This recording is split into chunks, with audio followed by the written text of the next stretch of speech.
All right, what about now? Okay, there we go. All right, see, this is why I wanted to start early, because right off the rip, my microphone already was like, nah, no, we decided to just randomly stop working for reasons. Anyways, good morning, everyone. I see we already have Goofy Gaffa here, and floating away today, Gumbik, welcome, my friend. It's so good to see you. All right, hopefully the background music isn't too loud and my voice is not too booming. I did make some adjustments before the stream, but honestly, like, it's really hard for me to tell sometimes if things are, like, quite right. Like, I can listen to it through my headphones, right? But, I mean, my ears are not perfect. Maddie, Boucher, welcome to the stream. Nuki, oh my goodness, so many of you showed right up. Do you like pickles covered in chocolate? I gotta say that after watching a recent video about somebody who did make a chocolate covered pickle, I think I might pass on that. I think I'm just going to enjoy my pickles without the chocolate covering. I can't see like pickling vinegar and like pickling spices working well with chocolate. I'm sorry. I love pickles too, don't get me wrong, but it's like, I don't know about that sweet and sour combination. It's a crime against food. That entire channel is a crime against food. For those who don't know what I'm talking about, I found this YouTube channel called Ordinary Sausage, and it is the most unhinged food channel I have ever seen. It's actually glorious. You should go watch it. I mean, if for nothing else, right? To at least go, oh my God, what is this? What is this person doing?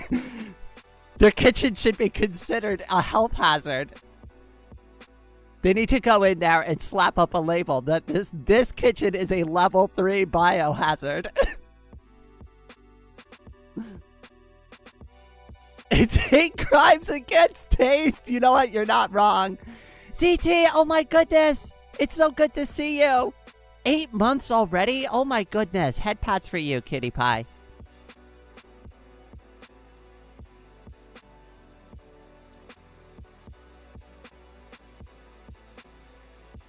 I almost forgot it's Monday. Oh God, me too. Especially after taking a week off, which... All right, I know I've been like kind of back and forth on this. I very much needed the week off, but I also, if you're asking me if I had like a good time, the answer would also be no. Right? Like maybe it's just me. Maybe I don't know how to like have chill for myself or whatever, but it's like, honestly, I don't know. I've got mixed feelings about the amount of time I took off recently.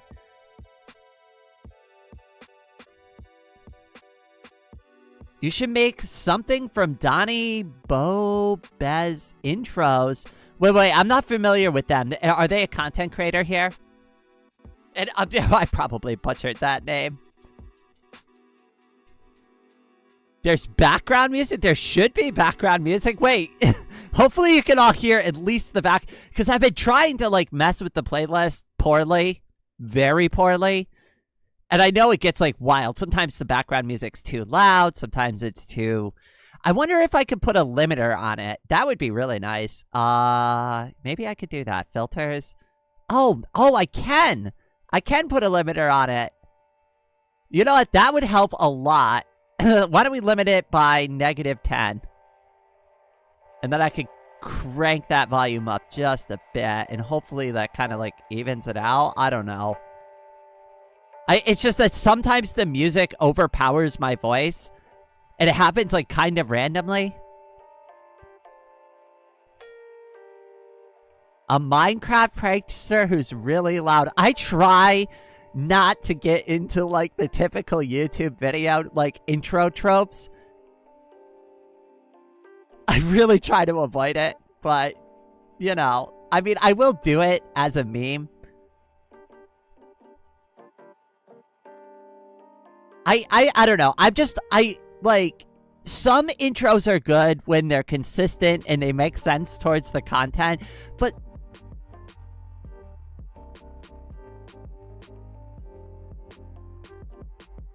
Oh my goodness. Thank you so much, Goofy. Head pads for you, cutie pie. That was the first donation I've gotten today.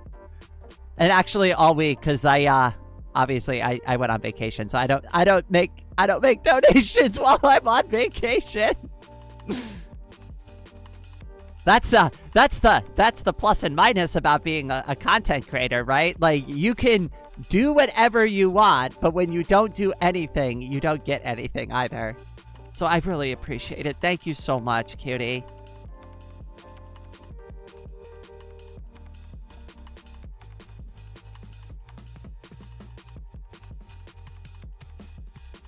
What's your favorite Q-tip stick material? Ooh, that's an interesting question. I guess I'm just gonna go with the standard cotton tip.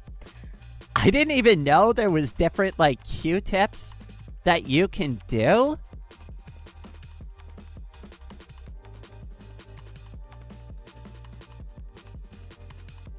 Oh, I did not expect this. Hi, Nikki. Welcome to the stream.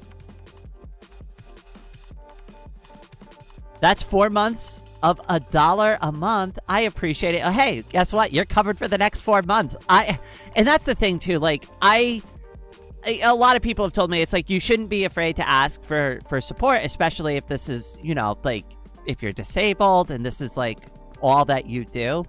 And I really just, like, I do kind of, you know, obviously still, I try my best. So, like, what I try to do is just go, okay, $1. I really just need $1, right? If somebody just does that, like, that's enough, right? Like, I think $1 a month is fair, right? If you like my content, but it's totally optional and nobody has to actually do anything. At least that's how I try to position it. Like, if you want to, it would really help me out, and $1 goes way further than, like, people think it does for me. But, you know, like I said, I try not to make that, like, the point of what I'm doing. Because I very much care about having fun and playing games and not, like, shaking people down for coins.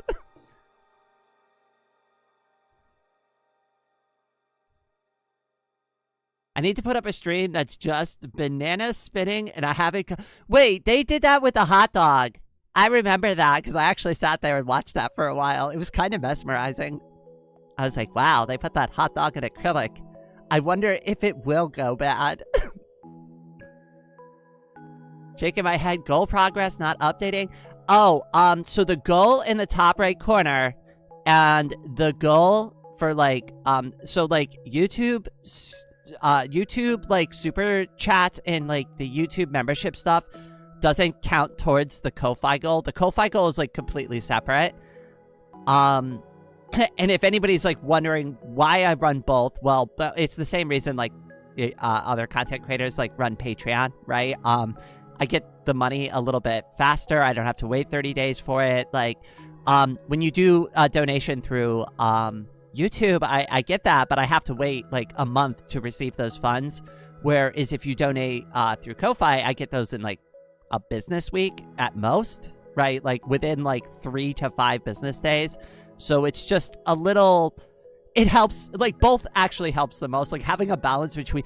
I don't necessarily need to get the entire goal, because usually between both the YouTube and, like, what people are willing to donate on Ko-Fi, I'm usually covered.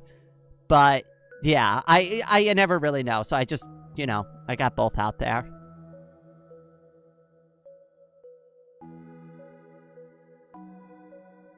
Oh, Goofy, you already heading out? Well, I hope you have a good day, cutie. I hope to see you again soon. Top right corner, unregistered hypercam goal. Hey, that's actually not a bad idea. I love that.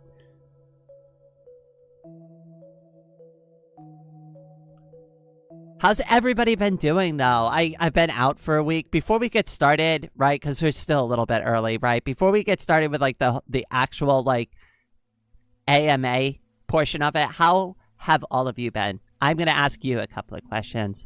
What have you been up to? Did you do, if you live in America, did you do anything for the holiday, right? Like, talk to me about what you've been up to for a minute. It's been hot. Yeah, it's been, unfortunately, very brutal the past couple of days where I've been living, too. Maddie, welcome to the stream, cutie. I see you there. Pretty good. That's good. You're getting really good at art. I'm glad I got a chance to look at some of your more recent work. I've been procrastinating a bit. That's okay. Procrastinating is valid. I've been technically procrastinating for a week. Not that I enjoyed the procrastination, but you know what? You know, I promised everybody I would try to, like, actually chill for once, and it wasn't easy. And I don't know how much it actually helped, but I did actually try to do it. I did actually was like, I'm not going to throw myself into my work. I am not going to sit here and draw for several hours, even if it's like I really want to, because like it burns me out. It does burn me out, even if I love it, you know? So I really did try to like do activities that wouldn't like stress me out that way. You know what I mean? Oh, thank you. You're welcome, cutie. I was doing the AMA. I thought my questions were riveting. What's my favorite number? My favorite number is 28 and 69. And nobody say 67. Nobody say 67. You're all banned from saying 67. I am gonna open up. I think like YouTube's got like a little question thing here. Hold on. Start Q&A. Okay, hold on. Wait. So what I'm gonna do is I'm gonna leave the chatter up on screen. And for those who actually want to ask like a serious question, I put it in the Q&A section. And for everybody else who wants to just chit chat and meme, they could do it in the chat. The chats will show up on screen still.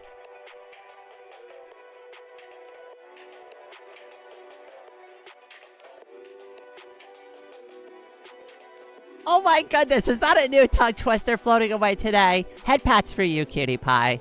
How have you been? I hope you've been doing all right. You already said it twice. Did I really? Oh god, my brain is cooked. I'm always... Oh goodness. Good job, brain. I'm a professional procrastinator. I've been procrastinating my entire life. Oh, God. All right, cool. All right, let me go ahead. I'm going to start the Q&A. So you can put your questions there, and I can read them in a list, right? Say something. Wait, AMA questions about my disability. And then we'll do like a little heart. Yay. Okay, all right. So I could still read the chat from the main window, but I'm going to have like the questions thing opened. So if you want to put your questions for the AMA, put them in like the little questions box thingy through the chat window. You'll have to change it from like your chat view to be able to do that. Hopefully that works out. I don't know. I figured I'd try it. If it's stupid, we'll just, I don't know, we'll do something else. But I figured we'd try. Actually, let me go over here real quick and grab the other chat window. Wait, so if I change it there, does it change it over here? No, good. Ah, yes, okay, good. Pop out the window, pop this chat out. Now I can see everything. Currently working on the build on the Vox Libre SMP. I've been playing a lot more of that recently, too. It's been so much fun. It's nice to be able to kind of engage with Vox Libre for a little bit and not, like, kind of be on the hook to make content around it or, like, to live stream it. It's nice to actually just enjoy the game for once. Credit card number, expiration date, and the number on the back. I don't know. Nice try there, Brigitte.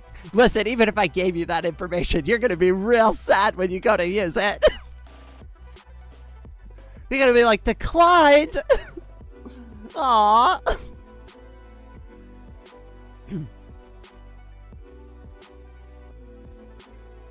Have I done wheelchair wheelies? That was asked by Nuki.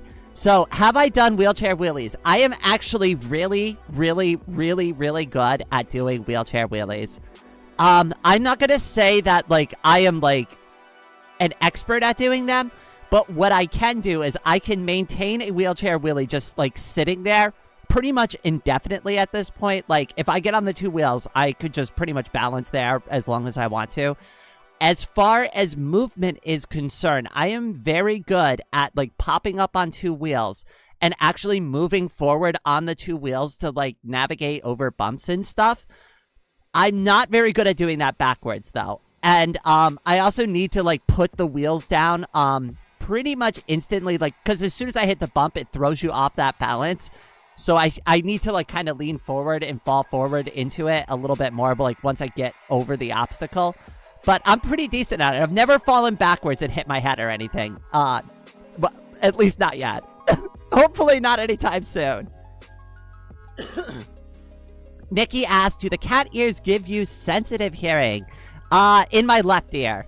I have very good hearing in my left ear.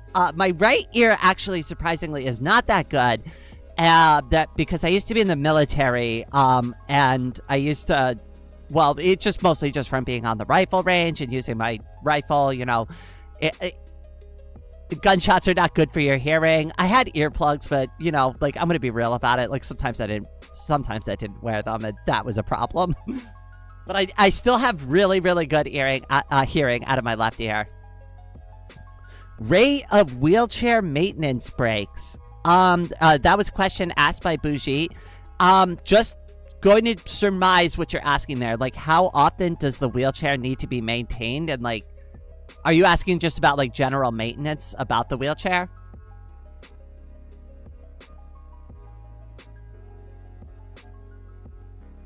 YouTube needs to change the prompt for Q&A messages. It's a bit confusing. I agree with that.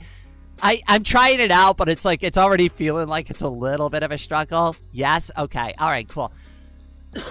Sorry, let me just clear my throat there. So, as far as the wheelchair is concerned, it does need regular maintenance, but 99% of the maintenance I already know how to do by myself because I used to be a huge bicycle enthusiast before my accident. So I was already really familiar with like changing out like, you know, like, all right. So like basically my wheelchair uses primarily 2 road bicycle tires that are modified to fit the wheelchair. And they have a few less spokes than you would find on like a regular bicycle tire, but it's pretty much set up the same.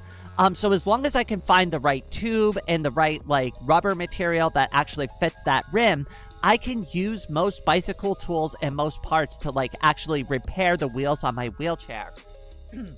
The most common thing apologies. The most common thing that I run into with like wheelchair maintenance is that I need to adjust and tighten the spokes on my wheelchair because there are fewer of them than a standard bicycle. They do need to be adjusted a little bit more. And, you know, I mean, obviously I'm going over bumps with this thing. I need to navigate obstacles with them just over time. The spokes need to be adjusted on it. I have had one major issue before like I realized the spokes were kind of like a major issue like with like that need to be constantly looked at after. I went out one time not realizing the spokes were a little bit loose and my tire got a little bit bent. That was a big problem. The only other things I really have to adjust on it is sometimes I need to adjust like the foot plate on it. It needs to be tightened every once in a while. The foot plate is supposed to be adjustable depending on like the type of shoes that I wear. So like if I'm wearing heels, I can kind of press the foot plate down a little bit and it just gives me a better angle to rest my feet on. But sometimes it gets a little too loose, and if it like drops too low, it drags against the ground, and I don't want it to get damaged. So every once in a while, I got to tighten that up too. And the last thing that I want to do with the chair, and I just haven't done it yet, is I'm going to pull the seat forward on it so that I have a different center of gravity on the chair, and I just want to try messing with that to see how that like affects my ability to move around through my environment. I think if I change the center of gravity a little bit more, I think I can get over obstacles a little bit easier and like I'll be able to maintain a better balance during wheelies and stuff. But that's basically the kind of maintenance I do regularly on the chair. Hopefully that answered all your questions. Raven, welcome to the stream. I see you there, cutie. Hi, Rain. It's been so long. I miss you so much. I miss all of you too. I really did need to take the break despite my personal feelings on taking time off, right? So I guess I am glad I did it, but it's like I really do miss like being here and doing the things that I love, you know? Like it's very conflicting for me. because I both want to put all my heart and soul into the things I love doing and spending time here with the community, right? But then at the same time, when I'm burnt out, right? You know, like it's hard. It's sometimes it's hard. Good morning, just ones and zeros. It's so good to see you, kitty. We had sensitive ears and we damaged our hearing so much as a consequence of trying to stop all the sound. That can happen. I also used to go to really loud music concerts as a teenager, and I'm sure that didn't do anything good for my hearing as well. I'm proud of you for taking time to... I know. I kind of am disappointed in myself because I went and did all of that. I went and, like, took that rest. And if you're asking me if I feel, like, better, like, kind of so-so on that, honestly, like, I've got really mixed feelings about it, honestly.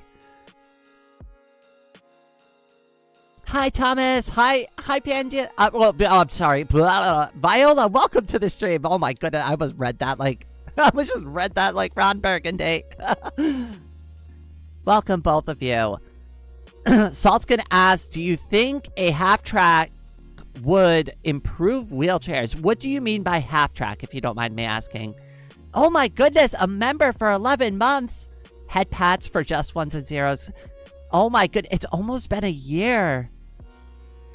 I gotta really update the emoji for the 1 year celebration. I really gotta get on top. I am so far behind on so many things. Oh my goodness, thank you so much, cutie. Give me just a second. I'll go ahead and see what you sent in. Also, if you send in any questions through the Ko-Fi, I will do my best to answer them as well. You don't need to send me a Ko-Fi to get your question answered, though. I'll just answer your question. But just letting people know, if you ask a question through Ko-Fi, I'll do my best to answer it. Question, how did you become such a wonderful and cute streamer? Oh my goodness. CT, you are absolutely adorable. You are... so adorable, my friend. I will be sure to answer this question for you right now. Okay, I'm sorry. I know that was a kind of a lame response on Ko-Fi, but okay. Yeah, to like kind of take a serious stab at the question you asked for, though, I know a lot of folks here are kind of like newer to the channel, and a lot of you have like over the past 6 months, year and a half are like when you really like started like kind of like really following me. A lot of you didn't even know that I used to like run this channel as like a cis person. But once upon a time, I was Numbers Can Be Fun. And I was a robot with like a very flat personality. And I tried my best to like make content that I thought was interesting, but I don't know. It was okay, I guess. A lot of people said that they liked it, but I was really conflicted about, like, a lot of things back then. And despite, like, growing the channel to, like, nearly, like, I think it was, like, 600 or 700 people, like, back when I came out, I still decided to come out on the channel and just be like, hi, yeah, sorry you all love the robot guy, but actually, I'm a chick now. And that was, like, a huge, like, that was a lot. That was a lot. I don't know if I was fully ready to, like, come out on the channel publicly, but somebody had found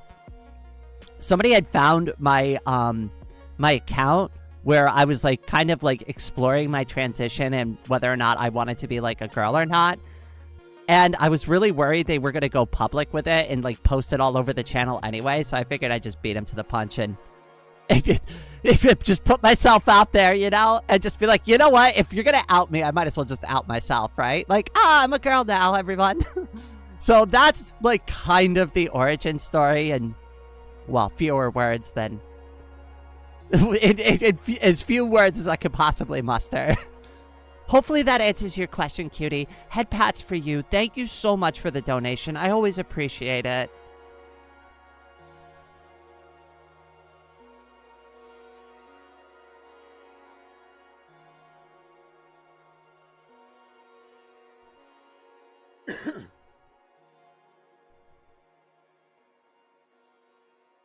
We had sleepwalked and got tweezers and tried to oh no. Oh, that's not good.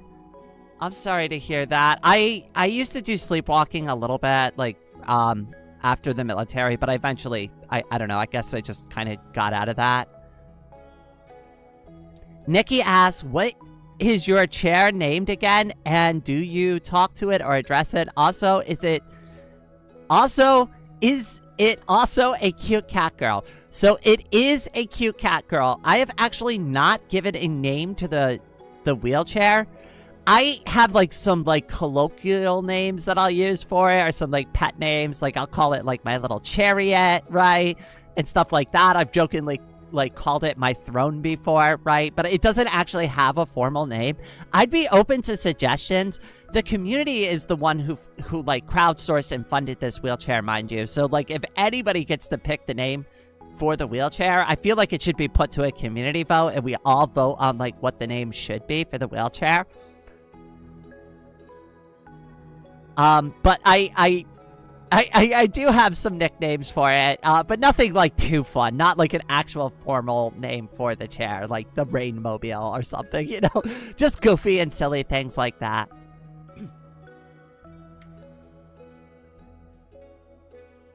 I'm still looking for a follow-up on what the half track meant. I'm sorry. Oh, like a tank or so. Okay, I see it now. It was in the other chat.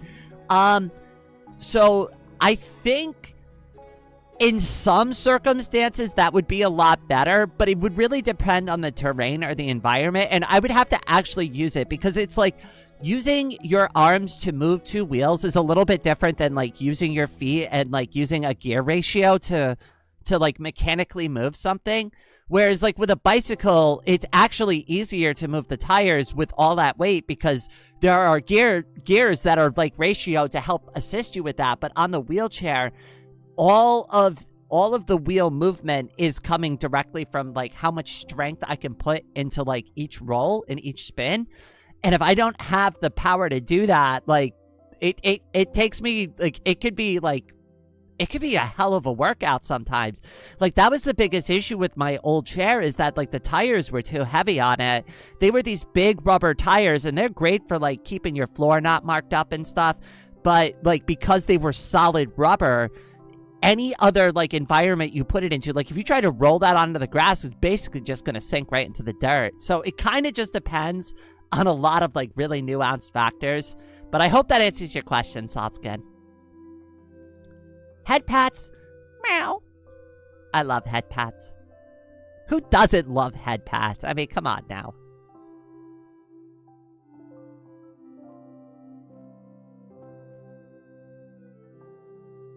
I mean, head pats are like one of the greatest things ever.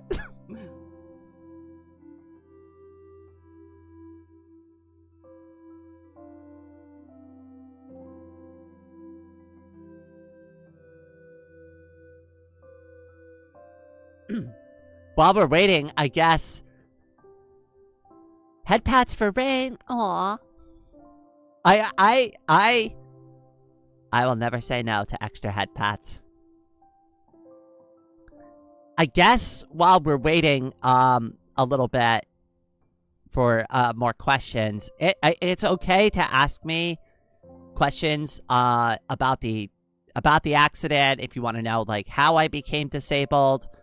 I know some people in the community are already familiar with it. Some of you I've even had like personal conversations with in detail about like what happened. But for everybody else who's not in the know, who's always like kind of wondered, it's okay to ask me those kind of questions for this live stream. So if you're curious about a specific, or you don't know, even if I've answered it a million times, I'm not going to brush it off.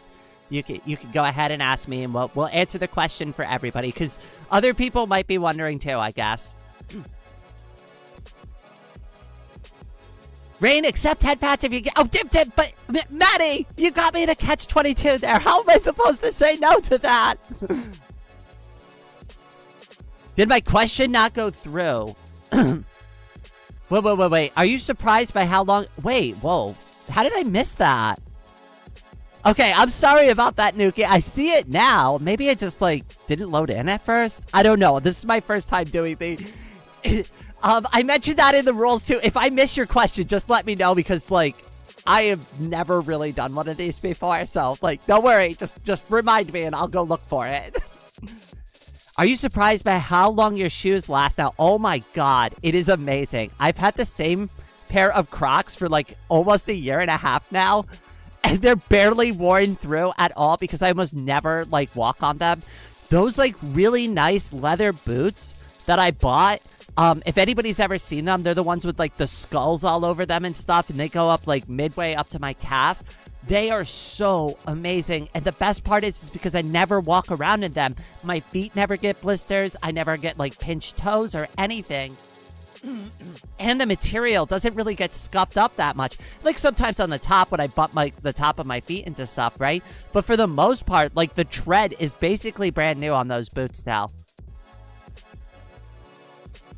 I used to burn through a pair of shoes in 3 months. I was very much the same way. A lot of people don't know this, but I used to very much... Apologies about the coughing. Hold on, let me get a sip of water here.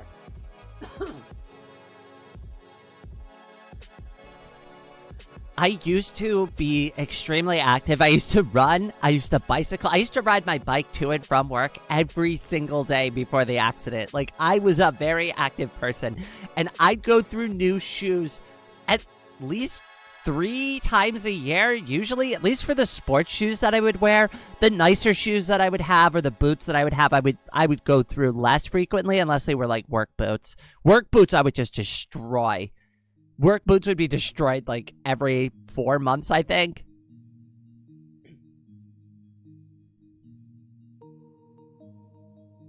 I used to burn through a pair of shoes. Oh, I already read that one. I buy shoes that last a few years. Again, it really depends on how hard you are on them. And I was always really hard on at least my sports shoes and my, like, work boots. But I also didn't care because I bought those with the intention of, like, I'm going to actually use these and I don't care, right? Like, I'm not one of those people. It's like, I need to put my sneakers in a box and clean them. It's like, I bought my sneakers to wear them and get them all, like, dirty in the environment that I intend on using them for. Same with my work boots, right? Like, I don't go out there and buy a pair of work boots and I'm like, yes, these are very fashionable work boots. I don't buy work boots anymore, obviously, right? Like, but when I did buy them, I bought them because they were practical. I bought them so that if I dropped something on my foot, I wouldn't break all my toesies. And you could still break your toes with a steel toe, like, boot, just so you know. Like, I used to work in a warehouse where we would have to pick up, like, kegs of beer. And they're, like, 165 pounds. And if you drop something like that suddenly on your foot, even with a steel toe, like, the shock of it alone can still, like, cause a lot of damage. And even if it doesn't do anything to your actual foot, you're probably going to need to throw those boots away and get, like, a new pair of boots, because it sure as hell is not going to handle a second hit. Like, once the cap on that steel toe's been, like, hit hard enough one time, you really should consider just throwing them out and getting a new pair.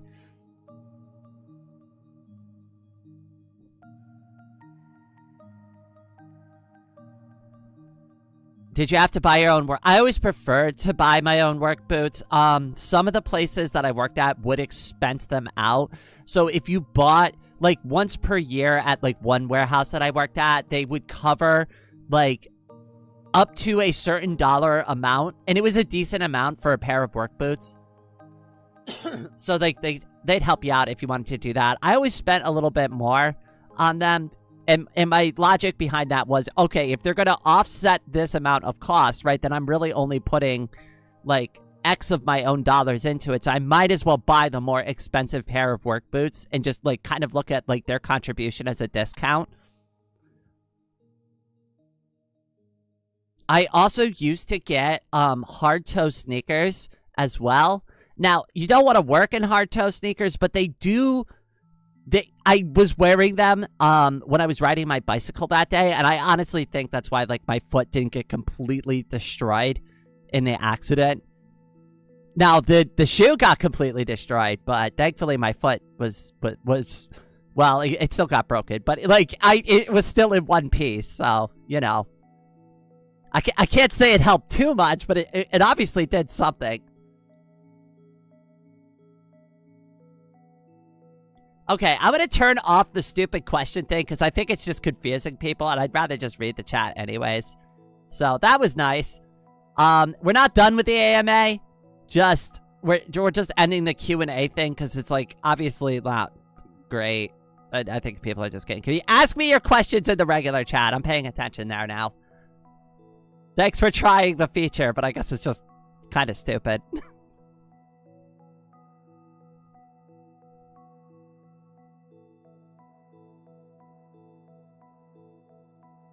Aw. Thanks for the subscription. I see you there, kitty.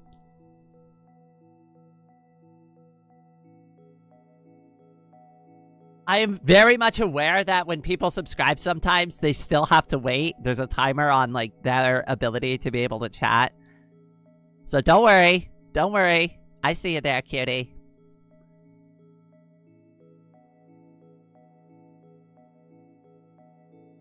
How damaged are the different parts of your legs and feet? Okay. Actually, if you're cool with that, give me 1 second. I can help by pulling this up in Krita and kind of like showing y'all like a little bit more, because it'll help if I have like some sort of paper doll to like use as an example to like kind of point to. So give me 1 second here. Let me get that pulled up.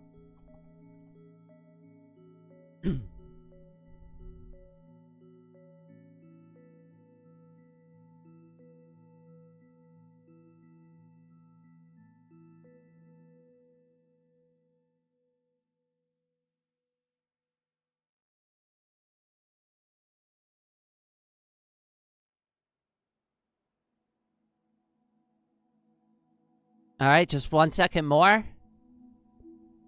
We're going to go over here.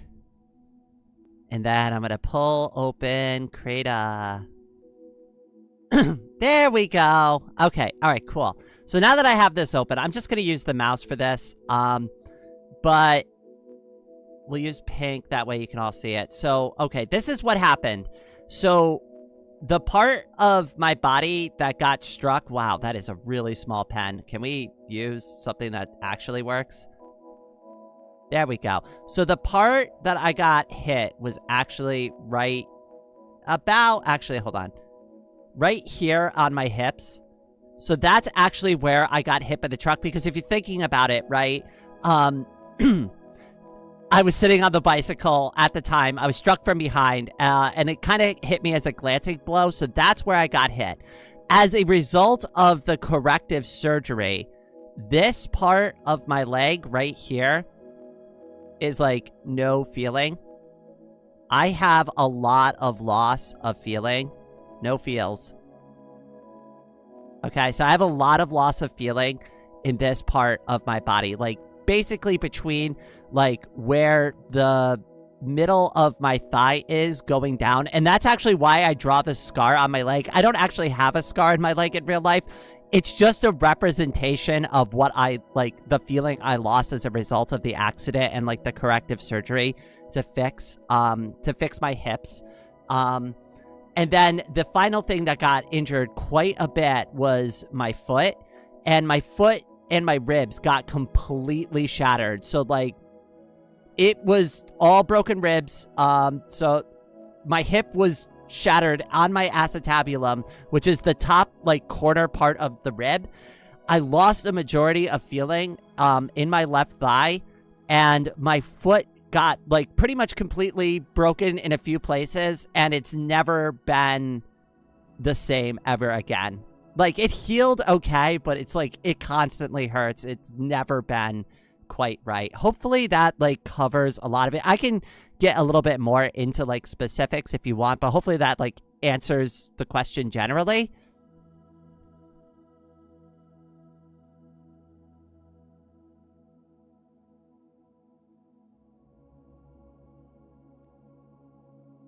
What is the least accessible place you've been since being in a wheelchair? Nuki, that's a really good question. The least accessible place I've been In a wheelchair? Oh God, there are. I probably, and I don't say this dismissively, right? But I did when I first was all right, this is why I came to the conclusion that traveling is really hard for me and why I don't like to travel very much anymore. I did try my very best to go to Taiwan again after the accident. And I still very much needed a wheelchair to get around. And I'm just going to say this. There are a lot of parts of Taiwan that are just not set up for people who need to do that. It is just not the best place to be if you're a wheelchair user. Now, some places in Taiwan are very good about it. But then there are other places that I visited in the South, and it's like, how am I supposed to get around at all? Like, if I was to use the wheelchair if I was by myself in that country, the way that the sidewalks are set up and the way that they have their road infrastructure, like, sometimes you just have to ride your wheelchair, like, right straight up in the middle of the street.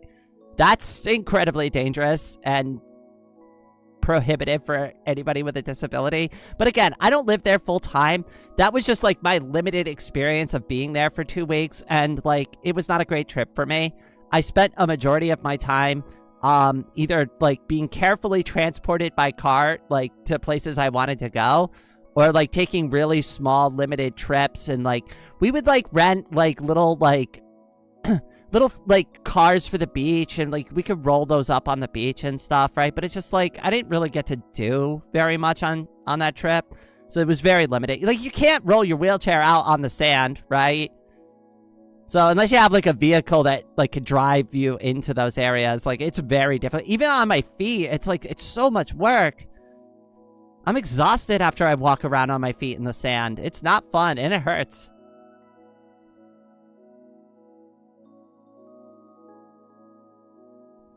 Do you have cat paws and remember to hydrate? I have cat paws. I do have cat paws. I'm an artist. All right, I need many drawing references. I have been drinking a lot of water, especially the past couple of days. I'm actually already like a quarter through a bottle of water. I drink a lot of water, and that's why I also need to take frequent breaks. Because of the like quantity of water that I drink, which is good for you, and I'm not going to apologize for it because like everybody should drink more water. And the most accessible places that I've personally found are honestly like shopping malls, which I know is a super lame answer, but it's like they're designed basically for like me to be like it's almost like an indoor like roller skate park for me. I could just go from shop to shop. I could just roll in. I don't have to navigate some weird sidewalk or something like that, right? It's just like, boom, I'm in this store. Oh, I'm done with this store. I'm going to go to the next one. And then like, I just roll right into it, right? And it's like, I don't want to like spend my time there, right? But it's like, when I don't have anything to do, like literally just kind of rolling around in circles inside the mall is kind of like a thing to do. Like, I don't spend any money. I mostly just window shop, right? But it's like, it's better than like nothing.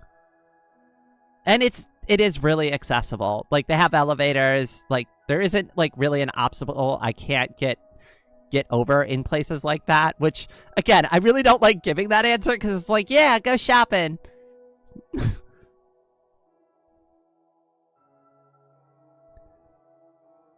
I never got a wheelchair when I lived in Costa Rica. It was just not usable. And like I said, it's like, and like, you know, I'm sure Costa Rica is a wonderful, beautiful country, but not a lot of people have to like navigate like walking disabilities, right?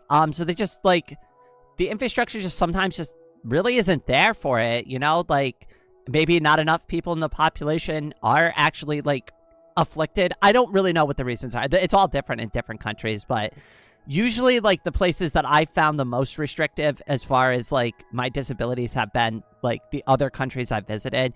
The place I live currently is decent, but there's too many hills here, and that's not really the like an infrastructure issue. That's just like a natural issue, right? Like, I mean, I can't expect people to level out entire mountains so that I can roll around flat in the streets, right?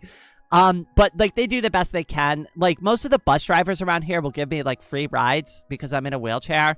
Like I try to pay all the time and most of them are just be like, nah, you're good. So that's really nice.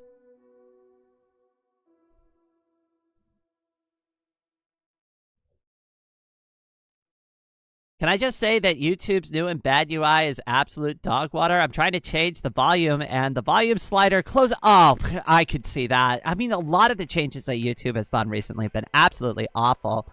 Headbats for everyone who has not drank water. Yes, if you have not drank water today, please consume a lot of water. Please. Like, I know this is a little gross to bring up, but if you're going to the ladies' room, right, it should not be dark yellow when you look down, right? Like, you know, it should be as clear as the water you're drinking. Okay, maybe not that clear, right? But it shouldn't be like, it shouldn't look like nearly toxic waste glowing in the toilet. That's all I gotta say about that.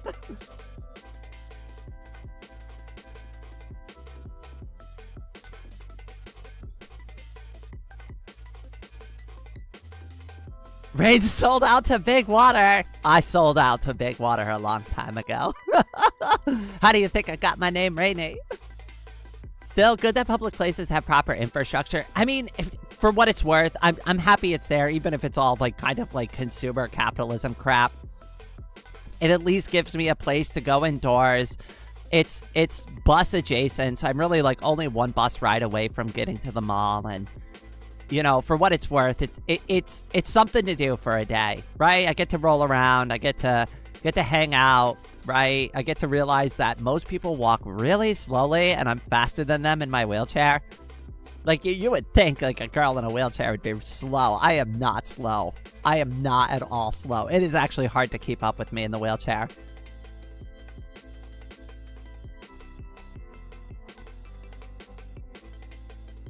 How was the reaction from your sister when coming out? Which sister? Because I have two. All right, I have actually several sisters. So like, let's clarify that question just a little bit floating away today. I have a trans sister who is also trans like me, right? And then I also have a half sister and she's cisgender. And I have an answer for both of those sisters. So it really depends on which sister's like perspective you're looking for here. Usually when it comes to accessibility, it's 45-degree slopes, which is like, how the hell does anybody use those? Oh God, there's been a couple that I've been on where I've had to like use the railings to like basically drag myself up backwards into somebody's shop. Right? I'm like completely out of breath. And if I let go, I'm going to be slingshot down that ramp into like the parking lot again where, I don't know, but somebody's probably going to take me out. Like, I think it should be a requirement that if you build a real wheelchair ramp, like you need to be able to like have like the construction worker get in a wheelchair and be able to do it easily. Right? Then you're done with your wheelchair ramp.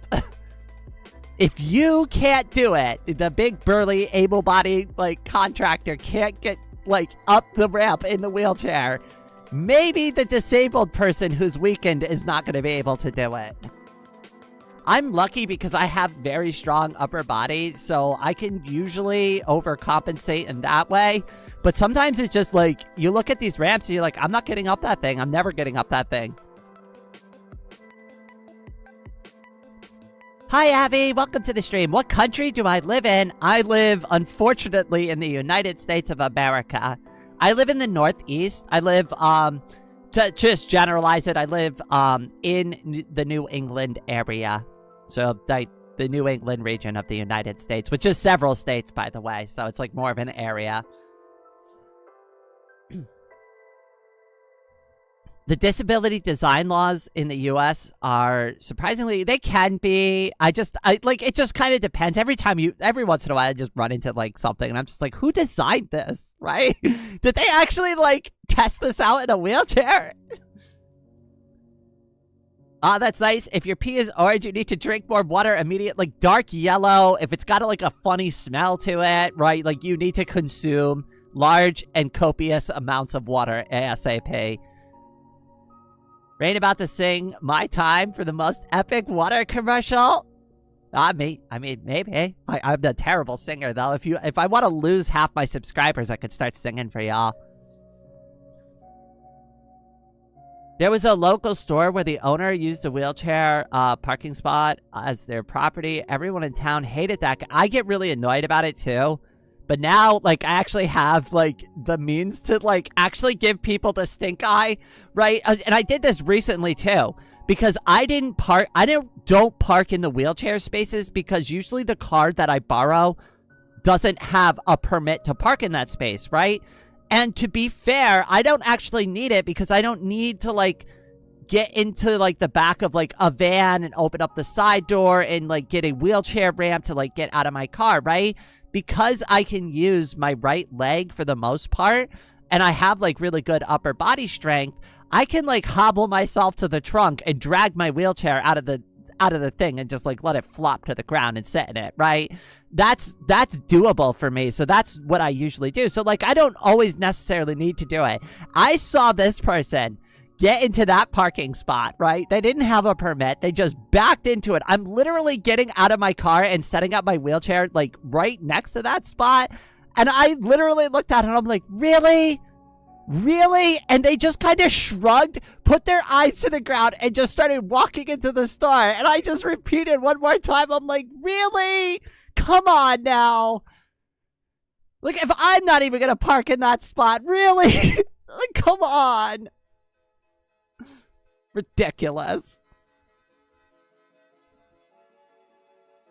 What I will say, though, is I don't give anybody any crap about using the handicap stall. Like, go use the handicap stall, right? I get it. There's limited, like, spaces in the bathroom. Just use it. I can wait my turn. It's not usually not, like, that problem.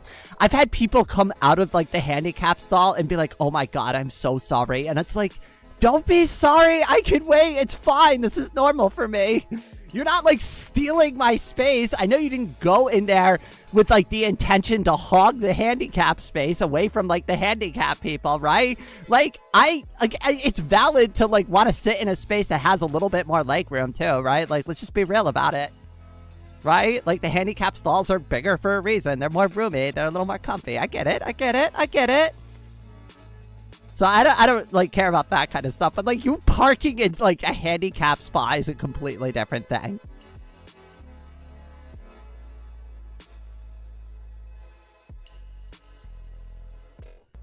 Ember, you're asking about Ember. Okay, so to circle back to floating away today's question, my sister actually. Most of my family, but I'll keep this relevant to just my sister's reaction. Ember is my sister who is also trans. She was pretty shocked by it. Because I, at one point in my life, told her that alright, here's what happened. She came out a long time ago. Like, she has been transitioning for a very long time already. And when she first came out as trans, she came up to me and she said to me, you know, and I'm going to use, obviously, my name now, right? But she's like, Rain, you know, maybe you should look into this. You know, I think this might be something that, you know, you might want to like read into a little bit. And my like initial reaction to that was like, nope, absolutely not. That's not me. I've never thought about, like, I've never questioned my gender. I've never thought about it. I've never like, nope. I know who I am, right? And like just like completely shut down the entire thing.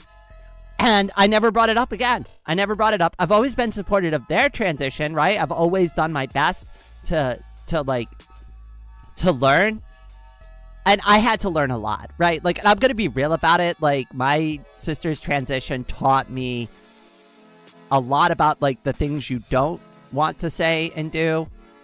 Or I mean, there was some mistakes I made there, but thankfully, like, everybody, like, has an understanding because we're family, right? And nothing was done intentionally, right? But it's, like, it's hard because that was, like, my first, like, family member that had ever come out as trans. And I well, her reaction, again, like I said, before those reasons, and because I shut it down so hard, was like pretty much total surprise.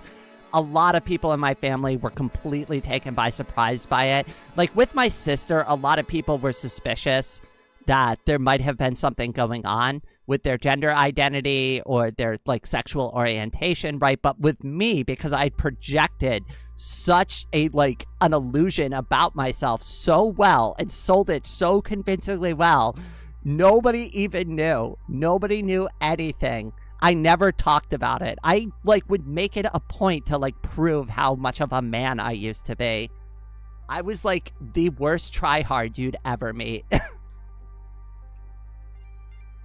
Okay, let me get caught a little bit up on some of the questions and chats now.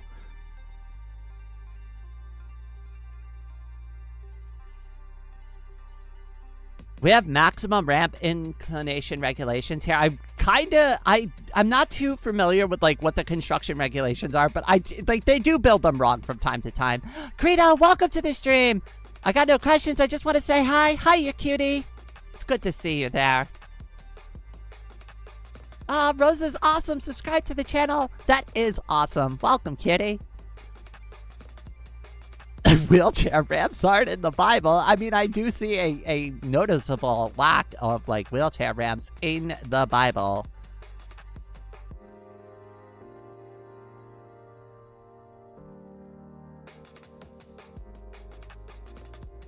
Rain, by the way, is it true that New Hampshire is like the libertarian containment zone of New England? I actually haven't spent a lot of time in New Hampshire. So the time I've spent the most is in Massachusetts. I've spent a ton of time in Vermont. I've been to Maine. New Hampshire I did once, but like that was like a really long time ago. Like when I was a teenager, I just haven't been back. So I can't really comment on that. I can comment more on Vermont and like definitely Vermont and Massachusetts I have the most familiarity with. And New York, even though New York is not like part of New England technically, I can comment on it. I like obviously for what should be obvious, right? Like New York's got a lot of stuff in it, right? So I've been to New York a bunch too.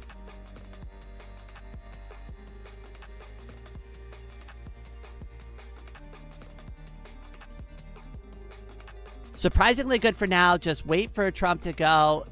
We'll have the great stairs and the greatest of stairs, and it'll completely vanish them. Yup. We're gonna build the stairs 4 steps higher, right? God, that would be a nightmare for me. Y'all remember that stupid bullshit they used to talk about, too? They were like, we're making the wall 1 foot taller. And it's like, no, you're not. You're all a bunch of fucking idiots. Like, can you just, like, stop?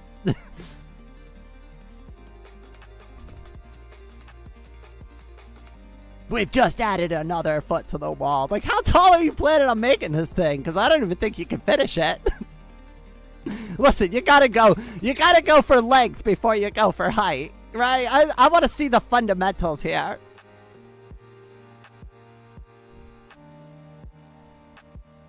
Hi, Rosie. Welcome to the stream. All right, hopefully I answered your question floating away today. But like I said, anybody can ask me follow-up questions. I'm cool with that. I'm going to go back over here now. I love this cute girl streamer right now. Well, I didn't know you were watching multiple streams. Because it definitely ain't talking about me.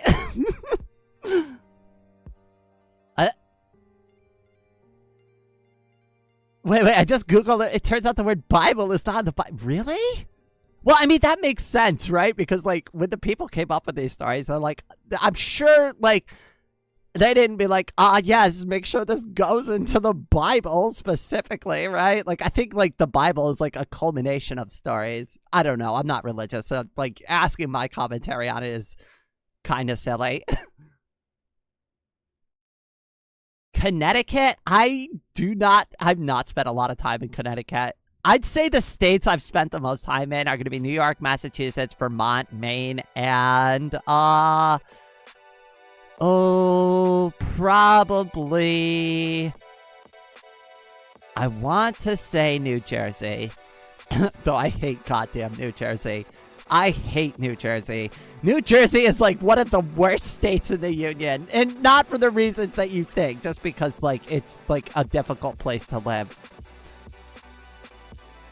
Yes, let's set up all of our road systems so everybody has to drive 55 miles an hour. And if you want to take a like right-hand turn into a store, you better be prepared to stop, slow down to 25 miles an hour, and take that right-hand turn while all other traffic is trying to like weave in and out around you because you're apparently driving too slow. Yes, love New Jersey. Armpit of America. It also smells really bad, too. The Garden State, quote-unquote. Really? Are you sure about that? Maybe in South Jersey, but definitely not in the North.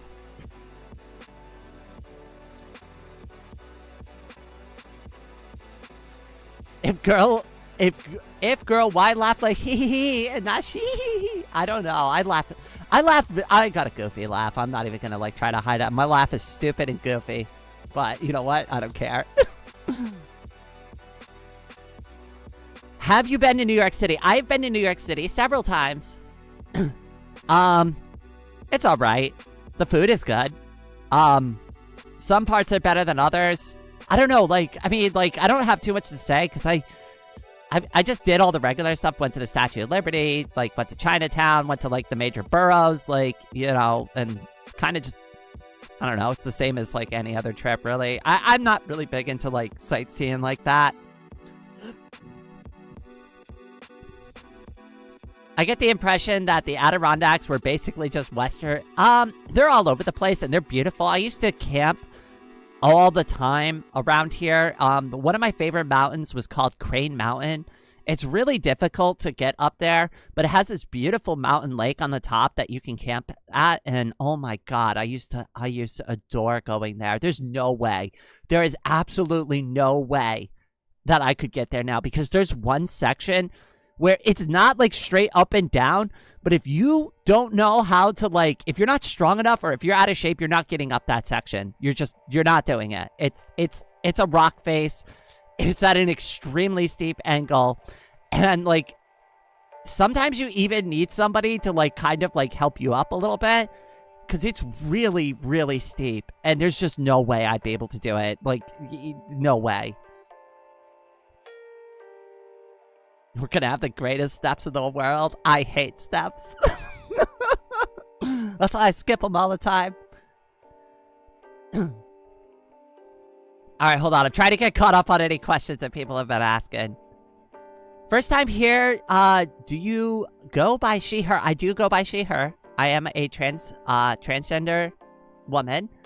Taffy, welcome to the stream. I hope I can call you Taffy. Love that name, by the way.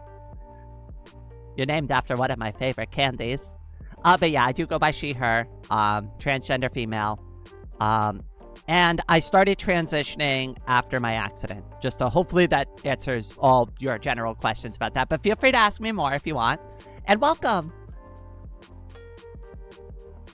I especially like watching the cute girl streamer named The Rate of Rating. I don't know about these cute allegations. I'm gonna need to see some evidence. Wait, I gotta be careful about that because some of you have actually taken time to like go, actually, Rain, speaking of that evidence you're always looking for, what about this?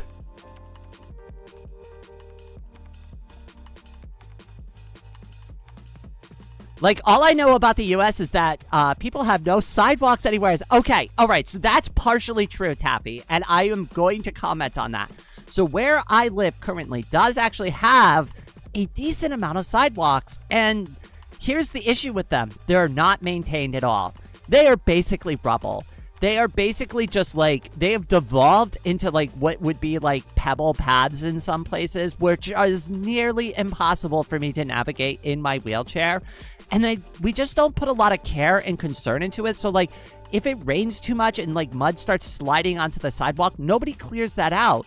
And it's fine to walk over something like that, right? And it's fine to ride your bicycle over something like that. But if I'm in a wheelchair, right? Like, imagine like what I've got to go through, right? It's like I got to go through like the big old like mud puddle. I'm going to get like completely caked in mud if I do that. So it's really obnoxious. And like, there isn't like a lot of thought put into into it unless you're like in a city or like a really well built up town. But if you live anywhere like in rural America, like it could be super hit and miss to find a sidewalk that's either well maintained or even built at all. What they usually do is they'll like draw a white line on the road and they'll just leave some space and be like, that's where people walk, don't hit them. You could pull over for emergencies if you need to in your car there too. So that's lovely and quite safe. But yes, remember, we got to share the road. Share the road.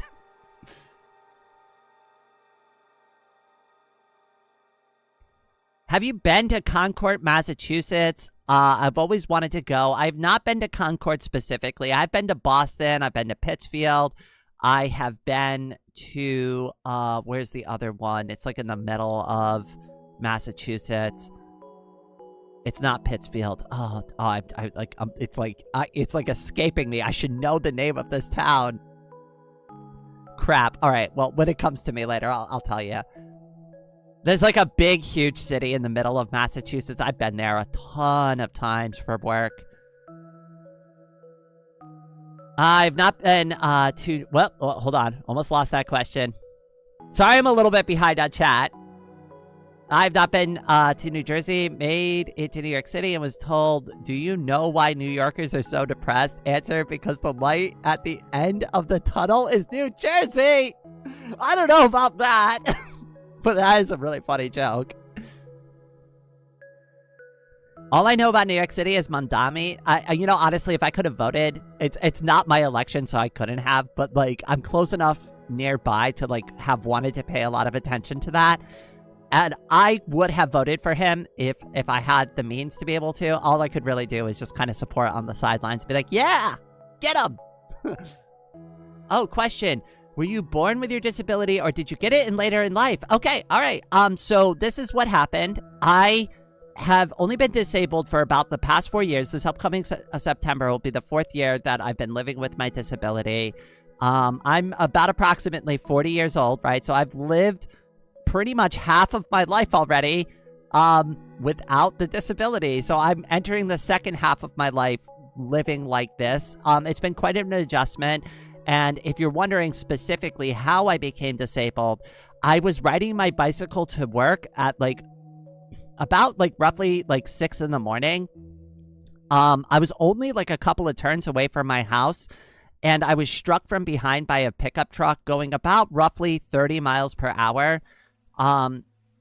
It ended up breaking my hips. I had to have a plate permanently installed in my hips.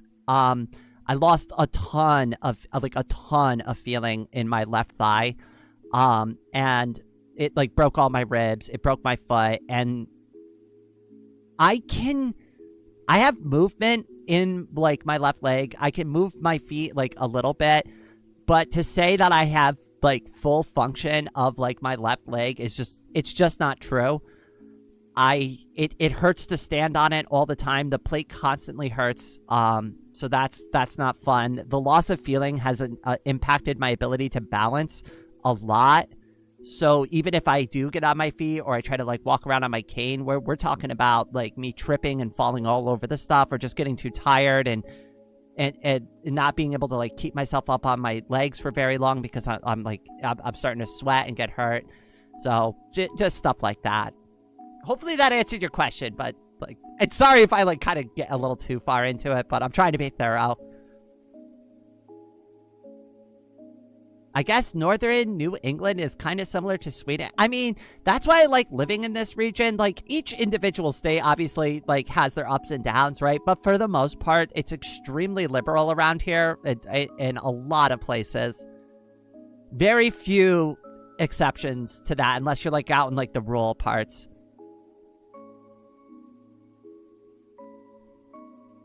Miss Ray, question, what does it feel like to have a brother as cool as me? Also, hello there, sis Dark Raven, my brother, welcome to the stream. It is amazing to have a brother like you, especially one that has stuck by my side for what, 3 years now? Has it been almost 3 years?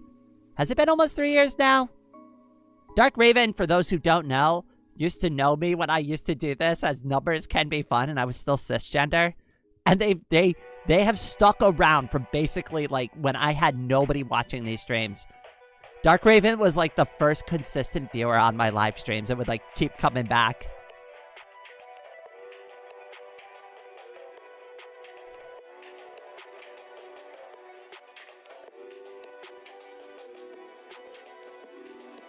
Trans the stress away, real? I have to head out now. Bye, everyone. Have a wonderful day, ZT. It was so good to see you again, cutie. You really are cute. No, cat, you are the cutie. Cute people drink water. I could agree with that. I watched the guy clean a sidewalk, and it was initially... I've watched those videos too, Bougie, and they're really good. What's even the point of the sidewalks then? I guess they're pretty to look at, question mark. I mean, I agree with you. The problem is a lot of like American towns have like really poor budgets and infrastructure, and it's just like poorly managed. And like repairing the sidewalks just not a priority to them. They'd rather rebuild roads or put the money into like, you know, like small businesses and stuff like that. It's just the priorities just aren't there in most like small American towns. It really depends on how much of the population is actually impacted too, right? Like, I hate to be that way, right? But if there aren't a lot of disabled folks in your like in your town, then it's not the highest priority to fix, right? American urban design feels like such a display of hubris. It feels very weird, honestly. Like, I mean, we have such a car-centric like system, and I hate it. Like, Phoenix, Arizona is a big example of that. I won't ever go to Arizona. Question, do you feel your disability is karmic exchange for being cute and talented-wise? Also, hi, Baytran. Welcome to the stream, cutie. As far as, like, to answer that question in a, like, kind of a serious capacity, a little bit, right? Like, I've not made it, like, I don't dive into, like, a lot about, like, who I was before I came out as trans, right? But there are a lot of like things that I used to do in the past that I'm not proud of. And I don't want to say that my like accident was karma, right? But if nothing else, it allowed me to like self-reflect on a lot of things that I'd really just been ignoring in my life. And I really had time to think them over and go, yeah, you know, maybe that was not great. Behaving this way isn't good. Maybe there's a reason why nobody came to visit me in the hospital. Maybe there's a reason I only got sent flowers and I got like one card and it was like from my boss, right? Like, and like one friend showed up one time to come visit me, right? Maybe there was a reason why people didn't want to be around me, right? And after like really self-reflecting hard on those like issues, a lot of what I do today is, well, I work to fix on them. Like I really try my best to like be the person I really want to be and not just kind of like fall back into those behaviors, because it's too easy to be like a shitty, mean person. And it takes a lot of effort to look at the brighter side of life, to look at things cup half full. And I have a lot of reasons to have like a shitty attitude about everything. I mean, when you live with chronic pain, and it's really easy to like turn sour and just like give into the temptation to rip everybody's faces off because you constantly feel miserable. But like, you can't live like that, right? Like, I don't know, at least for me, I can't live like that. I want to work on those things and I want to try to become a better person. At least that's the lesson I walked away with the accident, and like after self-reflecting on it. Because I did have a long time in traction to self-reflect on these things. I'm Norwegian myself. Hearing stuff about the US is always wild. Oh, I've got some stories for you, I'm sure. I always wanted to go to Norway. I wanted to go see like the Aurora Borealis and like do some mountain climbing there. Not like real mountain climbing, but you know, just like hike up to like the top of a mountain one time, just like kind of just see what's up. Cape Coral in Florida. The only place I ever lived in Florida was Pensacola, Florida, and I did not care for it. There are a lot of factors to consider when building in a hot, dry climate, and Phoenix does nothing of the sort. I'm going to have to look more into it. I'm not super familiar with the infrastructure in Arizona because I have no interest in going there. I'm Danish. Nice to see another Scandinavian in chat. I'm always happy to see more Danish in chat because I love Danish. Oh, wait, we're talking about the people. I was talking about cheese Danish. I'm sorry. Okay, that was a stupid joke. I do love cheese Danish, though. It's really good.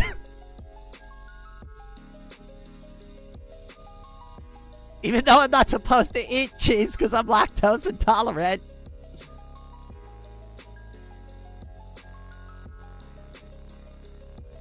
Whoa, did you vote in the primaries? I always vote. I need to actually re-register to vote since I moved recently, so that's actually a great reminder. I'm kind of glad you brought that up. Damn, glad you made it out of that alive. Aw, thank you. I appreciate it. It's getting easier to talk about the more time separates, like, away from it, but, like, if I would not have been able to do this, like, years ago, it was just like I was just way too sensitive about it. Like, I still am to a certain degree very sensitive about like some of the things that I deal with because like it's really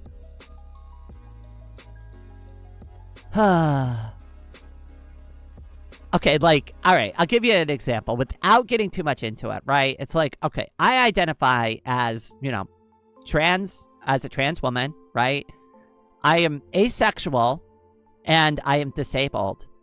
If I did like actually want to go out, like, oh, I'm also middle-aged, right? So if I did want to go out and try to meet somebody, right? That is like a really difficult thing for me to actually do. And it's like really hard to like come to terms with being disabled because it puts me at a huge disadvantage for like, because that's a lot of baggage for like somebody to kind of like, you know, take on, right? It's like, it's not what you would get out of like a typical romantic experience with somebody. So it's like, there's all these other factors I have to think about and I have to consider in the background. And it's like, it's not even like I'm considering dating or like looking for a relationship right now, but I have put some serious thought into it. And it's like, wow, that's a lot. That's going to be a lot. That's going to be kind of hard to find somebody who's going to be okay with like a lot of the things that I have to deal with. And not to say that there aren't people out there, right? But it's like, I really don't think, like, I think it's easy for somebody on the outside to go, but I'd be okay with that. And it's like, are you sure?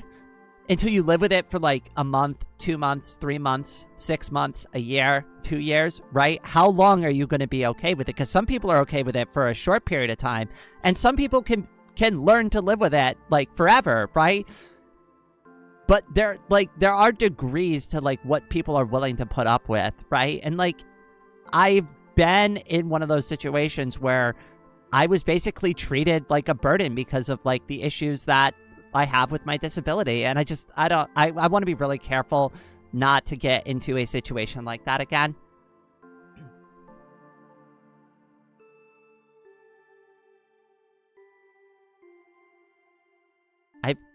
Oh, wow, I am so far behind on chat. I appreciate the answer. I'm glad you were with us. Oh, I appreciate that. I drink things that contain water. Those are the best things to be consuming.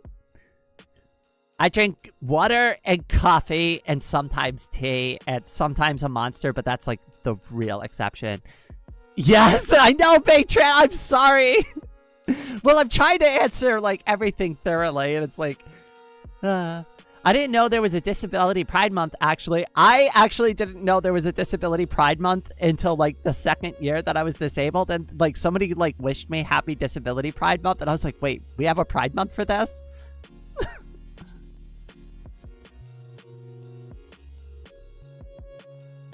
Really poor budget for sidewalks, but infinite money once they need just one more land. I also live in a very car-centric place. Rain is cute! Y'all dropping the kitty bombs on me this morning. Rain, do you think neurodivergence is a disability? I do. I think it depends on the severity of your neurodivergence. I kind of got into that conversation a little bit with you in the Discord, where it's a nuanced thing, but I do believe that neurodivergence is a disability. But like with all disabilities, it's a spectrum. There are degrees, right? It's the same kind of degrees that you'd find with people in a wheelchair, right? There are people that are ambulatory wheelchair users like myself that, you know, can have some limited mobility on their feet, but primarily use the wheelchair as their main means of getting around because it's just easier and it's like less painful to do so. And then you have the folks that are like absolutely cannot live or move or function without their wheelchair, right? And then you have the folks in the middle that are somewhat more severe than I am, right? But less severe than the person who's like completely paralyzed, right? So like there's varying degrees of it. And I think you could apply a similar logic to neurodivergence. And at the same time, like you can have something like autism and have mild autism and be more functional, but then at the same time have like a more severe version of autism that is a really debilitating like condition to live with. But without like having a neurodivergence like that, that's the best I can comment on. And I can only really comment on that just because my youngest brother is severely autistic. And unfortunately, they're one of those people that despite all of the family's best efforts to like get them help, I don't think they're ever going to live a fully functional life. They still can't speak properly. They have to like write everything down. It's really tough for them. So like I said, I think it really depends on where you fall on the specific, but to say it's not a disability would be disingenuous, right? Does that make sense?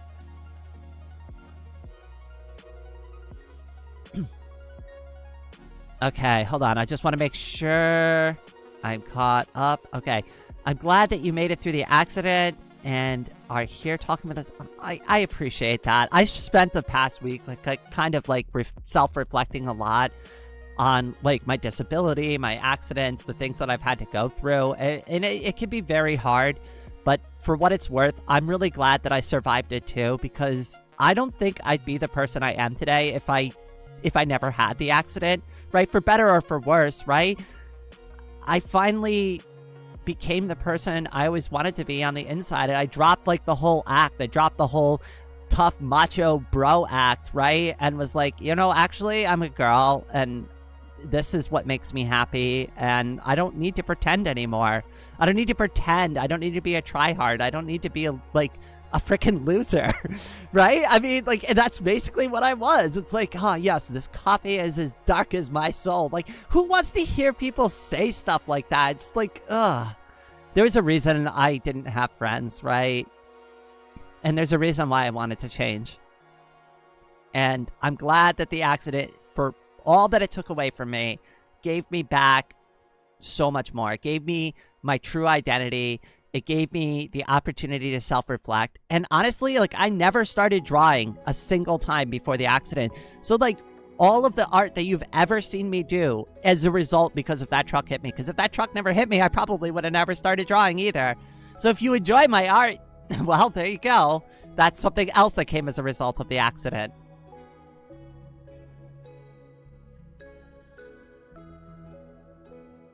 If I ended up seriously ill, injured, and in the hospital, I doubt that anyone would even know, let alone visit me. Oh, Crazy Krita, you better find a way to tell me, because I will find a way to somehow hang out with you in the hospital. Even if I gotta get on some kind of video call with you, or like I gotta pick up a real life phone, get an international calling card, and I gotta call you to like hang out with you on the phone. I'm doing something.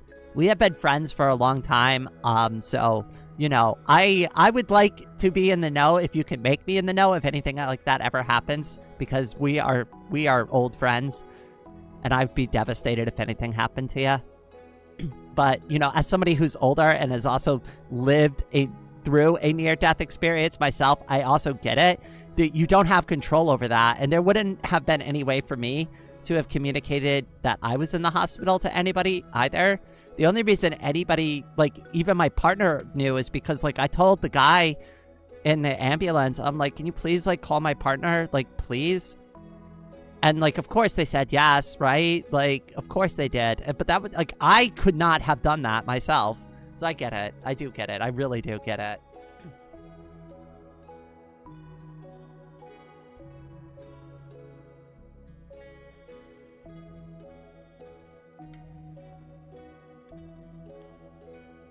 Try not to consume dairy when you're lactose intolerant. Challenge impossible. At least other people get it. So I cooked my breakfast with cheese this morning, and I'm like taking the lactase pill with it. I'm like, God damn it, I hate that I have to do this, but I'm not giving up the cheese. I'm not gonna give it up. For hot dry, if I recall correctly, the big thing you want to create is as much shade as possible. Oh, that's pretty good advice. I try to keep, like, all the windows drawn during, like, the summer. And, like, if I want sunshine, I just go outside for it. As a celiac, it feels so insane for me to ignore your diet. I mean, like, I don't try to ignore it. I do try to, like, get, like, lactose-free milk, right? And stuff like that. Like, I do try, but, like, the cheese, I can't. I can't stop eating cheese. I love cheese. I love cheese. And, like, the pills are kind of hit and miss, too, if I'm being real about it. Like, I mean, sometimes they work and sometimes they don't. Always shocks me when you're not automatically registered to vote. You gotta update, like, your voting area and stuff. It's kind of annoying, I agree. All right, hold on. I might skip around a little bit just to get caught up on chat. I'm gonna jump to any questions that somebody might have had. Just because I'm falling so far behind today. I'm disabled as well, but it's all invisible stuff. It's not one big condition either, but a mix of, like, a lot of smaller things. I really wish I had a proper diagnosis so I didn't have to explain it. Even if you had something, like, kind of obvious like me, you'd be surprised how often people will, like, hand wave your issues away. One of all right, so I've already tried to apply for disability in this country. This will be my 3rd time applying for disability. I have been declined pretty much twice in a row already. And they're basically like, you're good. You should be totally fine. You know, oh, you could still use your arms. Well, I guess you can go back to work. You just got to relearn your skills, right? Got to relearn a new skill. And it's like, excuse me. I've had, like, one office job. And the only reason I got that office job is because, like, you know, I knew warehousing, and it was warehousing adjacent. Before that, I was a blue-collar worker, right? I worked in warehouses, and I, like, used forklifts and stuff, right? It's like, I can't, like, my entire resume is destroyed now because of this. All of my experience being, like, a warehouse supervisor, operating heavy machinery, all of that stuff doesn't apply. None of it applies anymore to me, right? Like, I mean, I could bring it up on my resume, but it's not relevant to any of the stuff that I'm trying to apply to, like, these days, which is, like, mostly office jobs and stuff like that. And, like, they don't want to hire me because I don't have experience. I don't have enough. Or I'm overqualified because, you know, like, it's obnoxious.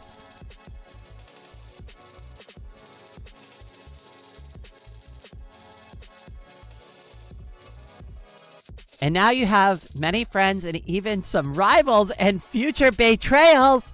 I know you're coming in for the betrayal, Baytran. It's in your name. You're going to live up to those expectations. The one thing I am the most thankful, though, for is, like, actually being able to genuinely meet friends, right? Like, when I was in Traction by myself, the two things that I spent a lot of time doing was watching YouTube videos, because I was not going to watch, like, regular cable television. I hate cable television. So I watched VTubers, I watched documentaries, I just watched regular YouTube videos. And I, like, started observing, like, some of these live streams, and I was just like, wow, look at these people. They're so cool. They're so much fun. And look at all, like, the friends that they have. Look at all of, like, the fun that they're having with all their friends on live stream. Right? And I'm like, I want to do that. I never got to play multiplayer games. Like, even, like, put all the YouTube shit aside. Just, like, think about just focus about, like, I always wanted to play on a server with, like, a bunch of friends and, like, build and, like, just play games and have goofy little adventures, right? And I have, like, somehow, amongst all this chaos, amongst the chaos of my transition and learning how to live with my disability, I have been able to genuinely make new friends that are willing to do that with me. And it's amazing. It really is amazing. That's why I'm always so thankful for everybody that shows up here, because you really don't understand how lonely I used to be and like how hard I've worked to like try to like fix the things in my life so I can get those genuine friendships that I can enjoy today.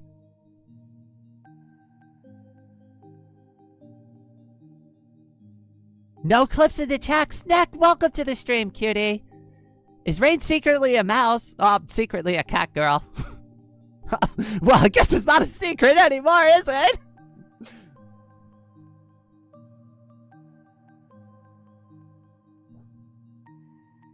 Do they think you're imagining your disability? They kind of just hand wave off the, because it's hard to express chronic pain, right? And I really thought that the doctors are going to look at like the plate in my hip, right? And when I say, yeah, that hurts all the time. It hurts. It hurts to have that. It hurts to just have that in my body. I don't know. I thought like based on the size and like the scope of like the hardware that they installed in me, they'd be like nodding their head and be like, yeah, okay, I could see that, right? The metal plate that is permanently installed into your hip actually hurts all the time. Who would have thunk, right? But, like, because it's, like, some government body, and, of course, because it's controlled by a conservative government right now, because the disability program is a federally controlled thing, right? I have been going through my transition while trying to apply for disability. It hasn't come up as an issue yet, but now when they go to do my exam this time, right, and I've got to, like, go through, like, the physical exam again, they're gonna know I'm trans for sure this time, right? I can't hide that fact anymore from them. I have transitioned enough where it's super obvious that I am transgender. So, I don't know if that's gonna be a factor. It probably wasn't a factor in the first 2 times, but like, I am not gonna be shocked if they're just gonna be like, yeah, no disability for the trans people, right? Like, I've had people call me, like, welfare queen and stuff like that, and it's like, no, come on, I'm genuinely trying to apply for jobs. I don't hang out on these live streams because, like, I'm looking, right, like, I come here to, like, share and have fun and, like, do something productive with my time other than just kind of lay around in bed and bed rot and, like, chair rot all day, right? Like, at least when I do this, I could share an experience with all of you. I can do my art on live stream from time to time, right? Like, we can have fun together. It's social. It's an opportunity for me to chat and to get out there and to, you know, just have a little bit of fun with everybody. And like, I do make a little bit of money on the side, you know, doing this. So it is nice to be able to do that. You know, having a part-time job that would be willing to hire me would be probably better, but like, that's a tall order. That's a really tall order based on my experience, because I've been trying to find something for a couple years now that's like stable and willing to pay me like a decent amount and give me benefits, but then also is going to be like kind of a part-time thing. And those kind of jobs are like unicorns. They just don't exist, right? Because they'd rather hire somebody who's not got any like stupid requirements and can just do anything they ask them for.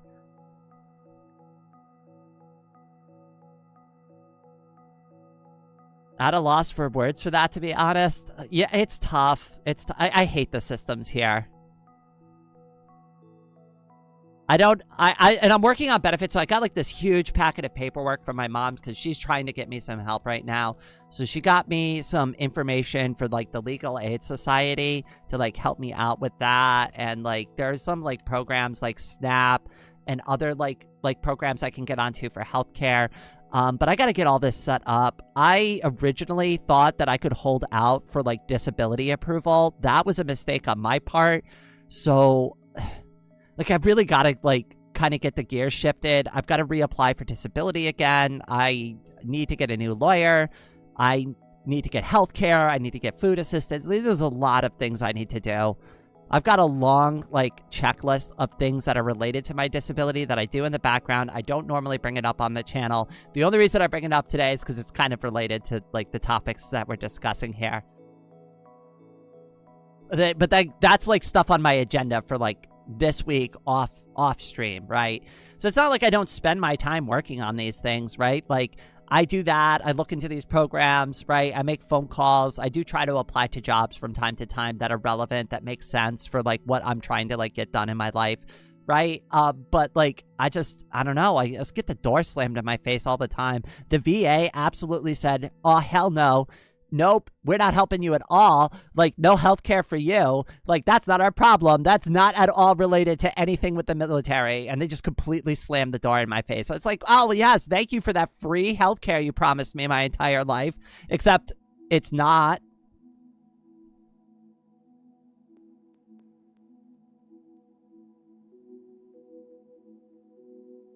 Yeah, the job market is really bad, like in an overall way, and so many businesses don't seem interested in hiring people who might have a visible disability. Yeah.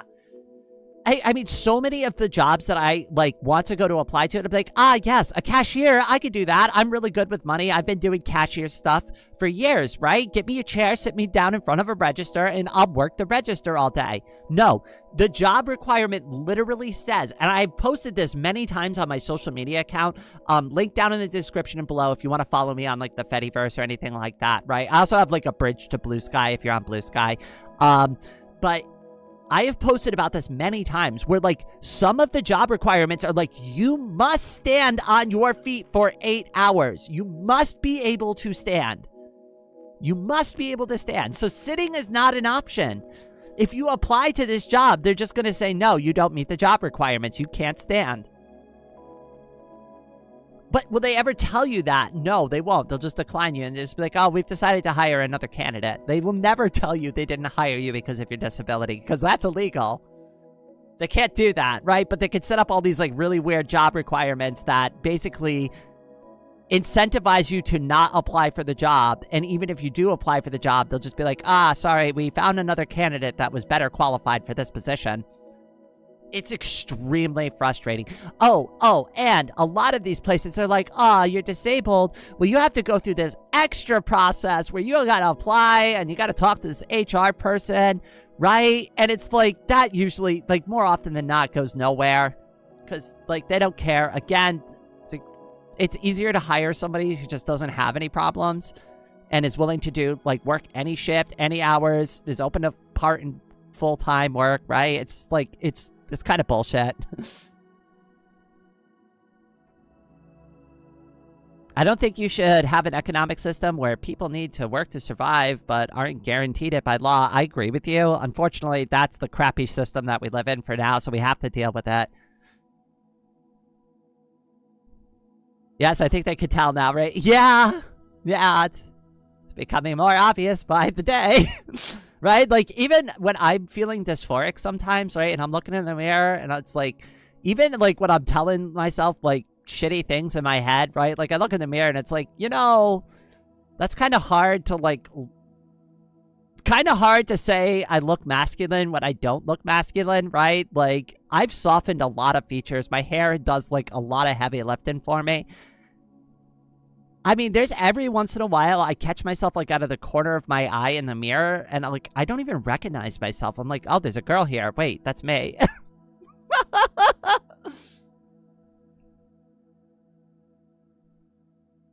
Who's that girl over there? It's just me.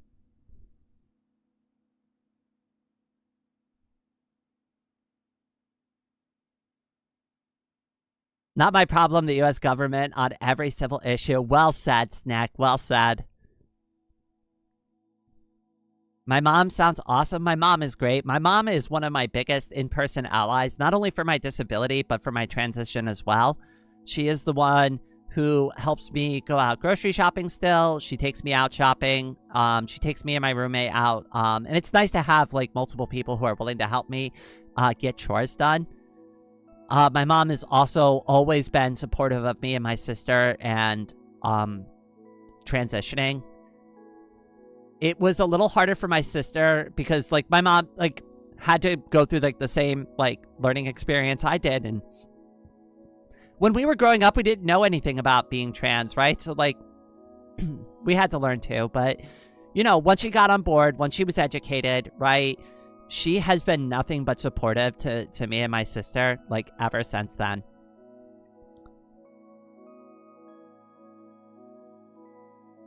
She's always been really good. She's always been amazing. You know, and it's like, you know, I was talking with her and my roommate the other day, right? And we were in the car and we were talking about like my childhood and the type of toys that I used to get. And my mom was just like, you know, I just wanted them to be happy, right? I just wanted them to be happy. And it's like, who cares if they play with Barbies, right? Like, it's fine to bake cakes. It's fine to play with like these toys because it's gonna help you like be like a better person, right? So like, she never cared. She just really wanted us to have fun, and it didn't matter if the toys were gendered or not, right? It's like, I don't know. Like, I really appreciate, she's far more progressive of a parent than I think she realizes for the 90s. Like, she was like super progressive, and I don't think any of us knew it at the time. I'm just so grateful for it in retrospect.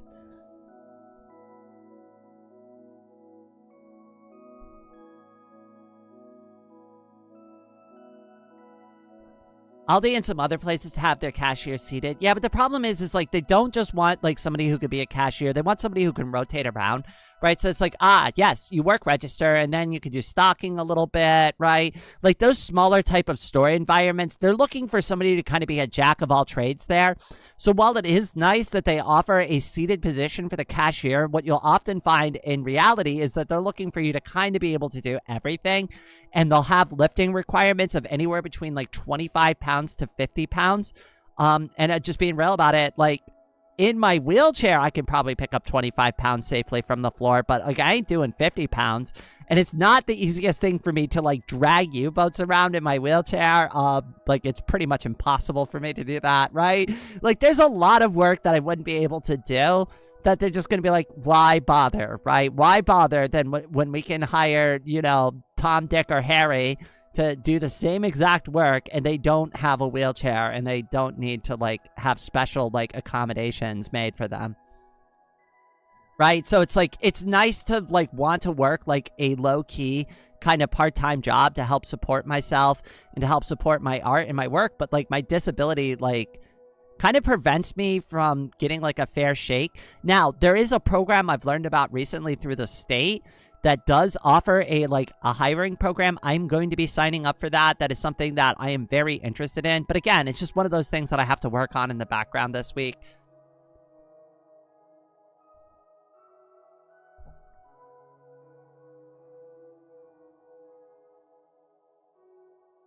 I'm not disabled, but when I get a job rejection letter, it's usually a form letter template. Yeah, they just like spam out the same thing. I see the same, because I usually use Indeed to apply for things, so I get the same rejection letters, probably you. Yeah, and it's always generic. I know exactly what you did. We did not hire you because you had to. They'll never say that. They'll also never say, oh, we didn't hire you because you're pregnant. Even though, and I was like really upset about this because unfortunately I was only like the assistant manager in this position, but I remember being at a job one time and like the hiring manager is like, we can't hire that girl, she's pregnant. And I'm like, what? And she's like, yeah, in like 4 months we're gonna have to give them maternity leave. That's not what we're looking for. And I'm like, I don't think this is cool. Like, I think they're trying to get a job because they're gonna have a baby, right? Like, this seems really messed up. I don't work for that company anymore. Yeah, for a lot of reasons. But that was super messed up. But I've seen it before. I've seen that people do crap like that. It's awful. Right? It's really easy to, like, justify, like, one simple thing about somebody and write them completely off. Just be like, yep, they're not gonna be able to work consistently. They're not good enough for us. We need somebody who's always going to be on their feet, who's always ready to work, who's willing to give up all their free time and personal hobbies and interests just to come here and stand at the register for several hours.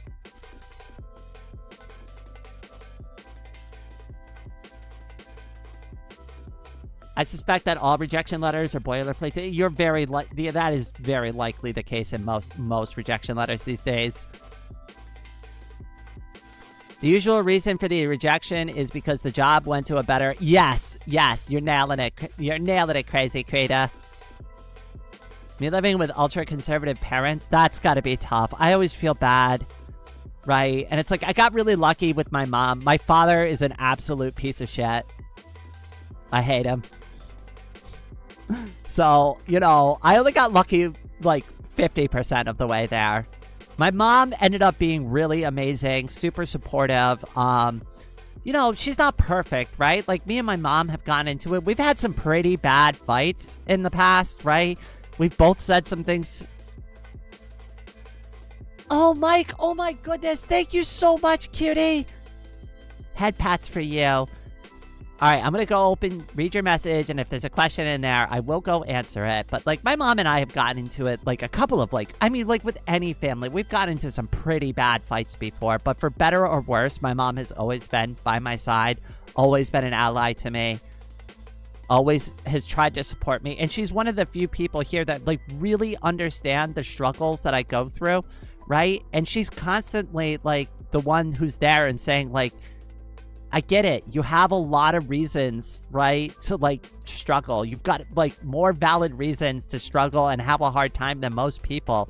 But you can do it. I know you can do it. I've watched you my whole life, right? I've seen you, like, do so many things that, like, I thought you wouldn't ever be able to do, right?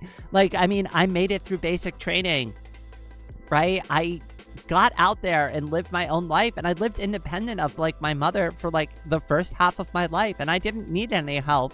And she used to be so proud of me. She used to be able to call me and I'd be able to do anything. Like, she's got a leak under her sink. I went there and, like, replaced all the plumbing under her sink one time, right? Just watched a YouTube video and I'm like, I got this for you, Ma, right? Like, I used to help take care of her, and now, like, it's kind of like the role is reversed a little bit again, and it's like, it's tough. It's really tough. But I am glad. I'm really glad. I'm really glad she's there for me, because I do need it. And she is, like, my #1 fan and my #1 supporter. And she's always there to tell me, like, even if things look really bad and really bleak, you've got this. You've gotten through worse in your life, right? You could do this.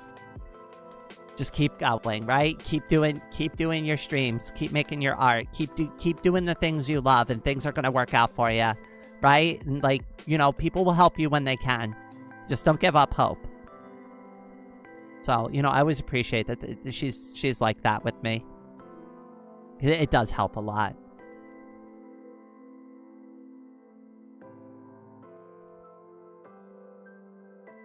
Mike 8, time to get the money rolling in. Oh, Mike! Oh my goodness! Thank you so much. That was so generous, cutie. God, thank you so much. Really appreciate it as always. Hope you really loved the new profile picture we did the other day on stream. Heart. Thank you so much. Oh my goodness, another one? Floating away today. All right, head pats to Mike and head pats to you, and then I'm gonna go ahead. I'm gonna see what's in there, and I'm gonna see if there's any questions. I know it's taken me by surprise too. I mean, obviously, I set that, like, notification up to, like, really alert me to it, like, really let me know, because I've unfortunately missed them before, and I hate doing that. Floating away today, we were watching Dragon Ball Z content, and now we see Miss Rain as somewhere between Khalifa and Kefla in appearance. Like, if Miss Rain was in that art style, also, since when could Miss Rain make cat sounds? I could do a couple of cat sounds. Meow. Did I ever tell anybody that I used to say nya as naya? I'd be like, naya, naya, not do nya. Oh my goodness. I'm gonna be honest with you. Hold on, let me look up that character, because it's like that. That's gotta be from. This is from, like, Dragon Ball Super, right? Or yeah, it's from Dragon Ball Super. I'm gonna be real with you. I haven't gotten that far into Dragon Ball Super, so I'm not actually familiar with that character. So I'm gonna have to do, like, a little bit of looking up. Just from, like, a quick glance, I could definitely see the resemblance that you're talking about. Oh my goodness. Oh my goodness, Dark Raven, you sent in all those gift memberships? Head pats to you, especially head pats if you got a gift membership from Dark Raven. Thank you so much, my brother. Everybody's being so kind and generous this morning. I almost can't keep up with that. Thank you so much, cutie. I will look into those replicas because I haven't watched a ton of Super yet. Love to do some fan art. Maybe I can do some fan art of that character. Let me look a little bit closer at that, because now I'm curious. Now you've piqued my curiosity, and you've also given me kind of another reason to like check out Dragon Ball Super. It's not that I don't want to watch it. It's just I haven't had time, because obviously I do like a lot of crap all the time. I had shiny dollars. Well, you're gonna get shiny head pats for that, my brother. Take more head pats. You deserve them.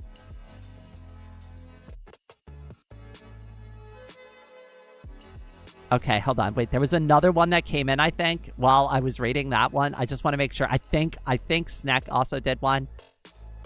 Did I miss one? I did. There was another one. Shut up and take my money! Oh my goodness, cutie.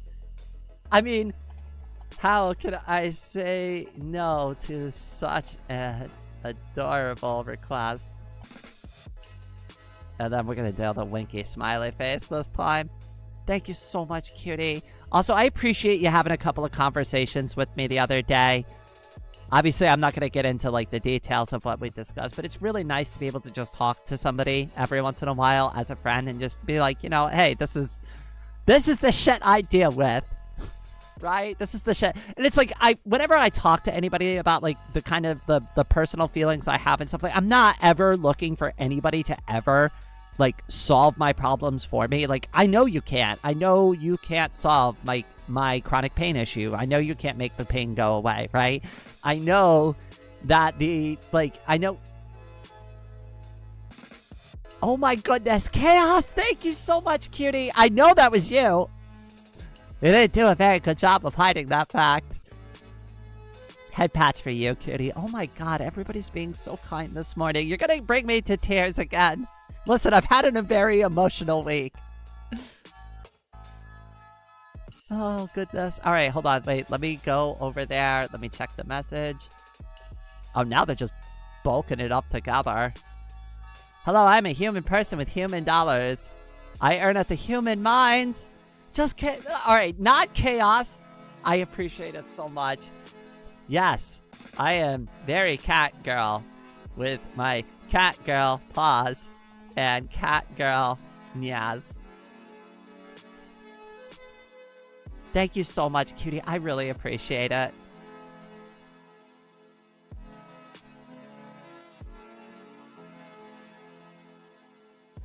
Well, one of the reasons I like throw myself so much into my work, there's like multiple reasons for it. I've mentioned some of the other like neurodivergent like issues I have that like kind of like exacerbate like my motivation. But like one of the biggest things that I do is a lot of the reasons I throw myself into my drawings and into my work is because it is a very good distraction away from like my pain, right? Like a lot of times this past week, and this is where I have like the mixed emotions about taking time off, right? It's like, yeah, it's great that I'm taking time off, I'm relaxing, I'm trying to watch like YouTube videos and like not do anything work related, but then it's just like I have more opportunity to sit there and think about how miserable I feel and how much pain I'm in all the time and how much this sucks, right? But when I'm drawing, when I'm live streaming, when I'm playing games with all of you, like when I'm hanging out with you all in the community, I don't have to think about that, right? Like doing work is like almost like my pain medication, right? Like it's not my pain medication. It doesn't actually take my pain away from me. And sometimes it makes things a little bit worse, right? But for all intents and purposes, it's a huge distraction that I very much value in my life. I don't know if I could like kind of get through day to day if I just had to sit around all day not interacting with like something like that. It would just be really hard. I'm not human, so it's not me. So, ha! Chaos! What are you then? Or are you just the essence of chaos? You've just taken a mortal form, so like we mere mortals can interact with you.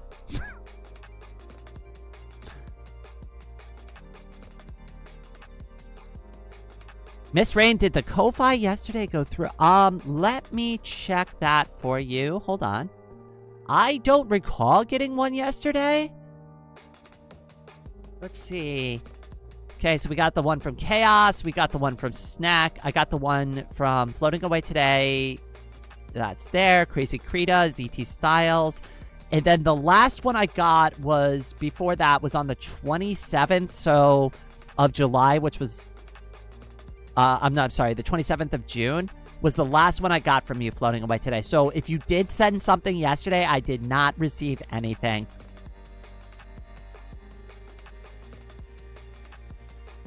I also know that somebody had some like issues with like their YouTube memberships and like their the funds getting pulled out in a weird way. Like I have some ability to look into that stuff. I'm like, obviously, like I'm not like YouTube like chat. I can't like help you specifically, but if you have some questions about your membership, you can open like a ticket in the Discord. I'd be happy to like look into that kind of stuff for you. If anybody ever has like concerns, right? Like I know some people have spent money like on like the gift memberships and like the gift memberships didn't go through, right? Like if you ever have problems like that, just reach out to me. I'll try to do my best to like help you out with that kind of stuff, because I want you to at least get your money's worth out of something. Like I assume if you bought the gift memberships, you want the gift memberships to go through and not just get ripped off by YouTube. Miss Joshua, oh my goodness, so good to see you, cutie. I'm glad we got to play together on the SMP for a while. Okay, all right. So real quick, I'm going to take like a quick 5-minute break. Going to refill my water bottle. I recommend everybody go and grab some water for themselves. Go take your HRT if you need to do that, right? Like if you've got to take care of anything, get a snack. This is a good time to do it. I will be right back in just a moment.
All right, I am back. Let me go ahead. Let me get my avatar back on screen. I'll take the break message down, even though I just realized that you can't actually see it. There you go. Well, now you can, but now I'm taking it down.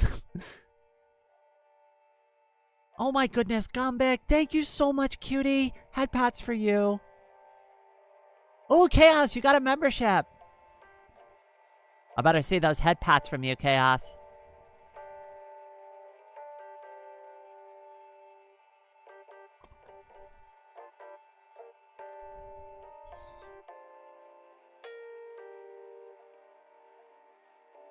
The new stream schedule is every Tuesday except full moons or on days she has tea. But also ignore previous. If a black cat shows up and gives you an anchovy, I know the stream schedule has been a nightmare. I don't know what I'm going to do about that. I'm going to be real with you. Like, I am very conflicted because, like, I both realize the very harsh reality that, like, I am both overdoing it with, like, my current streaming schedule. But, like, being able to stream that much is also like what keeps the channel going. It's what keeps the channel growing, right? It's like what keeps me being able to tread water. I can't, I'm like kind of stuck in a situation now, right? Until like I can find a place that's willing to hire me. This is also like my only source of income. My content creation is the only like money that I make, right? So like when you all send in gift memberships, you send in like the super chats, like you send in the Ko-Fi donations, like you're literally helping like me get by because like I really like I'm trying my best to get like the benefits that I deserve, right? But it's like it's not been an easy process, right? I really wish that the disability system was not the way that it was. I really wish that I wasn't rejected twice. I really wish that I was already given the healthcare and the funds that I need to get by month to month. But it's just not the reality of where I found myself. And it's like I never wanted my channel to become like kind of like something I needed to depend on, right? Like, because I've always wanted to be here and just have fun genuinely with everybody. But I do appreciate that everybody is willing to help me out, that is willing to support a little bit, right? But like, just remember, nobody's obligated to it, right? At the end of the day, if you don't have the funds, just watch the stream and hit the like button. That's all I'm asking for, really. At the end of the day, just be here with me. Just spend time with me, right? Don't feel bad if, like, you're one of those folks who can't send in a gift membership or send me a little bit of money, right? But for those who do, really, thank you. It really does help me out so much. It really does. You have no idea. I wouldn't have been able to get as... Like, let's just be real about it. Like, let's just be real about, like, what the community has done for me so far. Not only last summer did you fund me a brand new wheelchair that is the most functional wheelchair I've ever had so far since I've been disabled, right? So that in and of itself was a life-changing experience. But recently, when my living situation turned upside down on me, right? And I didn't have a roof over my head for a few weeks, you all chipped in and helped me to get a new place to live, too. This community has bent over backwards already to be supportive and to try to help me out when I needed it the most, right? And it's like, it's really hard for me to go, yeah, you know, like, I don't want to be too greedy. I don't want to constantly ask for donations all the time, but like it really does help me out. You have all done so many things that have changed my life for the better already, and like I'm endlessly grateful for it. So a lot of people are like, "Oh, you don't owe me anything. You don't owe me this. You don't owe me that." It's like I do though. I do. Right? I do owe the community to come here and to have fun with you all because you support me too. It's a two-way street. Right? I don't get to just keep the cash and run and be like, haha, yeah, thanks for the money. Right? Thanks for the gold coins. Yummy. I'm not that greedy. I just need enough to get by, right? If we could just make enough to make ends meet, I'd be happy.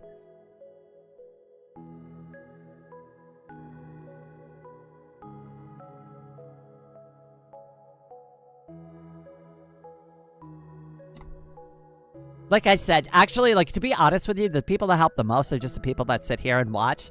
Like, you'd be shocked, like, what, like, just lurking does, right? Like, that's great for me, right? Like, if you sit here and watch, sure, posting some messages in the chat is good. It helps, right? Like, shows YouTube some engagement, right? But, like, just sitting here and watching is also very helpful, right? Like, genuinely watching my content and enjoying it and listening in, and participation helps too, right? But like, honestly, just being here and watching is like probably the easiest and best, like most simple way to get involved. It does help. It really does help. My watch time is pretty good these days. It's like on average 20 minutes, heading up to 30. Some of y'all are really dedicated. Like really dedicated, like watching more than I honestly expect.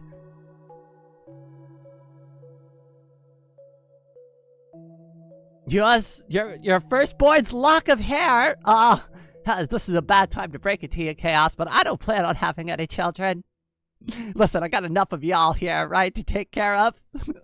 I don't need any extra responsibilities. Oh, goodness. 21 viewers. All right, so here's another thing that I will mention. I don't mind if people tell me how many people are watching, right? But, like, I actually don't check my YouTube stats during the live stream. I stopped doing that a long time ago because it gives me too much anxiety.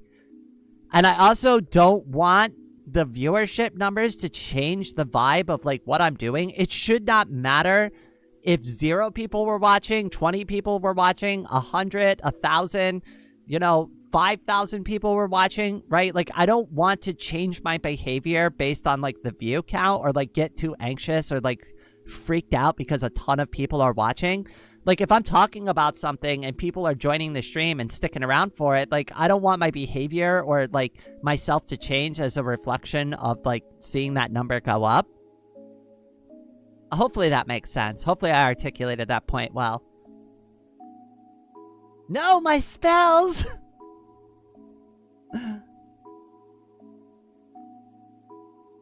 I was able to get a small USB microphone. I'll see what I record. Maybe some things for Vox Libre. Let me know if you ever want to do a video together.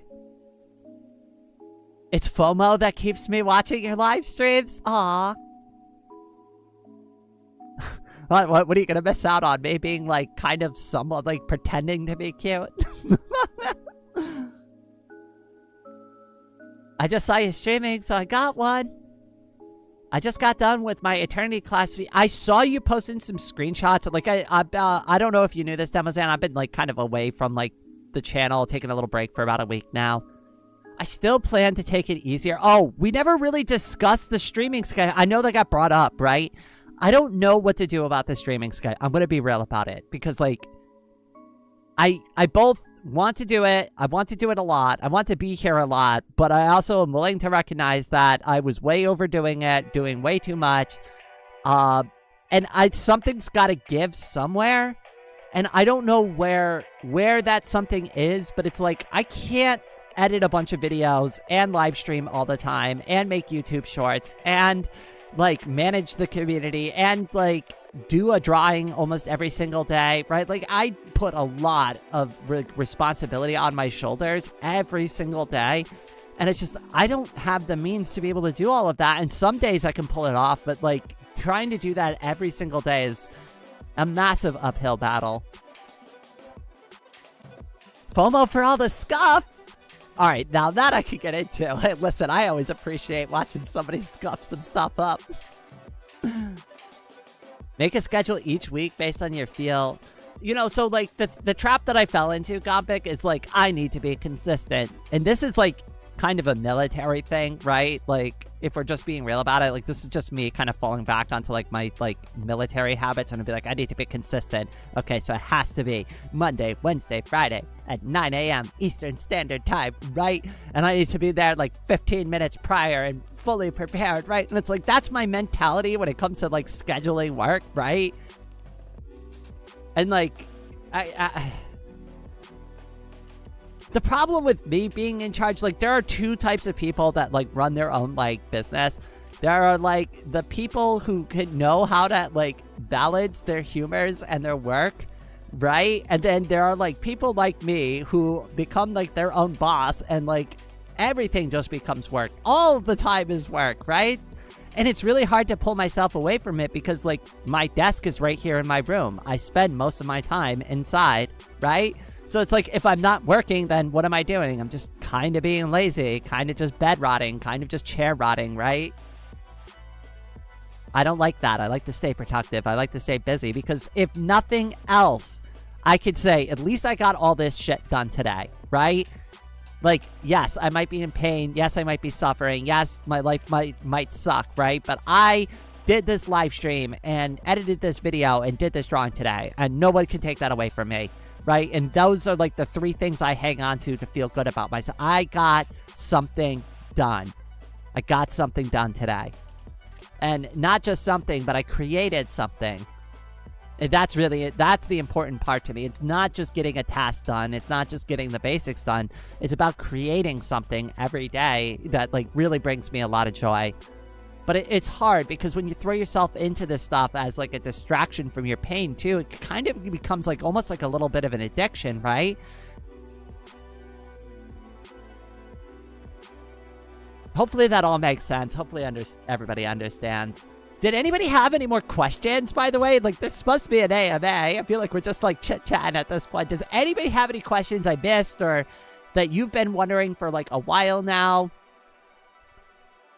Like I said, stuff related to my transition and my disability are okay to ask me about. Like, I'm totally fine with any of that kind of stuff. Feel comfy. I will let you know if I'm not comfy answering that question, right? Like, I'll be very clear about it. I'll be nice.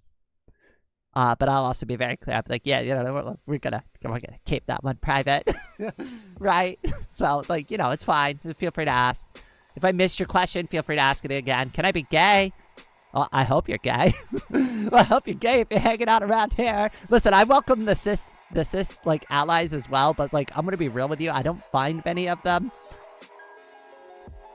In my experience, most of the people that have come here have like come out of the closet already. There are exceptions to that, obviously, right? But it's like the majority of the people that like do watch my content are part of the rainbow community, and I love that.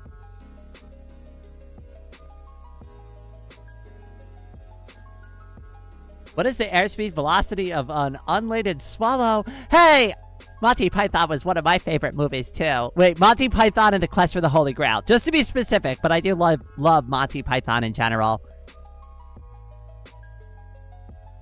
As an owner of a Mindustry server on V8, I gotta get back into Mindustry. I haven't played that in so long.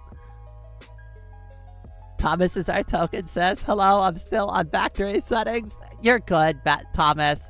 Like I said, like, we do have, like, obviously, like, to prove my point, Thomas is here in the chat right now, right? But, like, I do see more often than not, somebody, if they say they're, like, cis, right? They end up not staying cis for very long. Just throwing that out there as a perspective.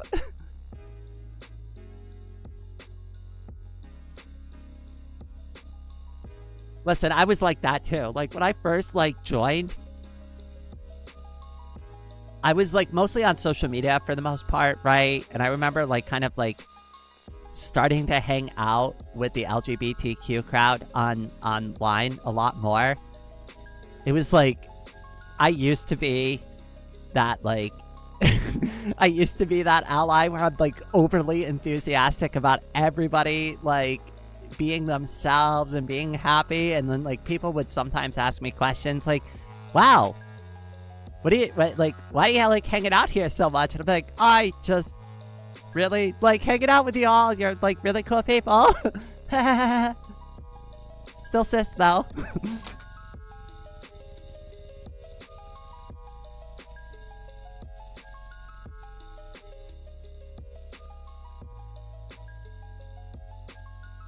Oh, I just shifted in my chair and my, like, left hip popped.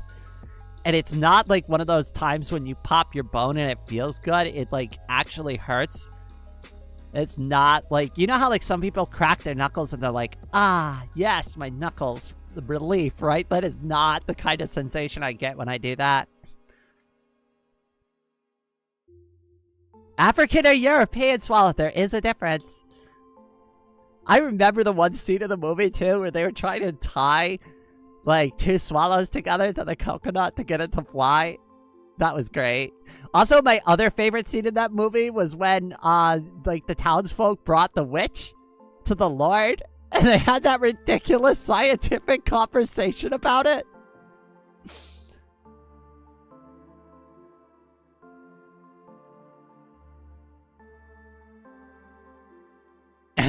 For now, Thomas. For now. Just kidding. You do you. Snack. That was a good. That was very silly.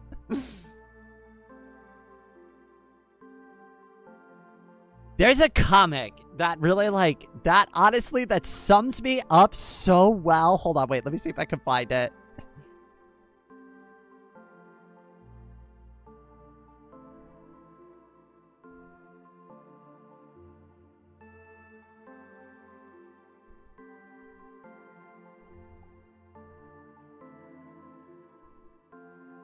Where is it?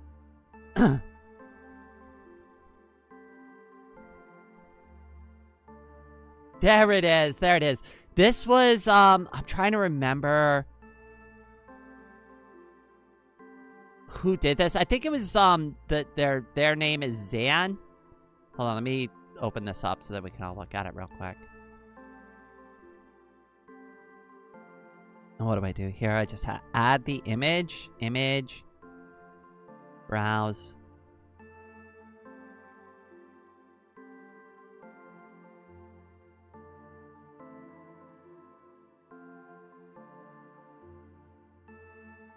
There it is.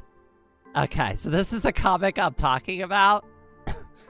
Hopefully you can all read it on screen. I'll blow it up as big as I can. Okay, but it's Thinking Too Much to Think Positively, and the title of the comment is Disgruntled Cat Girl in Moment of Impact. Wow, organizing stuff for Pride is a lot of work. Yeah, thanks for the help, random cis boy. You're welcome. It's just because I'm so passionate about, you know, I really admire you gals, and I want to help in any way I can. Wow, that takes me back. I used to be the same way before I realized I was trans. I was the most enthusiastic ally you could imagine. I guess it was my way of dealing with the kinship I felt for the trans community without really addressing my true feelings. Oh God. Totally called it. Ah, the miracle of birth. I'm sorry, I love this comic. Yes, this summarizes me basically to a T. Get it? T because I'm trans.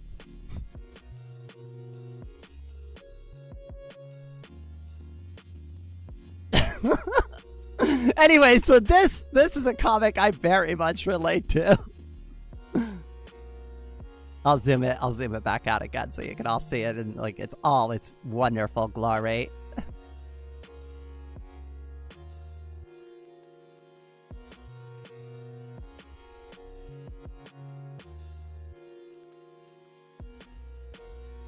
This comic, please post it to the Discord channel. I need to show this, so I'll do that for you right now. Give me 1 second. Give me 1 second. I'll put that in the... I'm going to put it under Pride and Shine. And I'll tag you, Cat. Give me 1 second there.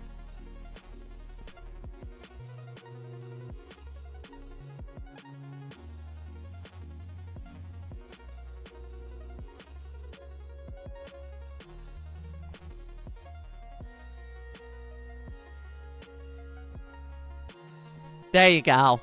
Enjoy. Oh yeah, I've seen that. I'm glad you have, Thomas. But like, I'm only joking around, right? But like, that was definitely me. I was definitely like pretending really hard. To the point that I didn't even know I was pretending. Other people are like, are you trans? Like, I've had a couple of, like, the first person who ever came out and talked to me about it, they're just like, you know, you're really nice, right? If you ever have any questions about this stuff, you know, you can come talk to me about it, right? And at first I was like, no questions at all. I'm just happy to be here, right? And eventually, like, one day I messaged them. I'm like, so about those questions, can we have a quick conversation about that? And really, like, I really just, like, asked them, like, how did they know? How did they know? Right? Like, most of my questions were like, how did they know they were trans? And then the stupidest question I probably asked them the entire conversation was, how do I become transgender? right? I shit you not. I had like a pencil and paper like ready to write like a checklist of things down that I needed to do to like be able to identify as trans. And her reply was so sweet. And she's just like, you know, if you think you're trans, you're already transgender. You don't have to do anything. You're just part of us. There isn't a requirement. You don't need to be on HRT. You don't need to grow out your hair. You don't need to wear women's clothes if you don't want to, right? If you think you're a girl and you're part of this community. And that's just where they left it with me. And then they're just like, just think about it. And I did.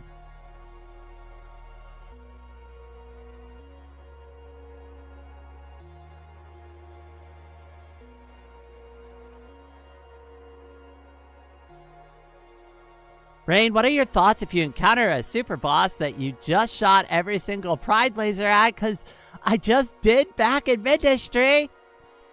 You know, honestly, I've never had to deploy all my Pride lasers before. Usually I'm one shot, one kill. You know, usually that's all I need. I'm just kidding. That's my bravado from being in the goddamn Marine Corps. Do you have a clip of that? You can post that in the Discord. I'd love to see it. I'm not becoming a cat girl. I will become full burb. I support your transition to full burb, my brother. You have my support. Wait. Does that mean you're on BRT, burb replacement therapy? I'm sorry. No, that's a stupid joke. Oh, goodness. I'm so far behind on chat again. Oh, my God. I was the opposite. I was really resentful of trans people before I came out. I kind of fell into that trap a little bit, too. And this is just me being honest about it, right? I remember, like, sitting down. And this was, like, probably a little bit before, like, I had my first accident. And me and one of my, like, former partners were watching a TV show. And they had a transgender woman on it. And I remember, like, getting, like, kind of uncomfortable about it. And they even, like, kind of picked up on that vibe. And they're like, yeah, what's going on there? And I'm like, I don't know, it's just kind of weird, right? And they're like, what's weird about it? And I'm like, I don't know. Like, I mean, they're wearing girls' clothes right now. And, like, I don't know. And it's like, I wasn't, like, being any kind of way about it. But it's like, it definitely made me really uncomfortable. And I'm just like, I don't know. I shouldn't have said it was weird, right? But it's like, it's more like, in retrospect, I'm looking back at it, it's more like my emotions and my reaction to it was the one that was weird. They're totally valid. I'm the one who's like getting uncomfortable by their like validity. There's probably an issue with me, right? And like those are some of the things that like when I mentioned earlier that like I really needed to self-reflect on was like stuff like that, right? Like I shouldn't have let something like that make me uncomfortable.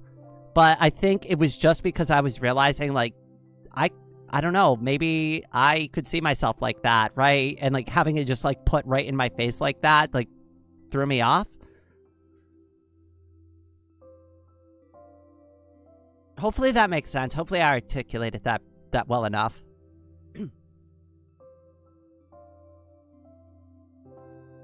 How long have I been on HRT? Almost 2 years now. It's going to be 2 years in January. So about 1.5 years, actually, like if we're being more accurate here.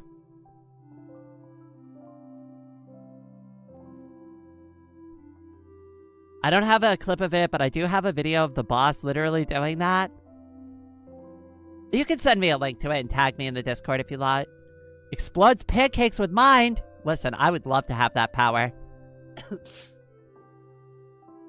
Pancake bomb, go! Oh, my trip to Waffle House would be an experience, right? I'd be like, I see somebody ordered the pancakes, right? That was a mistake.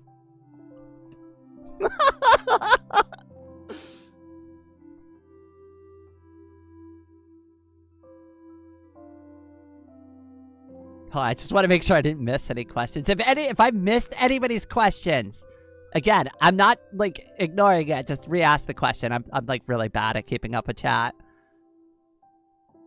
A superhero that explodes pancakes would be so funny. And like imagine like the origin story to that too, right? Like where they didn't realize they were the one exploding the pancakes. They just like start to like notice that where they go sometimes, like maybe when they get like kind of upset about something, like a random plate of pancakes explodes in the diner.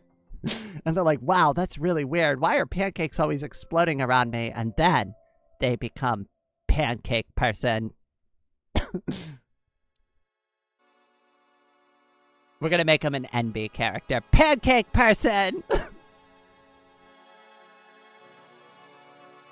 I hate pancakes! Pancake bomb goes off! Right?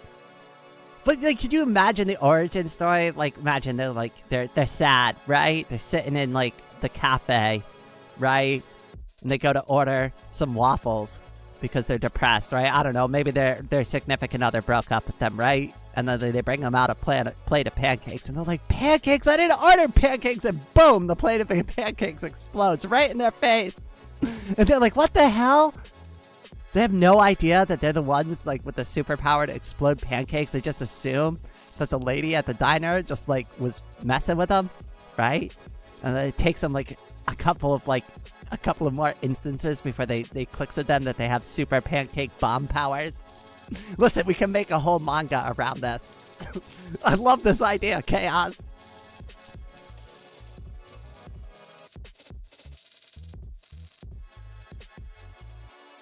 Pancake Vady versus Waffle Joe. I love it. Your pancakes powers don't work on me, pancake person. I'm a waffle. This is actually beautiful.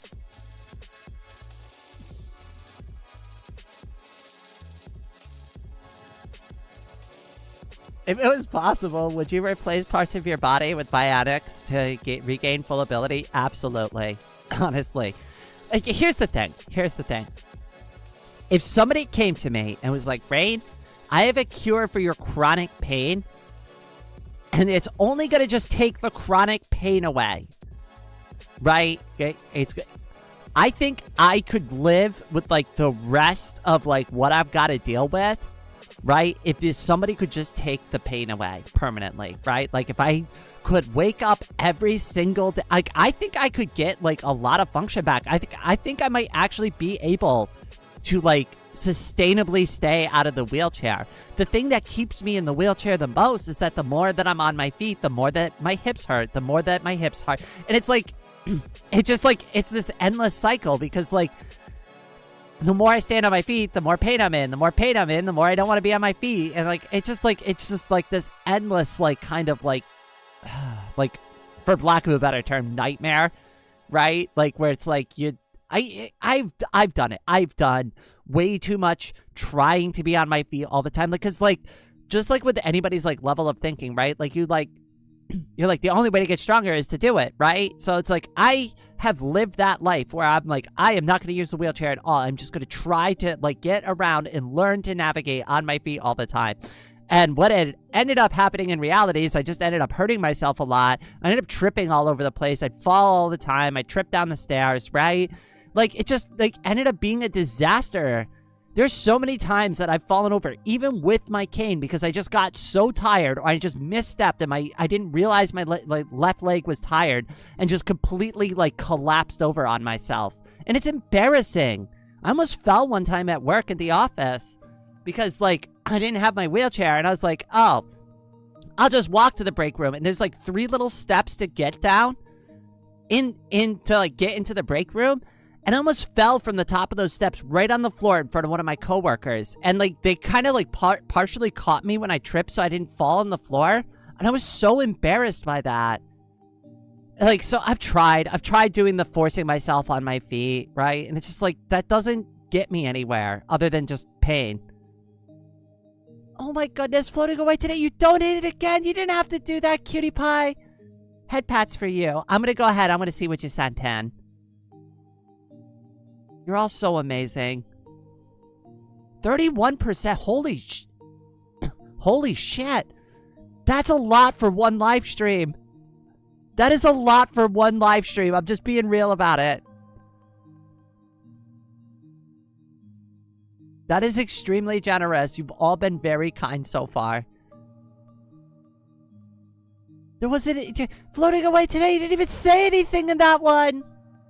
Do you have a question or do you want me to read anything? Did it take the message out? Thank you, cutie. That was really generous. Thank you so much. If you've got like a special question or something, like please, like you or Crazy Krita, please, like just let me know. Like let me know. And I will answer a special question for either of you or just like whatever you want. Like just let me know. That was a very generous, between Crazy Krita and Floating Away today, they have both very generously donated a lot today. So extra head pats, extra hearts. You know what? I'm doing hugs this time. Both of you are getting hugs.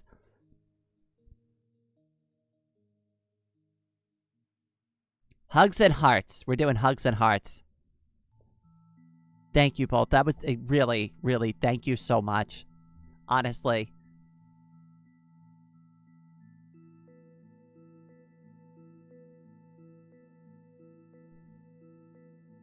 We've been trying to send that for the last hour, literally 19. I'm so sorry.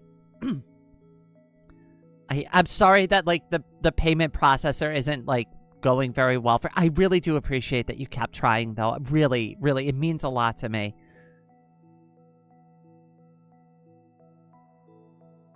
My head pats have disappeared.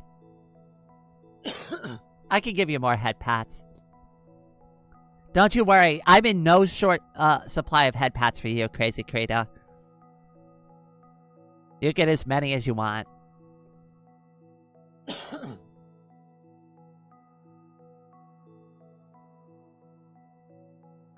I'll answer a question that nobody asked, but just probably a few people have been curious about. What's up with the cough all the time? Because I talk a lot on live stream, and then I record videos, and then sometimes I get on voice calls. I gotta use my voice a lot more than, like, other people do, and it does strain my voice a lot. I've realized over time I'm not sick. It's just because I'm constantly talking.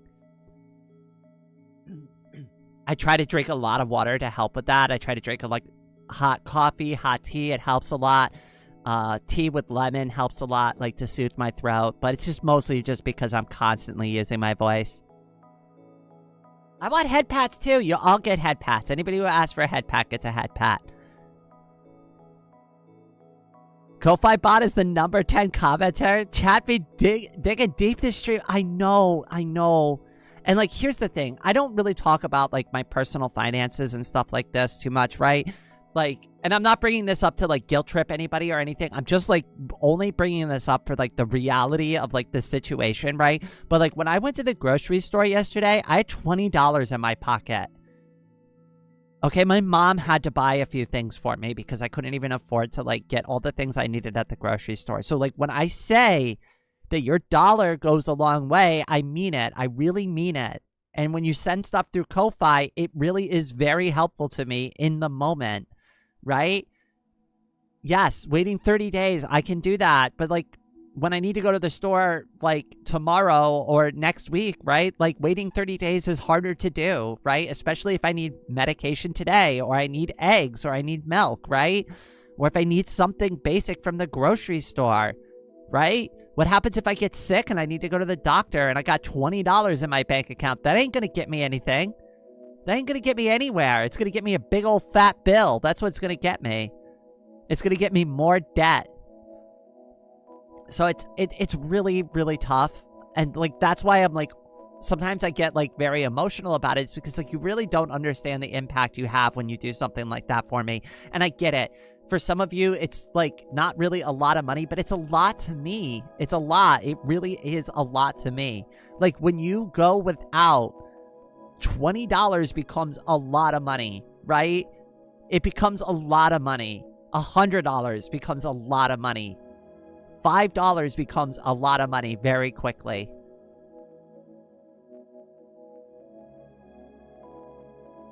So, like, don't be like one of those folks who be like, well, I only sent $1. Probably didn't do... You did a lot. I promise you, it adds up. It all adds up. It adds up very quickly, too. Wow, my window just blew shut. I've never had... That must have scared the crap out... That would scare me. I'd probably jump 20 feet in the air. Head pats in chat if Raid is a cutie! Oh no. Oh no, everybody's gonna turn against me now! Home Alone scene where he gets all that stuff for 20. I am very frugal, and I try my best to, like, spend my money as wisely as possible. Like, I'm not even joking when I say, like, I pretty much don't spend any money unless it's on, like, medication, my HRT, which is also medication, right? I spend it on food, and I spend it on my living expenses, which is, like, my rent and my, like, and my utilities and stuff, and that's it. That's it. That's all. I don't buy new clothes. I don't go out and buy video games. I don't buy toys for myself, right? I don't go buy, like, little figures or jewelry, right? I don't have any of those kind of expenses because I can't afford it. I can't afford it. When somebody sends me $20, it's not $20 to go play with. It's $20 for food. It's $20 for medication. It's money to help me pay for my rent, right? Or it's, like... I would very much like to use some of that, more of those funds to, like, help with my content creation. But, like, right now, I'm, like, really struggling to get by. So, like, that's where a lot of the donations go towards. And I'm happy to, like, be open and honest about it with you all. Because, like, obviously, like, if you have questions about, like, where I'm spending the money, like, obviously, you're the one who gave it to me. I'm happy to answer it for you. I've got nothing to hide.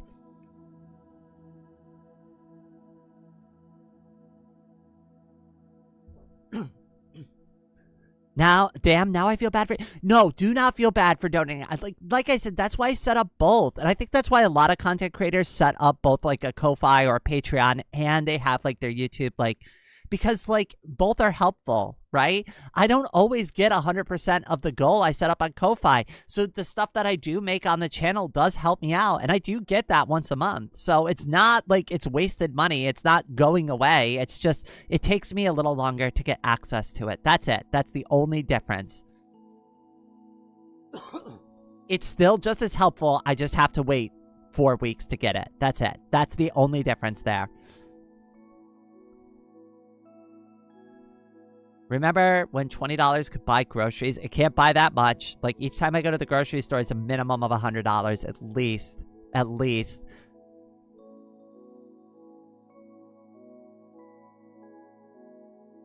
We tried different cards, turning off and on the devices, breaking up into smaller amounts, which internet providers removing the...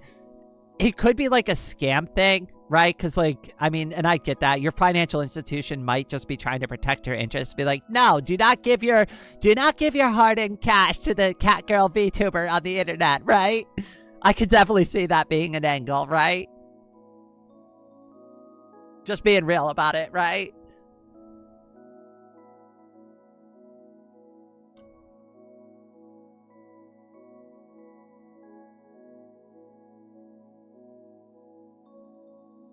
Rain, how long have you been on HRT? I just wanted to know. About 1.5 years. About 1.5 years now. Gonna be 2 years in January. Question. You enter a devil deal on the floor 2 with 4 soul hearts and C brimstone, twisted pear, and mom's knife. Which one are you picking? Oh no. Well, I know it's just a joke, but I'm gonna go with brimstone. I don't know, I just like the sound of brimstone. Sounds ominous. Right? Like, yeah, I love that saying. It's like, oh, they're coming down with fire and brimstone. I mean, and brimstone's just volcanic stone anyway, so it's not, like, super fancy or anything, but it's just, like, it sounds cool. And it's like... the difference between saying blackmail and extortion, right? Extortion sounds cooler. Like, let's just be real about it, right? Like, blackmailing sounds lame, but extortion, ooh, that sounds fancy, even though it's exactly the same thing.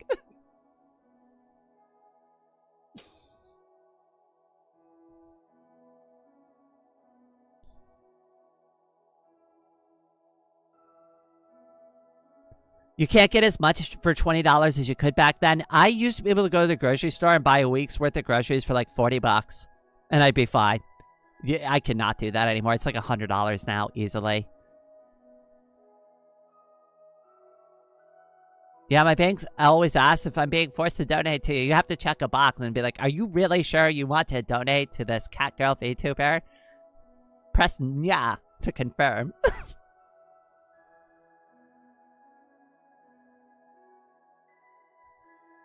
I think brimstone is another. I thought it was volcanic stone. Maybe I'm just wrong there. It could be sulfur. That would make sense too. Ooh, fire and sulfur sounds awful.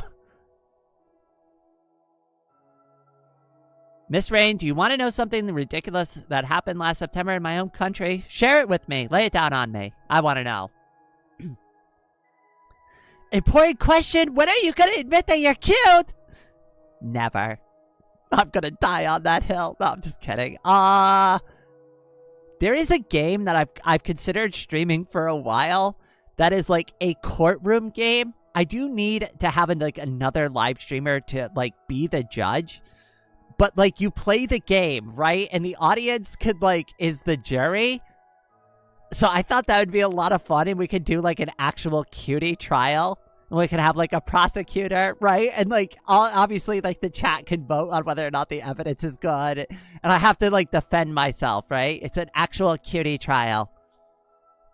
We're going to cutie court. So that's an idea I've been kicking around for a while, right? Like, then it would be official, right? Even if I say, like, no, I'm not cute, right? To be like, no, Rain, remember, we have a judgment against you that certifies you as being a cutie, right? I don't know. I just thought it'd be a fun way to, like, go full circle on that. If it's worth doing right.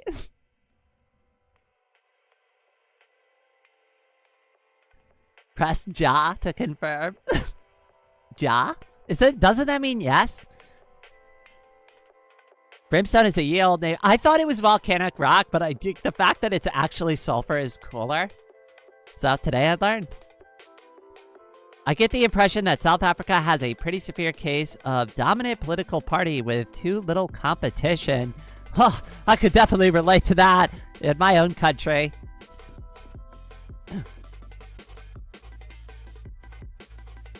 Brimstone for synergies, mom, knife, and guaranteed big damage, and twisted pair for when you feel really silly or doing a Lilith run.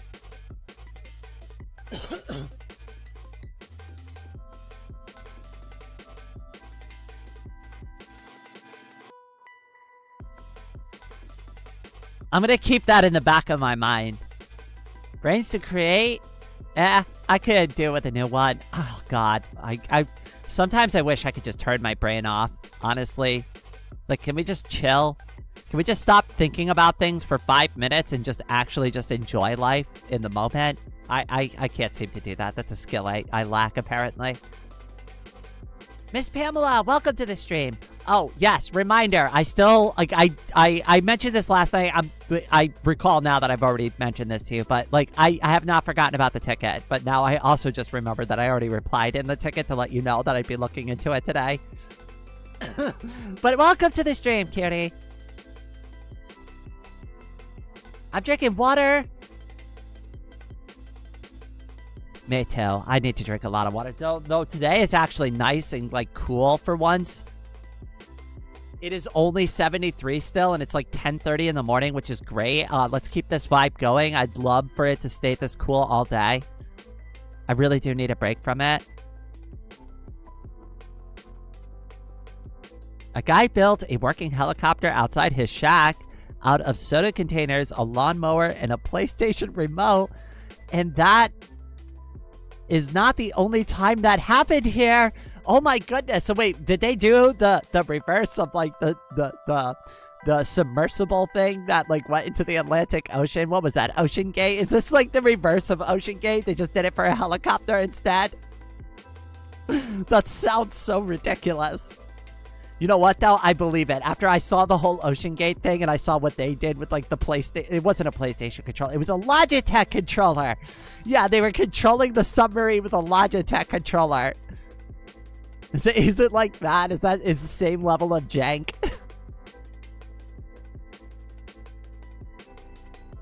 Oh my god. I'm going to tell you this right now. You could not pay me enough money to sink my ass to the bottom of the Atlantic Ocean in like a freaking metal tube. I'm sorry, just no, it's not gonna happen, right? And like the more I learned about that story, the more I started like freaking out about it, because I was like, oh my God, like there's no way out. There was no emergency exit. There was no life. There was no like secondary or like trietary like backup systems for communication, right? Like there was a lot like where like if it was me, I would have been like, no. Well, I'm afraid of the deep ocean anyways, but it's like, nope, that's definitely not safe.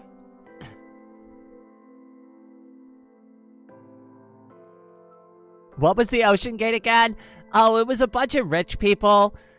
So this guy, I forgot his name, right? But he like was the CEO of the Ocean Gate company, and he basically built like a homemade submarine and was like trying to commercialize it, and was like, we don't believe in regulations, right? We don't believe in regulations. So we built this hull out of carbon fiber steel, which is not the industry standard. And they made like a huge point to be very proud that they're breaking like the norms of submersible technology by like going to Camping World and buying parts for it, and basically kind of like just jerry-rigging a submarine together.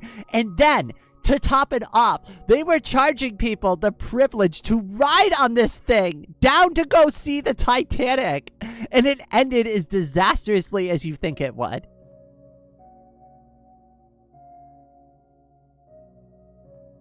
Instantaneous implosion.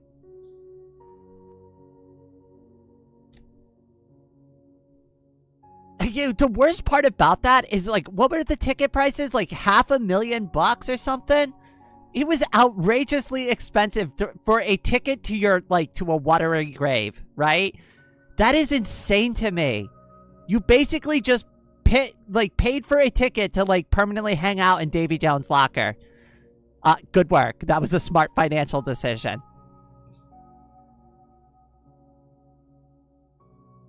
Bloomy, welcome to the stream. Yeah, it was instantaneous. Yes, Bloomy, you're 100% right there. The human mind could not even process what had happened. That implosion happened within milliseconds, and I think it takes 15 or 20 milliseconds for the human mind to even process what's going on. So they were literally gone before they even realized what had happened. They may have heard a creaking sound or a groaning sound as the metal gave way, and that was probably the last thing they ever heard. It was what's that sound? And then that's it.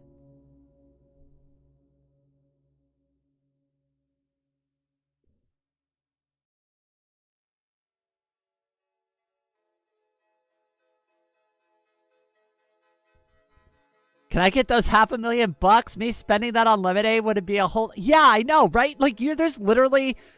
You could do so much with, all that money. And I'm probably wrong about the price tickets, but, it was really expensive for a ride down there. And, the jankiest, submersible ever. Rich people really are very dumb, honestly, right? They might be book smart. They might have gone to, these prestigious universities, but, they don't have common sense like you and I do, right? So just be thankful for that. Street smarts are extremely valuable, right? Being able to look at something and go, I don't know about that. I don't know. That don't look too good to me, right? That's a very valuable thing that a lot of people just don't have.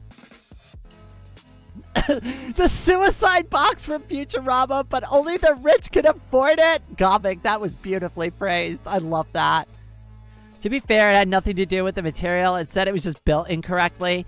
I am going to still say that probably carbon fiber is not the best material for going to the bottom of the Atlantic. Now, is there something to be said about testing carbon fiber out in submersible technologies in general? I'm sure that's fine, right? And it's probably a good idea to test various different materials at different depths to see what they're capable of. Because maybe carbon fiber is good for I don't know, light submersible use, right? I'm not going to sit here and pretend I know a lot about it, but bringing a carbon fiber hull all the way to the bottom of the Atlantic Ocean, I don't know about that. I'm not feeling the vibes on that one. That doesn't seem safe to me. right? Especially when every other submersible that goes down that far is basically a huge triangle-shaped deep-sea diving bell. You're going to be the only one that goes down there in a flimsy carbon fiber tube. We obviously saw the results of what happened to that, right? So we know that you shouldn't be doing that at least, if nothing else, right?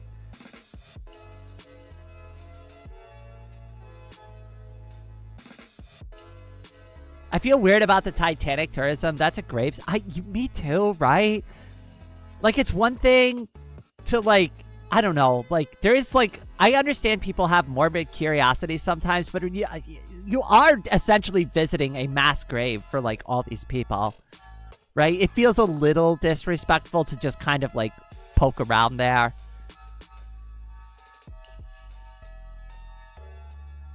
I get it, though, for, like, scientific reasons and other various reasons. Like, we should go down there and take a look, right? But, like, the tourism for it, I'm not a huge fan of. I can't wait for D&D on Wednesday. I know, I've been, like, and I'm sorry I've had to take a couple of weeks off. Obviously, I think at this point, like, everybody understands. And if, for those who were confused about, like, what's been going on with me recently, like, obviously it's, like, somewhat related to my disability. So if anybody's had any questions about that, as long as I'm comfy answering it, like, you can feel free to, like I said, ask me almost anything. One guy made a highly detailed copy of a military helicopter out of stuff he found in a junkyard, and another guy built a helicopter to keep gangs out of his neighborhood. Like an attack copter? A homemade attack copter for your neighborhood? It's like the neighborhood watch is really up their ante recently. Oh my goodness. I don't know if any of the neighborhood watches around here have their own attack helicopter.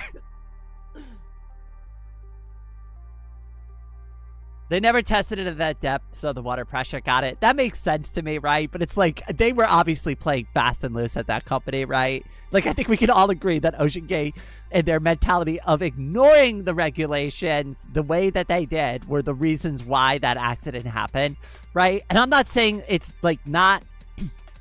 It's good to experiment. It's good to try different things. But when you're putting, like, paying customers on an experimental vessel like that, I don't know. I feel like that's where, like, I feel like that's the fast and loose part that they shouldn't have done. Right? Because they were basically just saying, it's a test, but we're actually charging customers for this service. So it just kind of feels like they were just trying to profit off of it but like also being like, yes, you're all part of the fleet. You're part of the crew. You actually work for the company as a volunteer. Ha ha ha. Now sign this waiver in case you die.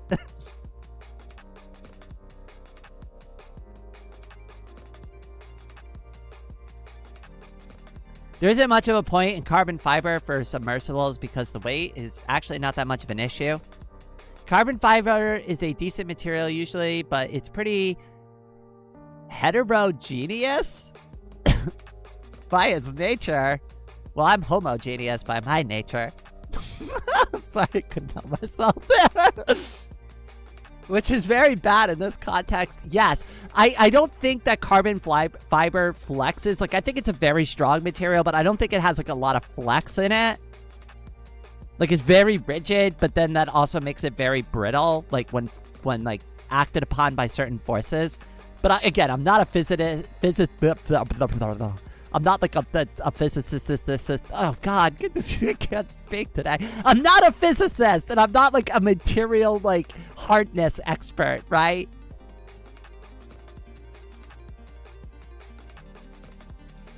Does anybody know the difference between catsup and tomato paste? I'm going to be real with you. I've never figured out the difference. I remember there was a Simpsons joke a long time ago, and I remember, like, thinking about that, but I never actually figured out what the difference between catsup and, like, ketchup or tomato paste was. Tomato ketchup is much smoother and also has a lot of added sugar, I think. That makes sense. It's okay, Rainy. I was sick, too, and I had a high fever. I'm glad you got some rest. I mean, the Titanic sunk so long ago.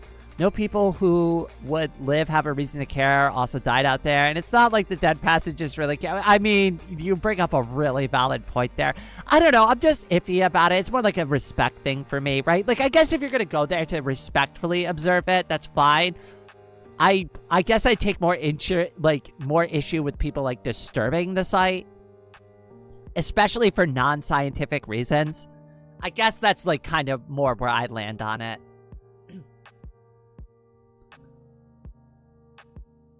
Heterogeneous, not uniform across the material, which means damage can build up in the places where it's weaker. That makes sense, but I wanted to do my stupid joke. Oh, goodness. In this context, being hetero is a bad thing. Oh, that's great. See, there's so many benefits to being gay.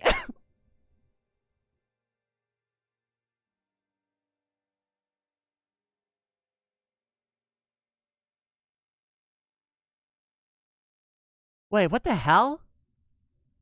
Oh, somebody downloaded my texture pack. Well, thank you, Katie. I appreciate that. I don't know if you're watching the live stream, but somebody went to my website and downloaded something. Yeah, I have that set up too. If people buy stuff from my shop or just download like free stuff, I get an alert on live stream. But it doesn't happen very often, so it always takes me by surprise. But it does happen. I do have it set up, and that's how I know if somebody like from the stream goes to my shop and buys something.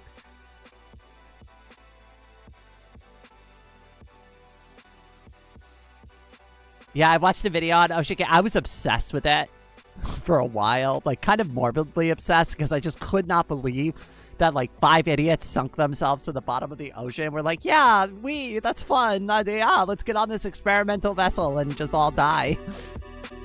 And pay for the privilege to do so. That's the part that really blows my mind. Right? They weren't actually scientists or anything. They were just tourists.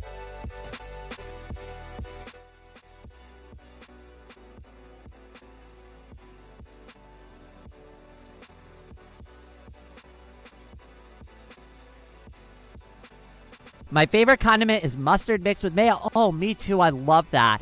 Also, it's really easy to make yum sauce. If anybody doesn't know how to make yum sauce, you just take mayo, like 2 parts mayo, 1 part like sriracha, mix that together in a bowl, and it makes like a creamy pink sauce. It's very spicy. It's very yummy. It's so easy to make. There's no reason to buy sauces like that. You can just make them. I feel legally obligated to be gay. I mean, we live in the Rainbow Nation.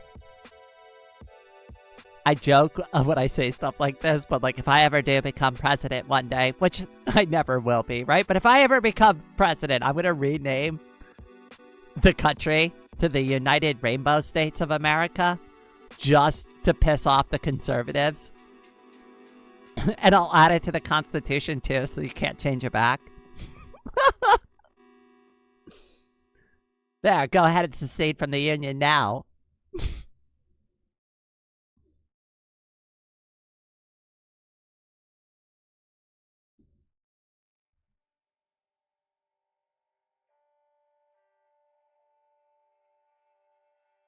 I think that'd be a very lovely name for our country, right?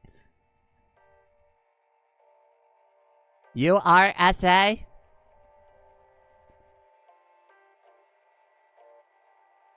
United Cuties of America!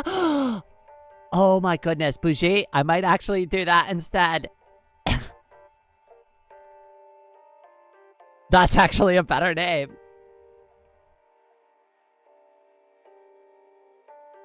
I might be biased because I really like the word cutie.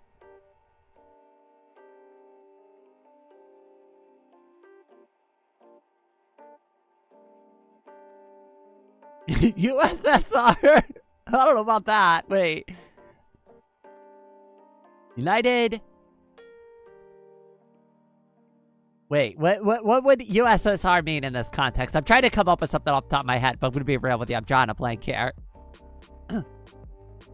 I was talking to an American friend about this, and apparently while states can't leave, they can get kicked out. They can't, I guess they can get kicked out. You're not supposed to be able to secede from the Union. That's technically what started the Civil War to begin with, was that not only did they secede from the Union, but then they also attacked, which, you know, they probably that was like probably the worst decision that they could have made, was attacking, right? It was one thing to secede from the Union, but to start, like, to be the ones that shoot first were like, and they were really proud of that fact too. They're like, we're gonna start the war, and then they lost it. Fun fact about the Civil War, the first battle of the Civil War. Do you know how many casualties there were? None. They spent all night shooting at each other and nobody got hit with anything. It's really insane. Now, the next battle after that was really brutal, right? But the very first battle of the Civil War, nobody got hurt. As far as I'm aware, nobody got, like, hurt, and I think maybe there was only a couple of minor injuries. That's it. You have to remember, they were using cannonballs and muskets back then. Barely hit the broadside of a barn with one of those things. Like, they're not completely inaccurate, but to say that, like, you could, like, be, like, a sharpshooter with one of those things, that takes a lot of skill.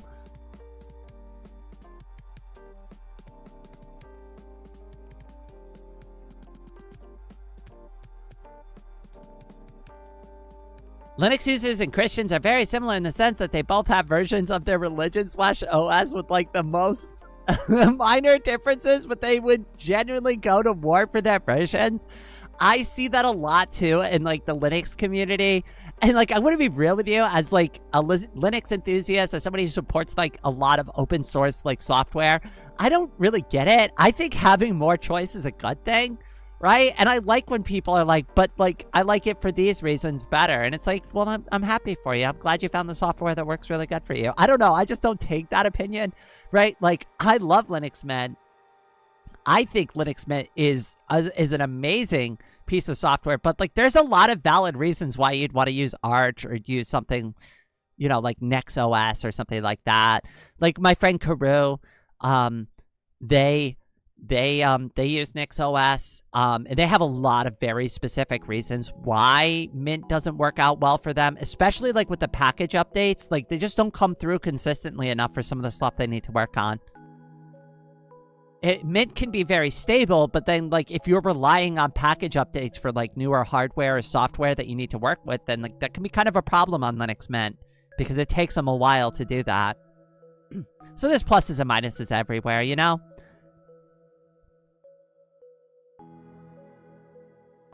Lower Canada? I love that. I could tism rant about the Civil War weapons right now, but YouTube has character limits. I feel ya. I have watched a lot of the Ken Burns, like, Civil War is one of my favorite documentaries, especially the music.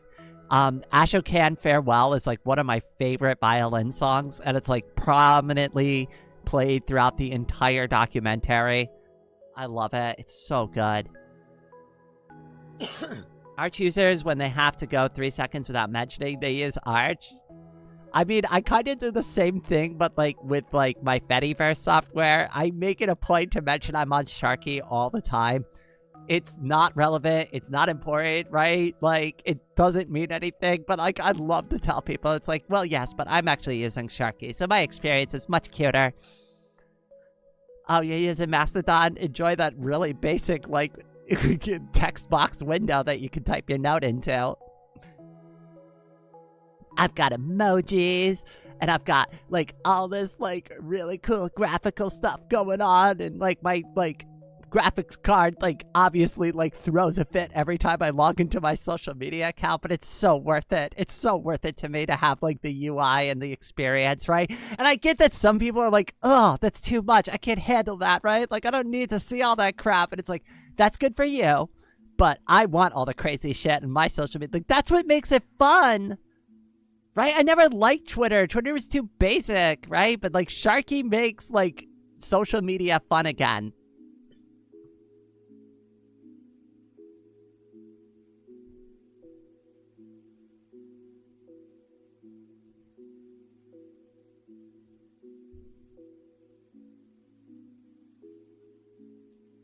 Atune, she films, has a great YouTube series. If you want to know more of the political and cultural parts of the Civil War, I will definitely check it out. Feel free to drop me a link too, if you'd like to Snack.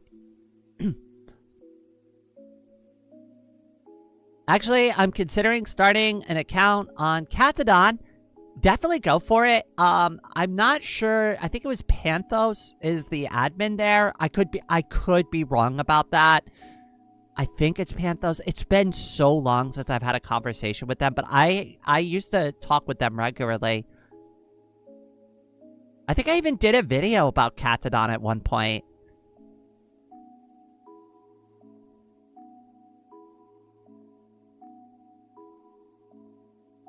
YouTube's 200 character limit is probably the dumbest feature ever. I don't really have a character limit on Sharky. So you know, on like Twitter, like you're really limited. On Blue Sky, you're really limited, like by how many characters you can type into the post, right? I don't have that problem. I can basically format my post the way I want to, which is really nice because if I want to say something in several paragraphs, I could do that instead of doing a stupid tweet thread. But I do threads too, but it's usually just for nonsense. It's usually just me replying my extra thought to like something.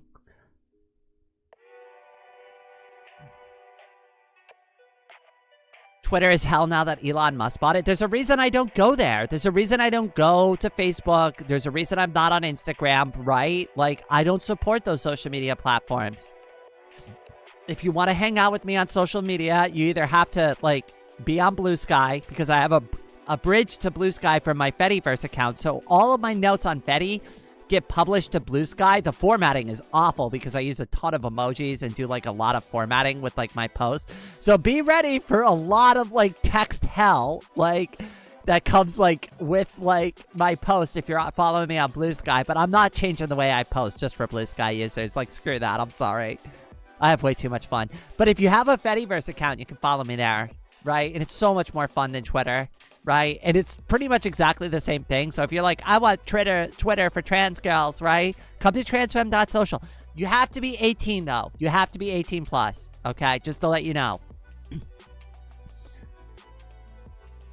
And I would encourage most people who get on, like, a social media account, like, I really... And I know this is going to kind of sound, like, a little weird of a position for me to, like, take, right? But, like, I really think you should be 18 before you get on a place like the Fediverse. That's why I signed up for an instance that was only 18. Because, like, there's a lot of people that can just, like, set up their own Fediverse instance.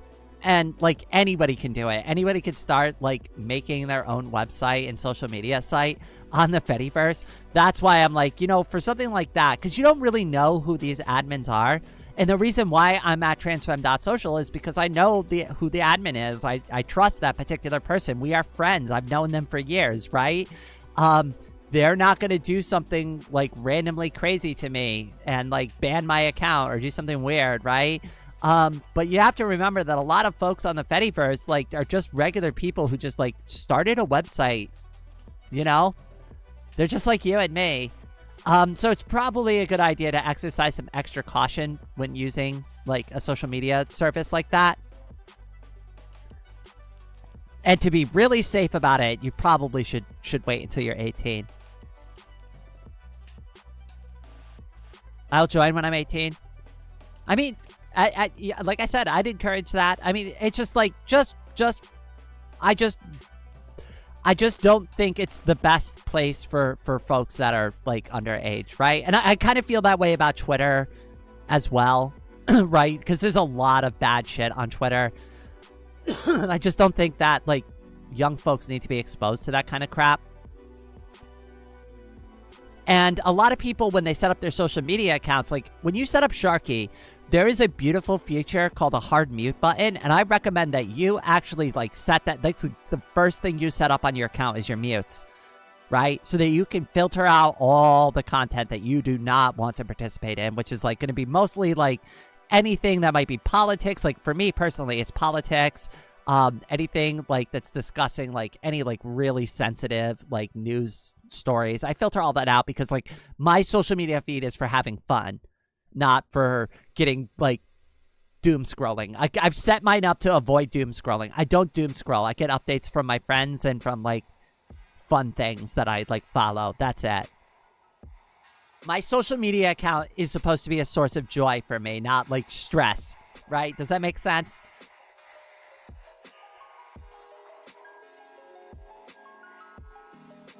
Does Fediverse still DDoS linked websites? I'm not familiar of any DDoSing, but I could just not just be in the know on that.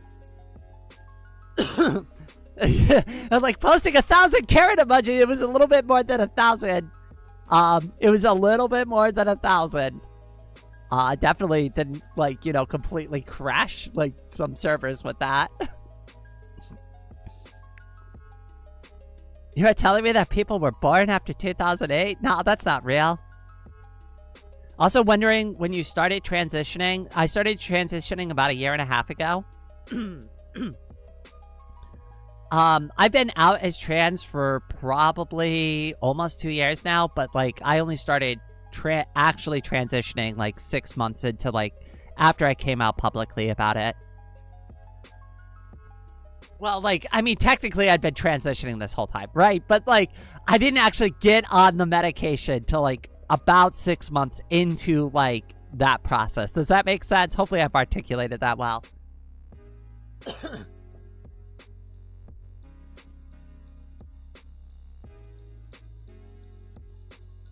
Reddit is the superior social media for me because unlike Twitter, you don't follow people. I actually don't care for Reddit. I have like made no like, and it's fine that you enjoy it. And if you enjoy Reddit and you enjoy that platform, that's great. I find Reddit to be very echo chambery. I find Reddit's, the smaller communities are fine, but like the problem with like, and the problem is always with like the power mods there and like the power users and the echo chambers that form there. And there's a lot of echo chambers on Reddit. And there's been a lot of issues all over that website. I was on Reddit for nearly a decade. I've had my fill of that website. I'm not really going back. The Fediverse has been the best social media I've used so far. I can't go back to like that like whole like, and Redditors are very kind of shitty sometimes. Like for all the good things that they do, they can be really particular and shitty and just like make really shitty comments and have really shitty takes sometimes.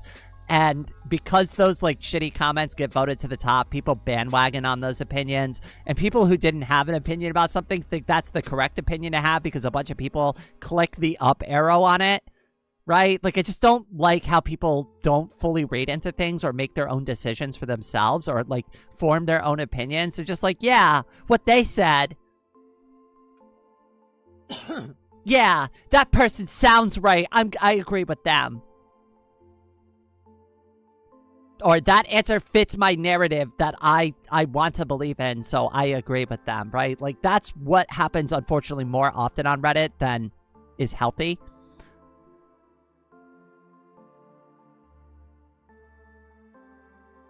The problem with Reddit is Redditors. You nailed it, Gombeck. Annie, welcome! I am doing okay. I've had like a week off, like maybe like a little more than a week off at this point. I'm doing all right. I'm getting there. How have you been? Oh God, we're talking about Reddit. Leaving Reddit was the best decision I ever made. Same here. Reddit echo chamber is largely the reason for my sister's transphobic belief. I honestly, I could see that. I could see that happening, right? Because it's so easy to have like those really shitty comments get pushed to the top because that's, they all, like, people agree with it. Like, you may not be the person brave enough to say it, but you'll updo the other person who did find the courage to say something horrible, right? And you'll be like, yeah, what they said. I hate that. I hate that. Yeah, it sucks, but it's the only social media with structure that I like except Facebook. And that's even worse. I would encourage you to try the Fediverse. And like I said, you're welcome to sign up for an account at transfem.social. That's where I hang out. If you want to give it a try, if you want to see what trans girl Twitter is like, right? Come over and hang out with us for a little bit. Just see if you like it. You don't have to be like me and give up Reddit, right? I gave up Reddit for a lot of reasons. Not just because of the echo chambers and stuff, but like the API thing was a huge factor. The echo chambers were a big factor. The Redditors themselves were a big factor, right? So I'm not saying you have to abandon ship, right? But hey, you never know. You might like it. It might just be another source of fun for you to have, right? The definition of insanity is trying the same things over and over again and expecting different results from them, right? Try something new for once. Try something different. And if you don't want to, that's valid too.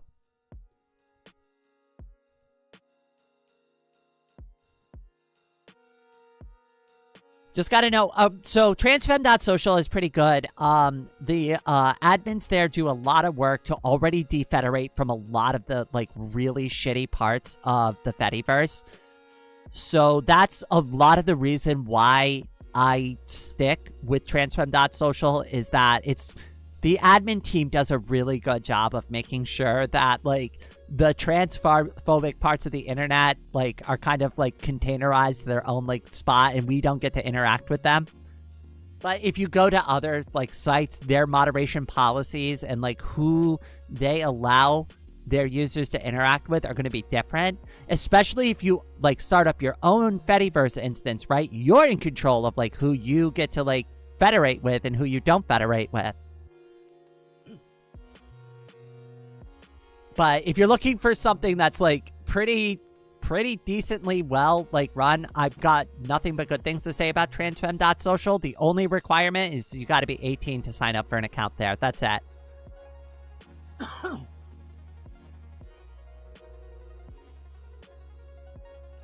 What is federate? So federate is like all right, so when we're talking about the Fediverse, right?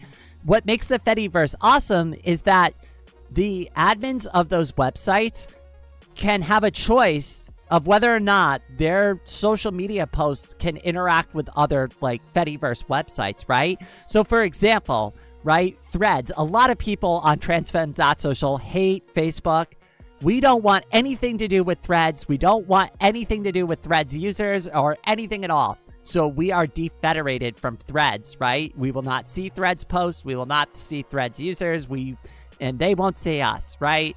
We don't know they exist, and we don't know they exist, right? And that just kind of keeps things, like, you know, nice and safe for everybody.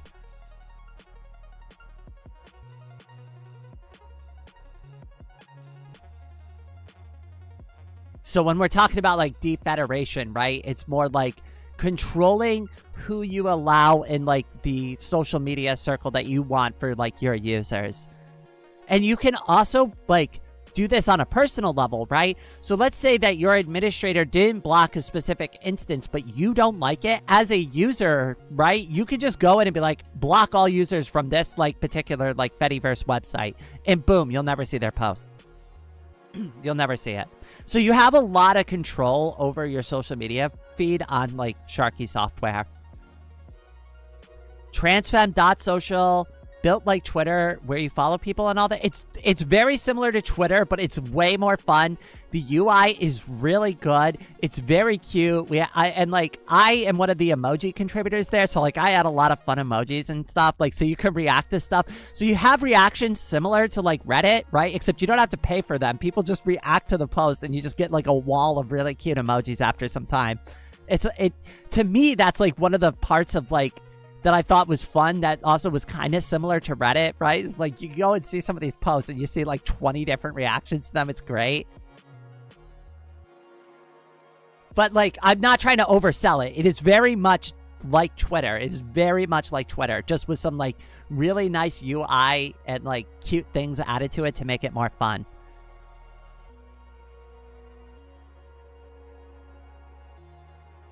Rain, do you think YouTube will become unusable? Well, obviously, I don't think it'll become unusable, right? But, like, with any of these types of, like, big social media platforms, they're going to change things. They're going to do that. Like, this is not the first time YouTube has made a series of really bad decisions and have done some really wonky stuff. Sometimes they walk it back. Sometimes they keep it. And sometimes, like, they, like, quietly, like, remove that feature and replace it with something else, right? I don't think it'll ever become unusable because they don't have a business interest in making the website unusable and having their, like, core users revolt. What they are going to continuously do is push the envelope to see where the line is for the average user, not for, like, the picky particular users like me and you, right? For the average user, what is the average user going to tolerate before they're like, nah, I hate this. YouTube sucks now. right? So as long as they can get up to that line and not go over it, that's usually what you see with changes like these. Hopefully that makes sense. So, but remember, they don't have a business interesting in ruining their product, right? They want you to be here. They want you to watch content on it. They want you to stick around, but they also want to see what you're willing to put up with, right? That's why, like, making us stink about stuff on social media actually does get traction sometimes, because if it's big enough and enough people are crying about it, right? They don't want to lose money. They don't want to lose money. They don't want to lose people off their platform. They have a business, and it sucks that it's like this, but they do have a business interest in placating the masses sometimes. Yeah, it sucks though. Like, I mean, they took away one of the features that I was relying on for my YouTube shorts, which was the clip feature. So like, people could clip like the things that they thought were funny and silly. And not only did that help me out a ton, like an absolute ton, because like I didn't need to go and rewatch those parts to go find those scenes again, right? But I could like just convert them into a YouTube short, like right through my cell phone, and edit that YouTube short and publish it. So it made making YouTube shorts really easy for me. And the reason why I've stopped making YouTube shorts is because it's just kind of labor intensive to go back through a live stream, rewatch it, go, ah ha ha, that was a funny moment. Then I gotta download the entire live stream. I gotta clip out that one part, change it to like vertical format in my video editor, add some text, like add the subtitles. It's so much extra work when it used to just be like a 2 or 3 like button click affair and I could publish a funny moment from my live stream. That really rubs me the wrong way, right? Like, for a company that really wants more YouTube shorts on your platform, why would you take away one of the creative tools we were using to make those YouTube shorts? It doesn't make any sense to me. Sorry, now I'm getting upset about it because I use that feature a lot. I'm freaking crashing out about like the YouTube tools. Sorry, I get really passionate about like my content creation.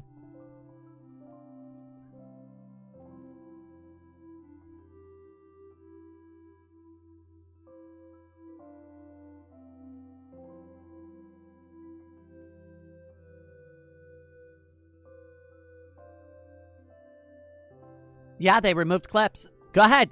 Go to one of my videos right now on the channel. Or go to any of my past live streams and go ahead and look for the clip button. Go ahead. Try to find it. Let me know if you do. If you find it, let me know. But I don't think it exists anymore. I don't think it exists on mobile, and I don't think it exists on the web anymore. All these platforms are managed like a Jenga tower. They keep removing and adding things until it eventually falls. Well, until it starts to fall. But remember, they have a business interest in keeping you happy and keeping you onboarded. So usually what they'll do is they'll be like, oh, we're our bad. We listen to our users. We've heard your voice. And we are going to go ahead and we're going to revert back this change because we realize we got way too greedy with that, right? That's usually the response there. Yeah, they removed it. That's why I stopped making YouTube shorts. Because, like, I've got to figure out a new process for that. I got to figure out a new live streaming schedule. I got to figure out a new process for making YouTube shorts. Like, I can make videos, but, like, it's so hard for me because, like, think about it. I've already been on live stream for 3.5 hours, right? I've been on live stream for 3.5 hours. So that's a decent amount of time to be on stream already, right? And then let's say I wanted to use this AMA and turn this AMA into a video, right? Well, one, I got to wait for, like, the stream to, like, you know, be fully uploaded to YouTube. That sometimes could take up to 24 hours. Then I got to download the stream again. Then I got to go through, I got to clip out all the stuff for it, and I got to compile it and condense it down to like a 15 to 20 minute video. And that can take several hours of editing just to do that. That in and of itself would be like an entire day of just work for me, right? And like, I may not even be finished with the video after that. I might have to like edit it a little more the next day. Sometimes I can get a video done in a couple of hours. Sometimes it takes me like a day or two to edit a video, right? But then I also have to add like YouTube shorts for that. And then I also have like another channel where like I should be filming content, right? And like uploading stuff to that. But my other channels mostly get ignored at this point because all my effort goes into like live streaming. And then like, where am I supposed to fit like editing YouTube shorts now into like this like crazy amount of work that I've like set up for myself. It becomes a lot, and I don't have the means to hire an editor. I've hired editors a few times, but it is expensive, and it's not really a sustainable way. Like, I don't make enough money on the channel to be able to do that sustainably.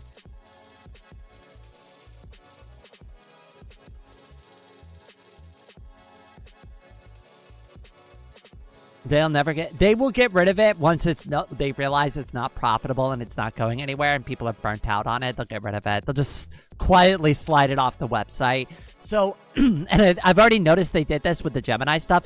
So for a while in YouTube Studio, there was like a big push to use Gemini in YouTube Studio. And like all of those buttons are starting to go away now. Like now you can't ask Gemini because like nobody was either using it or people just hated it. I hated it.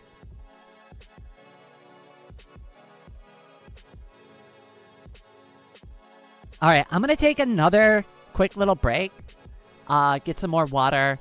This is a good opportunity if anyone needs to fill up on water themselves, get another snack. But yeah, give me just a couple of minutes. Whoops, that was a comic from earlier. Probably should just remove that before I misclick again. Okay, so break. And now... Okay, there we go. Now I did it right. All right, I'll see y'all in a second.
All right, I am back.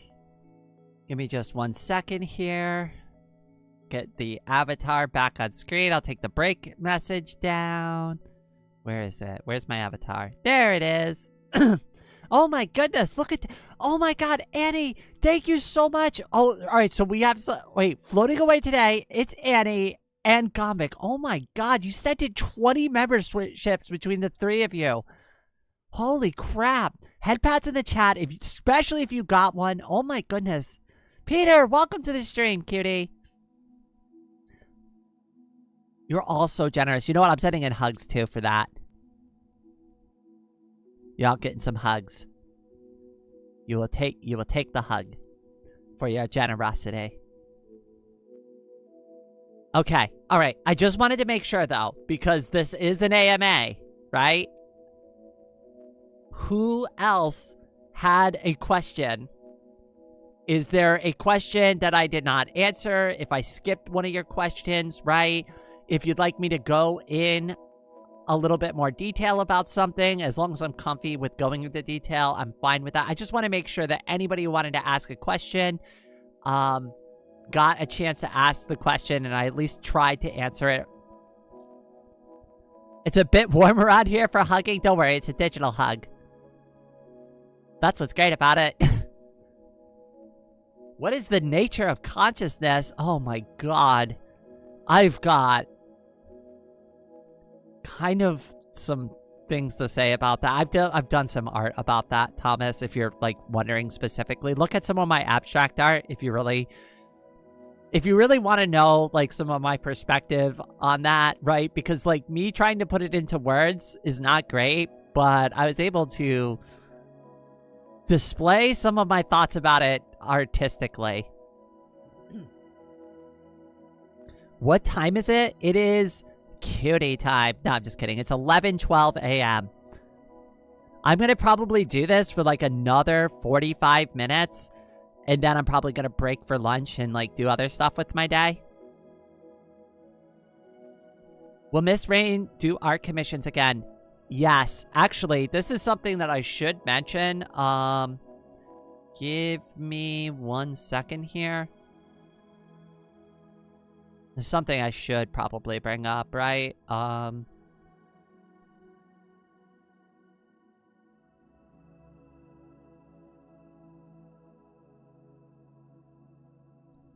Give me... Alright, hold on. I did just trying to get this, like, set up on the live stream.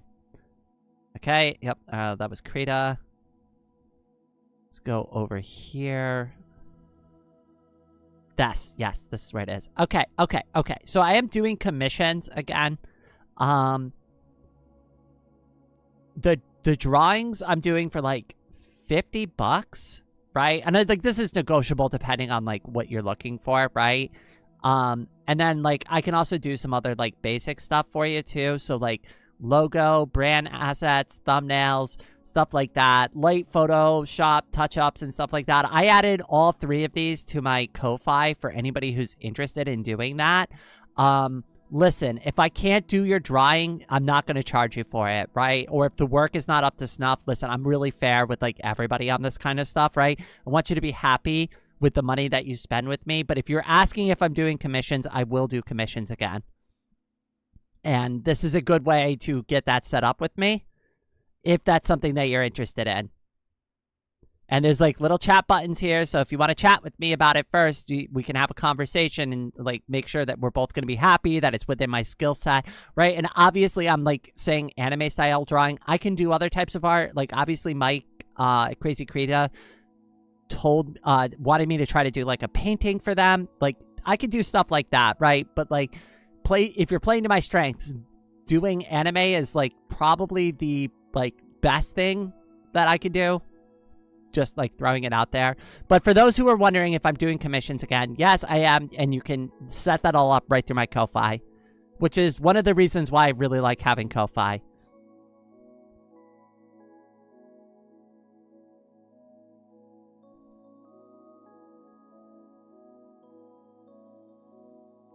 We just didn't know if it was a one-time thing. I'm going to keep it going, but I'll just be honest with you. The commissions are kind of hard for me. because like I have to fit it in with like all my regular like stuff that I do on live stream too. And when I do a commission, I want to be able to like dedicate myself to just that idea. And I've done it a couple of times, and I've made some like good money like doing it a few times. But like to say that I've done a lot of commissions, that would also not be. Here's the thing. I could do the work. You all see the results, right? You all see the drawings I do, right? Just like work with me, be patient with me, and if there's something that you didn't like about the drawing, just be honest with me, and you know, we'll figure it out from there.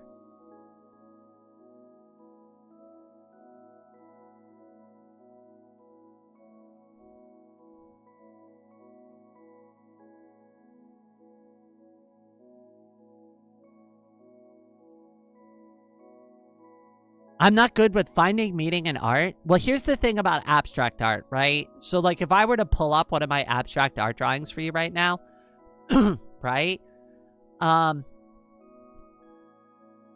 Here. We're going to pull this one up. This could be a good example to go with, right? This is a recent abstract art drawing that I did. So give me a second. I'll pull it up on screen for y'all.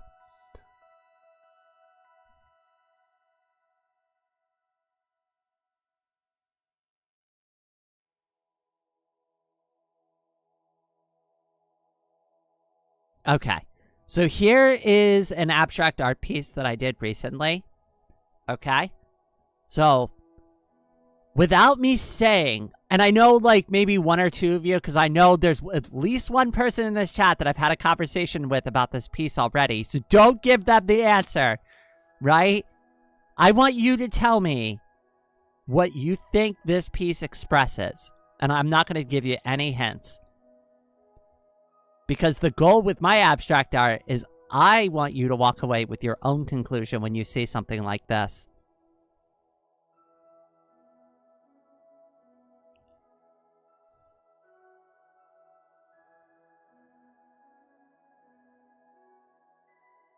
Oh, sadness wouldn't be the wrong answer.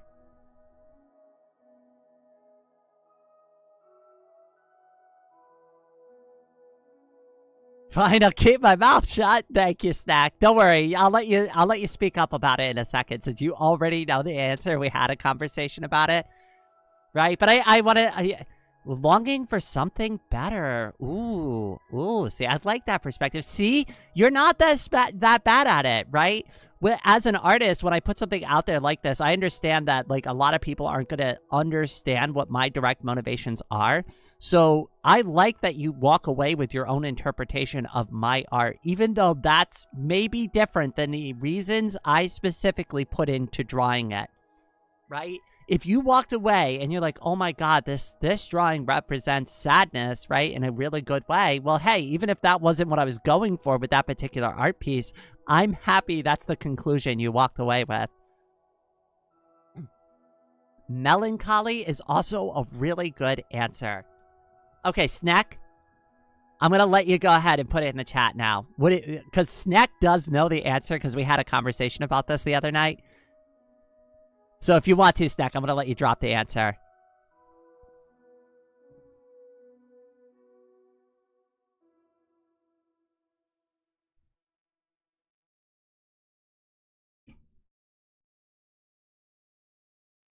I guess there's a delay. I'm like, oh yeah, go ahead, Kitty. Now it's your time. Your time to shine. Dead silence. That's not Snecky's fault, though. There's like a 30 to 45 second delay. There it is. It's a representation of nerve pain. That is 100% what I was going for in this. It's really hard to articulate what nerve pain actually is. And even when I talk about it, right, I've mentioned earlier in this stream that it's really difficult for me to express and articulate to even doctors sometimes how I actually feel when I'm suffering from like the chronic pain that I have right? A lot of it is nerve related, and honestly, this is probably one of the best ways I could express how it like I really feel about it sometimes. It's constant, it's always there, and it creates a layer of static, not only over my entire body, but like over my mind too. It clouds what I see around me. it creates things and makes them darker and harder to see clearer, right? So it's not only me that is shook by the pain itself, right? But it's also the things around me that become darker and more staticky as a result of it, because it's harder to see through my own pain and see the beauty of like what's really around me. That's what I was specifically going for in this, right? And I didn't want it to be like this overly clean representation. I wanted it to be raw and full of emotion.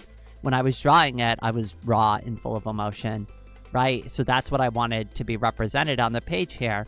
And a lot of people can look at something like this and say, well, you know, a kid could have drawn that. It's like, well, okay, yeah, that might be true, right? But does a kid have the higher level thinking to be able to express why they drew something like this? Or did they only draw it like that because they just were having fun with some crayons on the paper, right? Like a lot of people were like, I could draw something like this if I want to. Do it then. Do it. Do it. Go ahead and try to draw something like this. Do it. I challenge you to do it. And if it comes out good, hey, prove me wrong. I'm just trying to get you to draw more.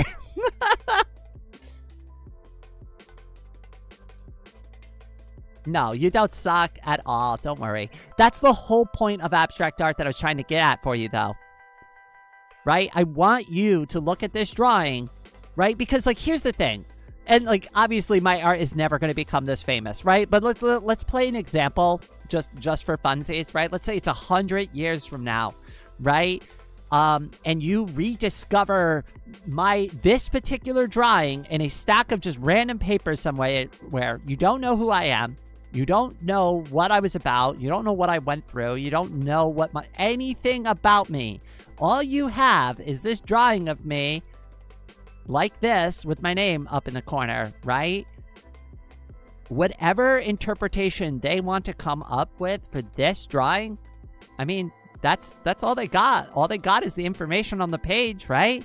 So their interpretation of whatever they think it is just as valid. And that's the beauty of, like, doing abstract art.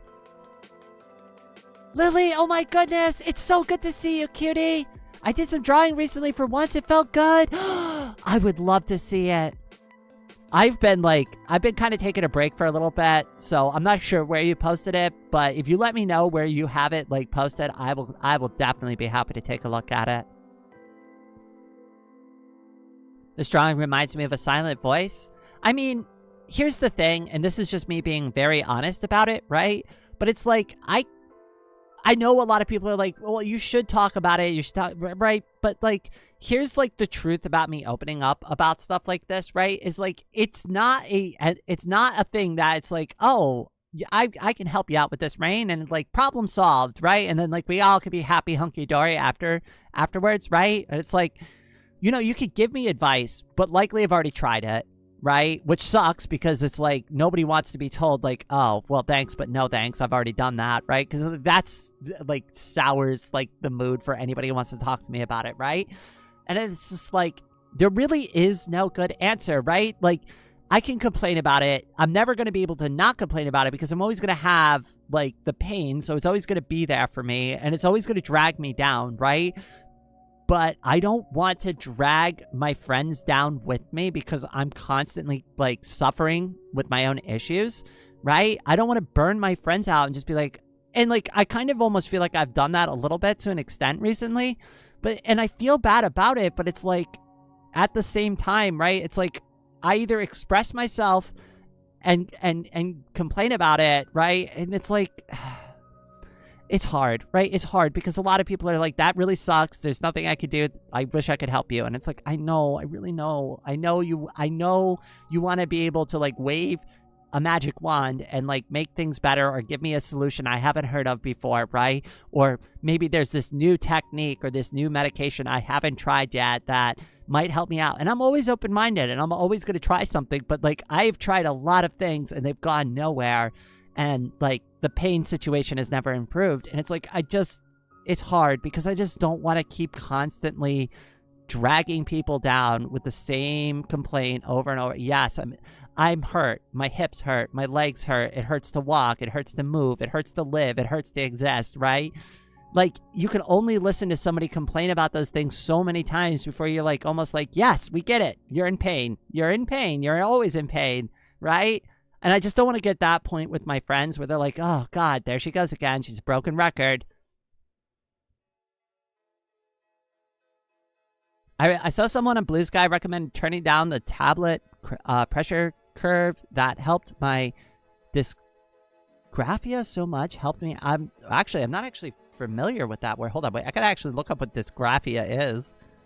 Teaching me new words. Today I learned, right? Oh, God, I hate YouTube chat so much sometimes. Yes, I would like to be able to copy the word so I can look up the definition for it. Oh, wait. Whoops. I forgot. I always forget to close this window out before I transition scenes.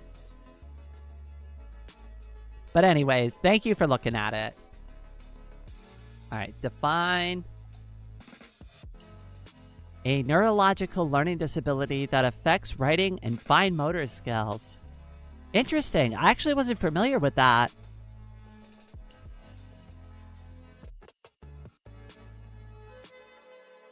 I had a similar complaint when I first started drawing, because obviously, you know, Lily, like, I brought this up a million times, right? Like, seeing Leanne post her drawings, like, finally was like, oh, I really wish I could draw, right? And I really thought because, like, my hands were really shaky after the accident that I'd never be able to draw either. I don't know, like, I mean, if anything, my hand has gotten so much, like, healthier and so much stronger as a result of drawing. And sure, like, my really early work was very sloppy and very weird, right? But it got better. Like, Leanne just told me, like, you just got to keep going. You just got to keep doing it, and you will develop those fine motor skills. And she was 100% right about that. Just over time, things just clicked into place. Like, it just made more sense. It just became easier to do the same things that I was trying to accomplish every time. I mean, but obviously you've got the best source of information, but hey, if you want my, like, watered down piecemeal version of, like, whatever Leanne taught me, like, sure, you can come to me, I guess.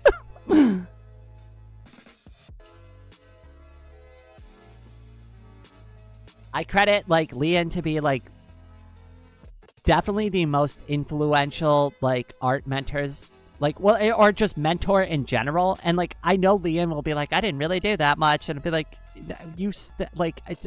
I don't know, like, she just, her attitude, the way she expresses things, the way she dives into details, they always made sense to me. It was really common sense. Like, when she broke something down for me, like, she did it in a way that I could really understand, and I really appreciated that.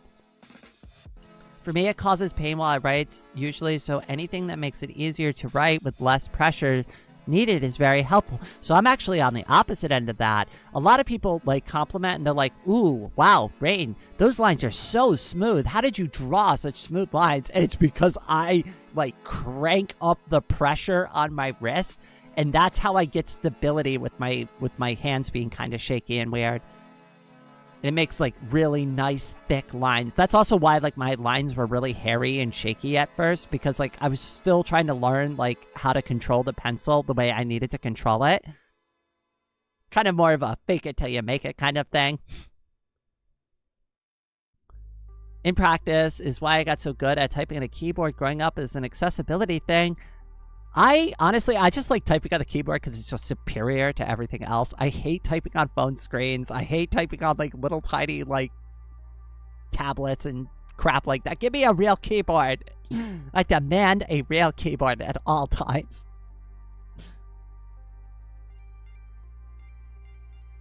Also, yeah, she's been so helpful. She really is the best. She really is. You two have been together for quite a bit of time now, haven't you? It's gotta be a couple years now. I'm so happy for you two. Sorry, I don't mean to get all sentimental on you.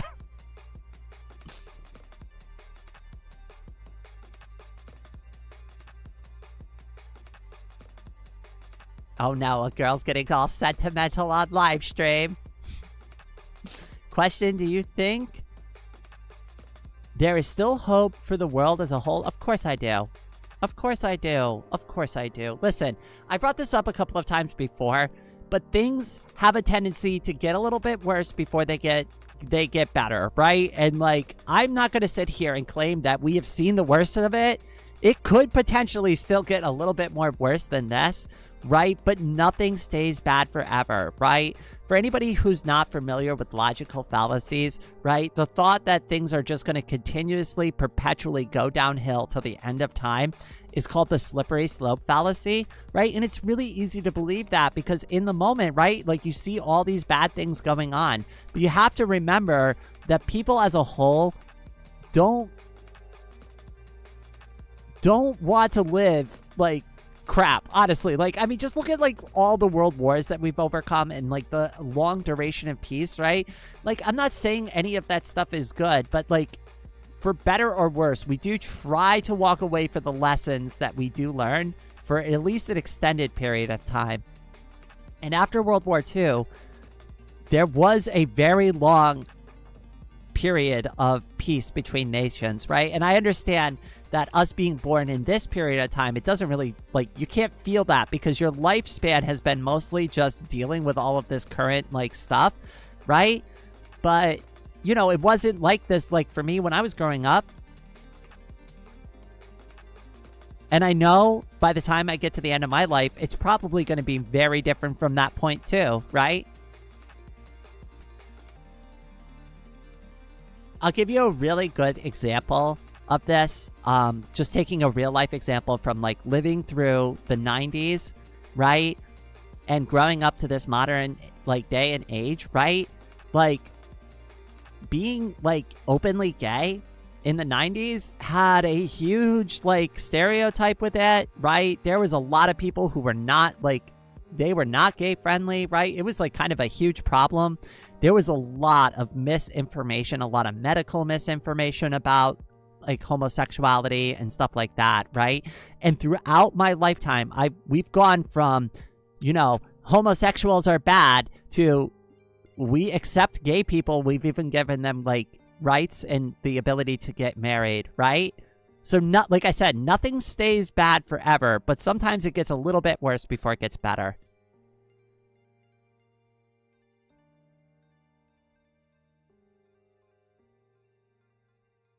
Also might have gone missed, but I posted what I drew recently on Fetty if you wanted to see. I have been like recurating and configuring my Fediverse.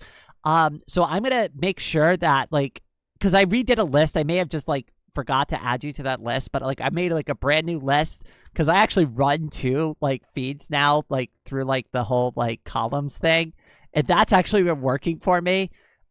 So now I can actually stay on top of posts again. So I'm going to go ahead and I'm going to find that. Probably after the stream, I'll check it out. I'm really excited. I can't wait to see it. I just don't like to browse Fetty on live stream for reasons that I hope that are obvious.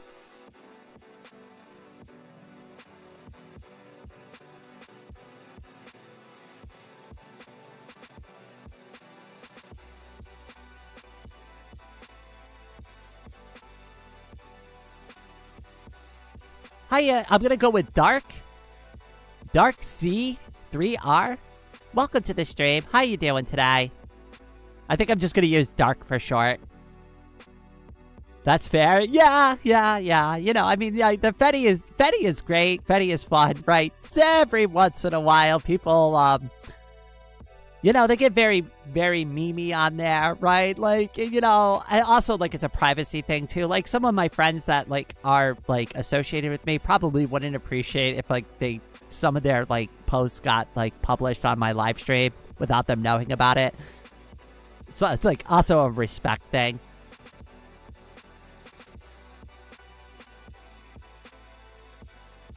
Nah, humanity is probably doomed because at heart, we're still evil creatures of hate and malice. I think that that's not necessarily true. I think that most people are generally good and that when they get pushed too hard, people like give into bad concepts and bad ideas because they can't figure out how to solve the issues that are really bothering them.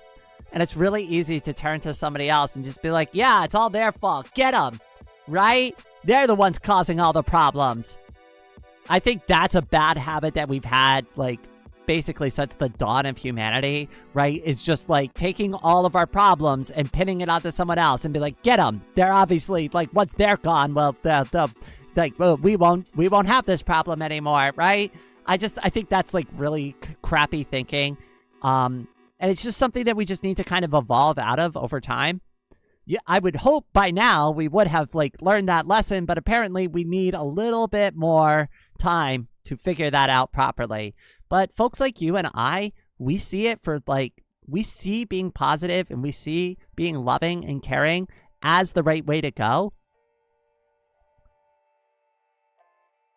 So, you know, not all hope is lost, because there is a lot of us out here who are going to preach kindness, love, acceptance, and we're never going to stop doing it. We're never going to stop.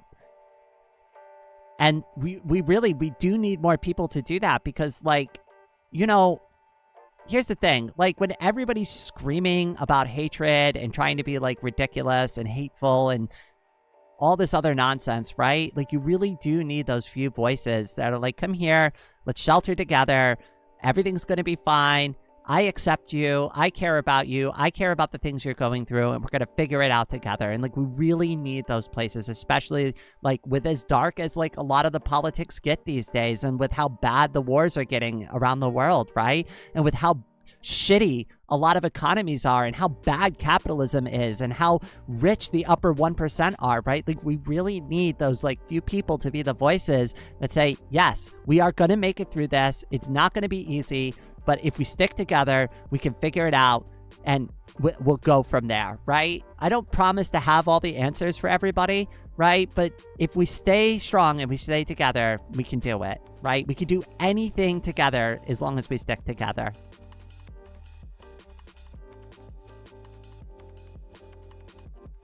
No, I was just joking. Well, you know, I still got to make at least hopefully a decent point off of that. Humans aren't anything at heart. We were born completely neutral, and we were raised to be who we are. See, that's a little bit closer to, like, what I was, like, hoping for, but okay. All right. I appreciate it. No, you're good. You're good. Do you think free will exists? Just kidding. Just kidding. Okay. All right. So actually, I watched a really good video on YouTube. I don't remember, like, who the content creator's name was, but they were asking, like, what are you really in control of, right? Like, you think you're in control, right? But it's actually, is it your brain that's in control of you, or are you in control of your brain? And when you really break down the science of it, it kind of seems like your brain's in control of you and you just think you're in charge, right? But it's really, that's not how it works, question mark?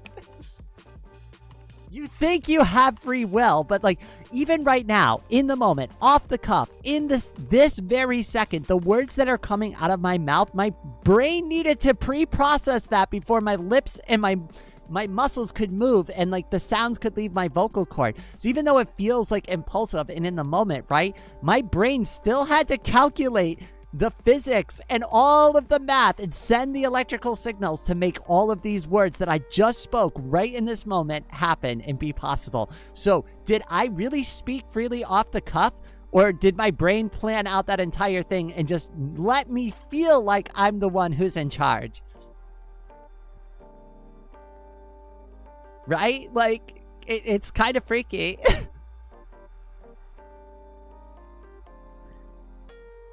Humanity have been doing the same things forever, and we're still here. The only difference is the information is more accessible, so we are exposed to do more things happening. I mean, and I'm glad for that. I'm glad things don't ever slide back to as bad as they were before, right? There's a lot of things that we've backslid on, but, like, I'm happy to see things haven't gotten so as bad as, like, World War I or World War II or anything like that, right?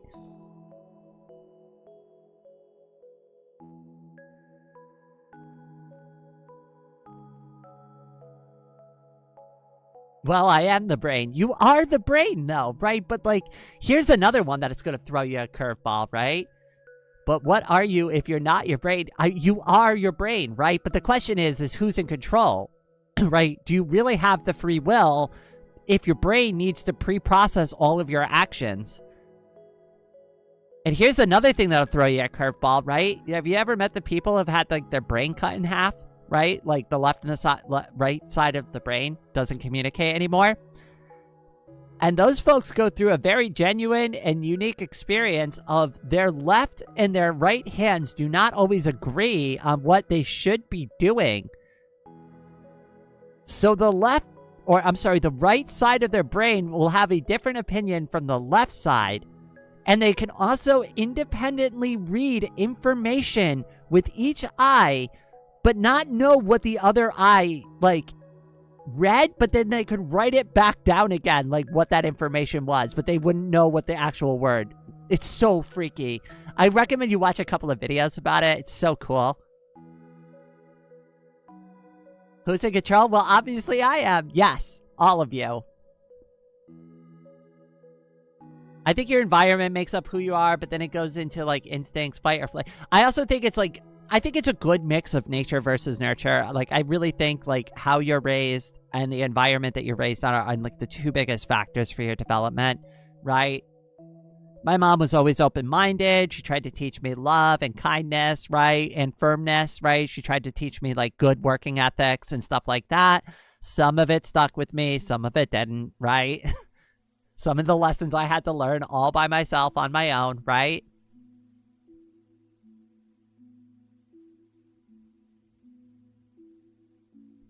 Honestly, fair enough. I is more of a concept than a real thing. I think so too, right? Like, because at the end of the day, you are responsible for your actions. You can't be just like, oh, my brain was in control of me, right? It's like, yeah, everybody's brain's in control of them, right? So you can't say, oh, that's just my brain. Throw your hands up in the air and just be like, that's just the way I am, right? Like, you still have to take responsibilities for the things you say and do. But it is a funny thought experiment to like think about it for a second. Like, really, do I have as much free will as I want to? Like, think about when you're hungry, right? And you start getting up and heading towards the fridge without thinking about it. Are you really in control, or did your body just like start like taking over there and just be like, you know, we're gonna just mosey on along? Have you ever walked into a room and you're like, why am I in here, right? And I'm not talking about like you knew why you were gonna go into a room, right? And then you forgot once you got into the room. I'm not talking about that phenomenon. I'm just talking genuinely. Have you ever just walked somewhere and you're just like, why am I doing this? what did I come in here for? Right? Sometimes your brains go on autopilot, especially if you listen to music or you're thinking about something actively, and then you just like kind of like wake yourself up for a moment and you're like, why am I outside on my front lawn right now? Huh. Interesting. Okay, I'm going back inside.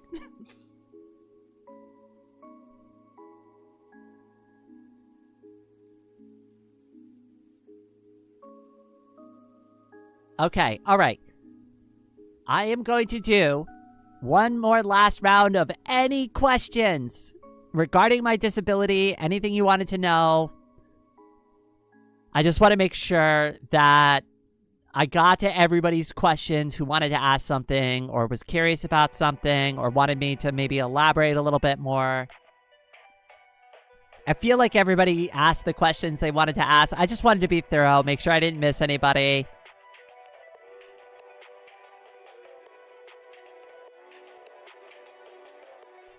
To put it simply, you're only certain parts of your brain, the rest is autopilot. Yes. You said that you had a disc in your hip. What? It's not a disc, it's a metal plate. It has been permanently installed, so it never comes out. I have it for the rest of my life. I'm gonna go back to the drawing again so that we can pull this up. But I used this paper doll earlier to kind of show what had happened to me. So, this is, the plate, right? And at the time of the accident, obviously I've recovered, right? But I broken ribs. Wow, using the mouse sucks.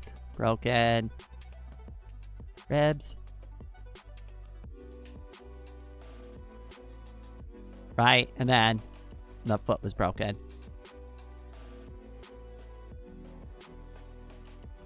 That is what happened to me during the accident. But out of all the stuff that really messed with me having the plate installed in my hip right here and losing the feeling in my thigh. This is what causes my pain right here. This is what really does it. And there's really nothing I can do about that. If you'd like, I can elaborate a little bit on more like what the pain is like. Why that is like such a weird and like constant thing that I'm constantly like kind of crashing out about. Elaborate? Okay. So, yeah, all right. So like the pain in my thigh, have you ever sat for somewhere a really long time and you started losing feeling in your foot and you started getting like those pins and needle feeling that you like, oh yeah, like I definitely been sitting in this position wrong for too long, right? And like you take that first step and you feel all this pain all over your body, right? Because like it hurts so bad to like touch anything, right? So on the very outer edges of where I've lost feeling, I constantly feel that prickly, like pins and needles feeling around the outside edges of where I lost feeling. In the direct center, if I were to put my hand on certain parts of my thigh, I can't even feel my fingers touching my skin there. And then there is one spot near like where the plate is installed up closer to my hip, where I swear, if you touch that one spot on me, I'm going to scream. I'm going to cry. I might even fall to the floor. It hurts that bad. Like basically touching me anywhere like on the skin around like where I was impacted or where like the plate is like a complete no-go zone for me. You cannot touch me there. You like not even a little, like don't caress it. Don't like touch the skin on my left thigh. I'm very sensitive to it. It's a big problem for me, right? Like, and like if somebody brushes up against me wrong, like it can actually like hurt. It can hurt to be touched there, right? Even just gently. Even in like a nice way, right? And this is kind of like what's caused me to like kind of pull away from people. And it's like, you know, it's like it's not that I don't want to get the hug, right? But like, what if you hug me wrong, right? It's gonna hurt me. Or like, what if I got into another relationship and somebody wants to cuddle me and they like push up on my left side the wrong way and like cause me all this hip pain, right? There's a lot of like things to consider with something like that. Right? This is also why when I say like I roll over on my left hip, it's not necessarily always the plate itself that hurts, but like sometimes it's just the feeling of me rolling onto my thigh and having all these weird sensations going off in the middle of the night that wakes me up. And it does hurt. It hurts as much as like the pins and needles would hurt in your foot if it fell asleep. I've had my arm go completely numb. It is probably the closest sensation I could say is if you've had it go completely numb, right? Where you couldn't even like move for a few seconds, right? That's like what the center of my thigh is like. And then as it starts to wake up and you start to get that initial feeling and movement back, but you can only do it a little bit, right, Bloomy? I think you know what I'm talking about here, right? You can move them a little bit, but you really don't have full control yet, but it hurts. It hurts. You can feel the static. You can feel the pins and needles every time you move. That's what I feel on the outside edges. And that's also what I feel like if I accidentally roll over on my hip or somebody brushes up against my thigh the wrong way or something like that. It's also why I don't like wearing pants. I prefer skirts and dresses and stuff.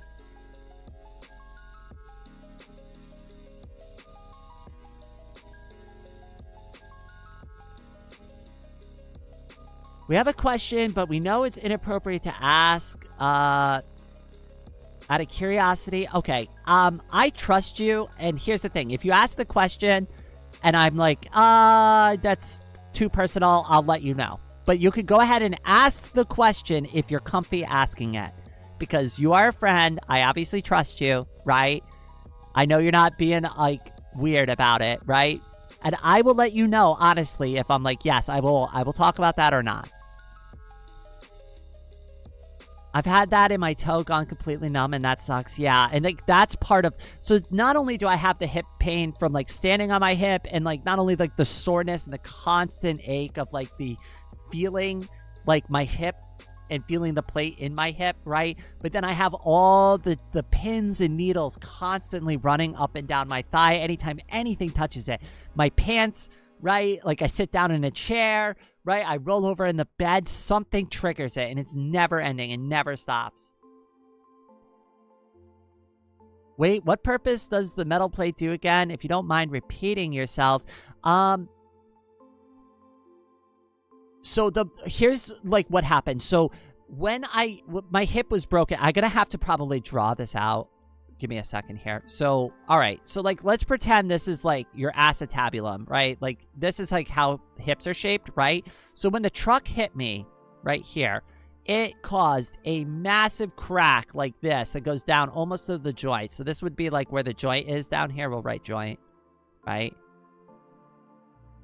So that's where the joint is, right? So there is a huge crack, a massive, absolute brutal fracture from where that truck hit me. And the plate goes across like this, right? With a couple of bolts inside. And that's how they kept it all held together. They can't remove this plate, even though it's healed now, because they've drilled bolts into my bones, right? So if they remove that, there's just going to be a couple of holes in my bones. And like, that is not a very structurally sound thing to do, right? And even if it was safe to remove it, right? Like, that's a really traumatic surgery I'd have to go through a second time just to remove the plates. Unfortunately, the hardware is permanent. But a lot of the issue is that, like, the crack really went down very deep into my body. And that's, like, the biggest issue that I, like, kind of faced there. Wait, is that all up on screen? Hopefully y'all saw that. Okay, yeah, I was drawing on screen. Okay. I completely... No, you're fine. You're fine. But hopefully that, like, obviously clears some things up. And it's, like... I remember them talking to me, like, right before the surgery was going to happen, right? And they're like, you might have some issues, like, with your nerves after we do this surgery. And I remember just in the moment, I'm like, do whatever you want. Just, like, fix me. Please fix me. Please fix me. And I really wish I kind of maybe put some more thought into before I said that. But, like, when you're in the moment and you're, like, that severely injured, right? You really don't care. Like, honestly, if he told me he was going to cut my leg off, I would have just said, take the goddamn leg. Just cut my leg off, right? Like, I don't want to die.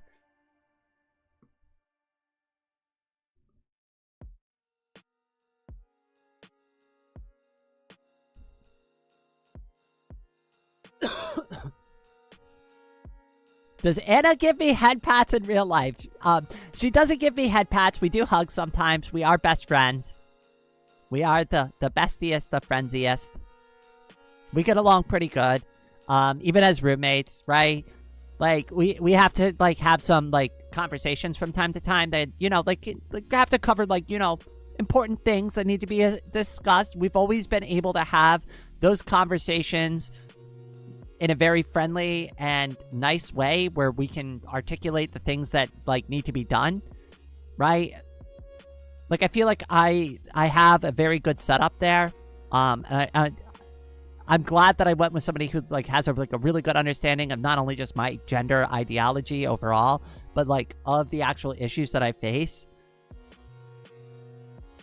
I'm not a doctor, but holes in the bone is a good... I imagine that removing the bolts would probably cause more problems for me in the long term than it would, like, be helpful. So I think it's permanent. I'm pretty sure it's, like, 100% permanent. Plus, like, the scar on my belly, and you may not want to know this about me, right? But I've got a scar on my belly from, like, my thigh to, like, pretty much, like, the middle, like, underneath my belly button. And it's gotten better over time, but I hate that. That's why I would never wear, like, a bikini. I would never put on a bikini. You would not ever see me, like, wearing, like, a belly shirt or something like that. Like, there is not ever going to be a chance that I'm going to let people, like, be able to see that. Because I'm, like, really self-conscious about it.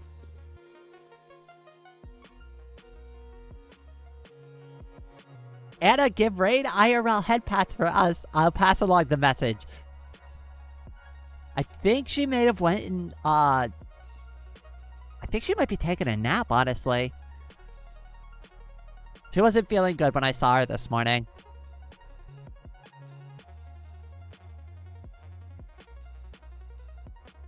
Also, just wondering how long you questioned your gender before transitioning. Okay, so this was an interesting run-up for me because, like, here's the thing. A lot of people in retrospect, I got this answer a lot from a lot of folks that knew me like before I came out as trans, right? And one thing they would say is like, I knew you were trans just based from your artwork. And I asked them about that. I'm like, how did you know? Because like, here's like me being honest about it. I didn't even know I was trans until like my egg suddenly cracked one day, right? But it was because I only drew girls. And I drew them in like a really respectful and cute way. And then like, I kind of picked up on that vibe a little bit, right? Like you were drawing what you desired, right? And you weren't desiring it in that way. You were desiring it like, you know, like it comes across as like, because like I used a lot of girls to like express emotions and like stuff like that, like in my artwork. I'll give her head pats when she admits she's a furry. You're going to be waiting a long time.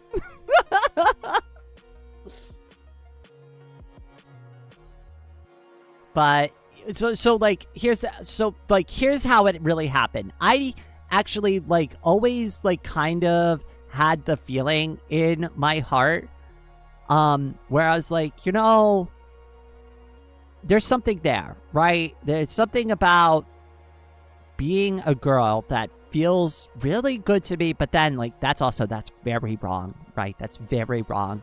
And there are a few times, and I'm willing to admit this now because I'm like very comfortable with it now, but like there were a few times in my life, even before the accident, even before I knew all of you, even before I even started this YouTube channel, even before I started this YouTube channel as Numbers Can Be Fun, before like any of all of that, right? There was a time and a place where I one time made an account and I basically pretended to be a girl, and it was like so much fun.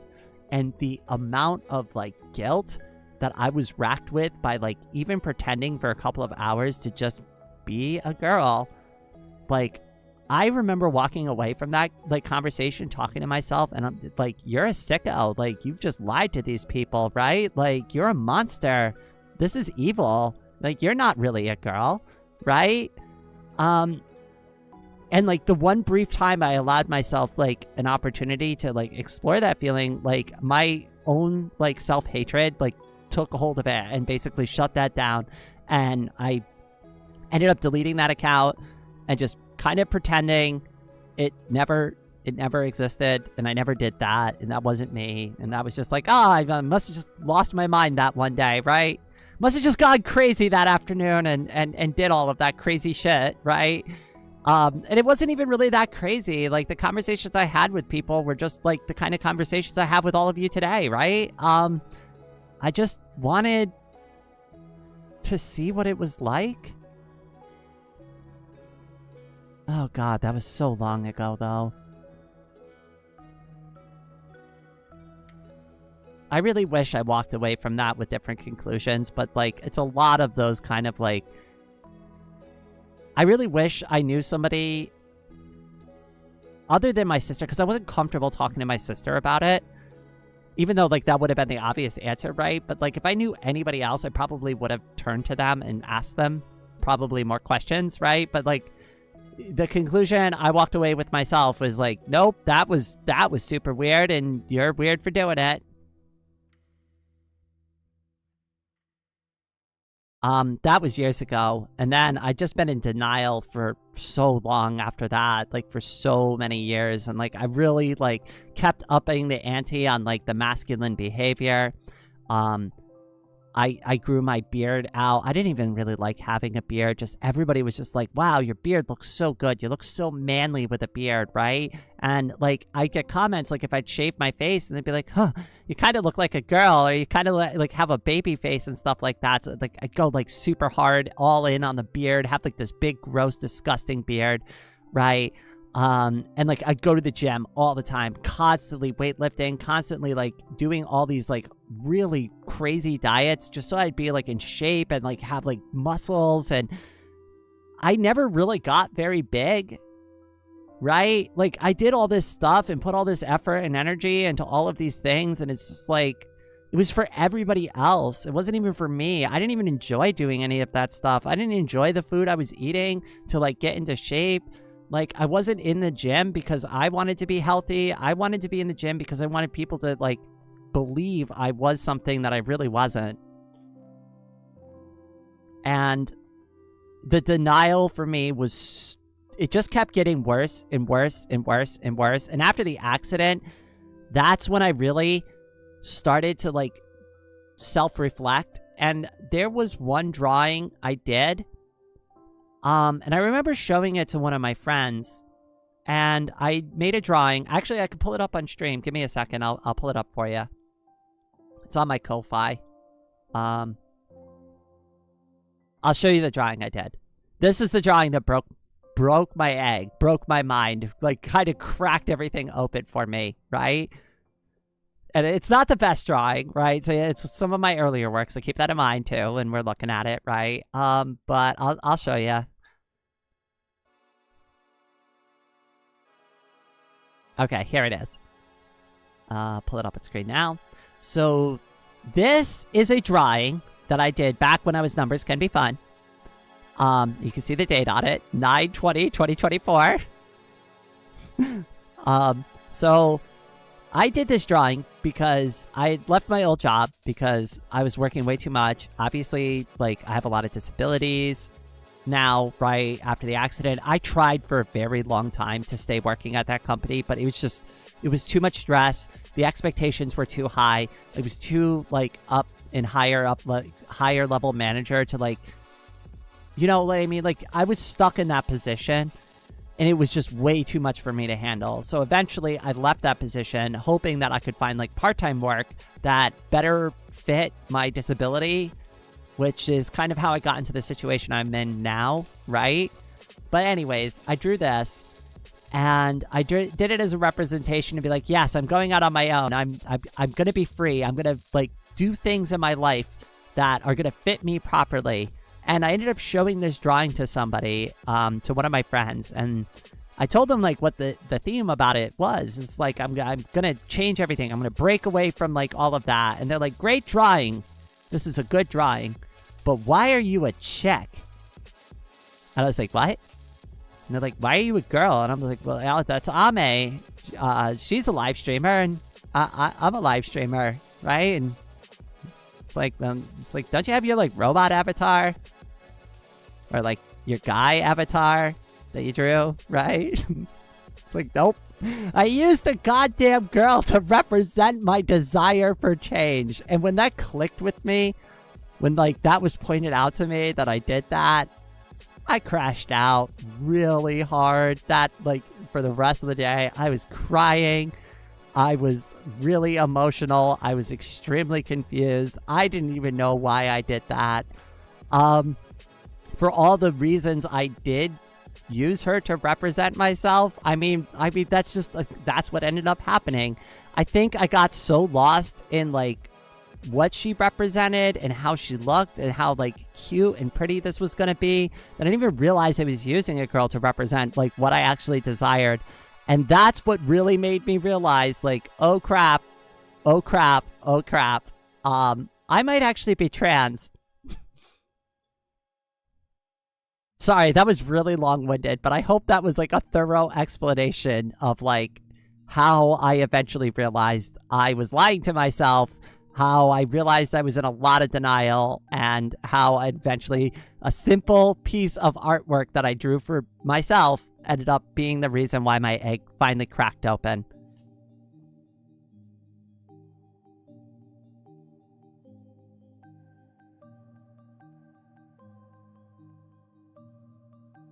All right, I see floating away today. Ask their question. Hold on, let me see what it was. I just want to make sure I read it because, like, I got a little lost in the chat here. We wish Miss Rain didn't experience the accident, but if it leads to the friends you have now, and accepting yourself as trans was a microscopic part, does it not compare to the hardship? I hope I'm understanding the way you phrase this. Let me just read it one more time. We wish Miss Rain didn't experience the accident, but if it leads to the friends that you have now, and accepting yourself as trans was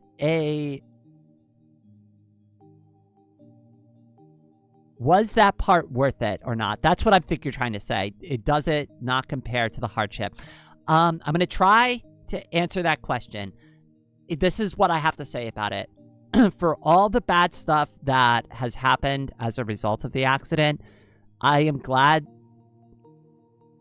I can accept that it happened to me, right? I don't want the accident to happen either. Like, I tell people all the time, I really wish the truck never hit me. I really wish I never had to go through any of this, right? Like, I really wish I wasn't in pain every day, right? There has been some times I've confessed with people, and it's just like, you know, like, I really wish none of this happened to me, because, like, I'm sick of it. I'm tired. It's like, it's exhausting to live this way. But for all the bad and the negative that came with it, right? I got to meet some of the most genuine and wonderful people I have ever had the privilege of meeting in my entire life. That goes to you. That goes to Mike. That goes to Anna. That goes to a lot of people, pretty much everybody in the community at this point, right? And, like, I could sit here for hours naming specific names, Leon, all these wonderful people that have, like, come and had an impact in my life in either a major or minor way, right? But all of this exists. All of this, all of it is the result of the accident, for better or worse. Rain would not exist if I never got hit by the truck. If I never got hit by that truck, and I never went through all that pain and suffering, I would never be an artist, I would never be a VTuber, and I may not ever come out as a girl. So, for what it's worth, I can accept that it happened to me, even if it sucks. And hopefully that answers your question.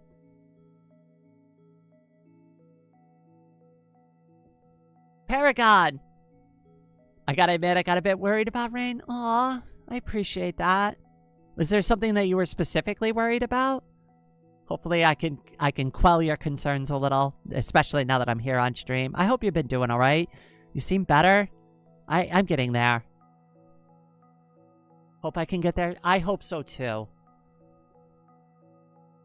That was really good, thanks. I'm glad you I'm glad you appreciate the answer. I'm still willing to take a couple more questions if anybody has anything else. I just want to make sure that everybody got their questions answered, or they got to ask the questions they wanted to ask.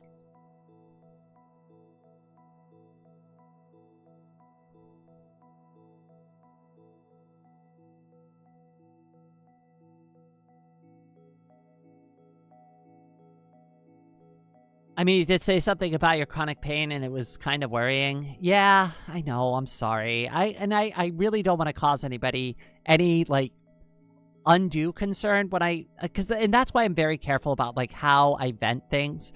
And I actually specifically have, like, a hidden private alt account that I do a majority of my venting, and that's where I really, like, go off the cuff there. Like, if I really got something, and the reason I keep it private is because I may just feel that way in the moment, but that's not indicative of, like, how I actually feel, or, like, a specific thing that, like, you know what I mean? Like, I need a place where I can, like, vent my frustrations out. And I don't necessarily need somebody to come over and just be like, we're going to make it okay. Everything's going to be better now, right? Sometimes I just need to vent. And I don't want to cause people undue panic and alarm just because I'm having a moment and I'm, like, overly frustrated with, like, a specific thing that's going on in my life.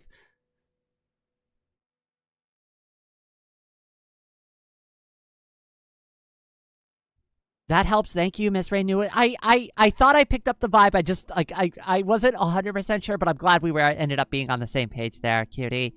That wasn't too bad of a question. Hopefully I was able to elaborate enough on both of those, like, for everybody to understand.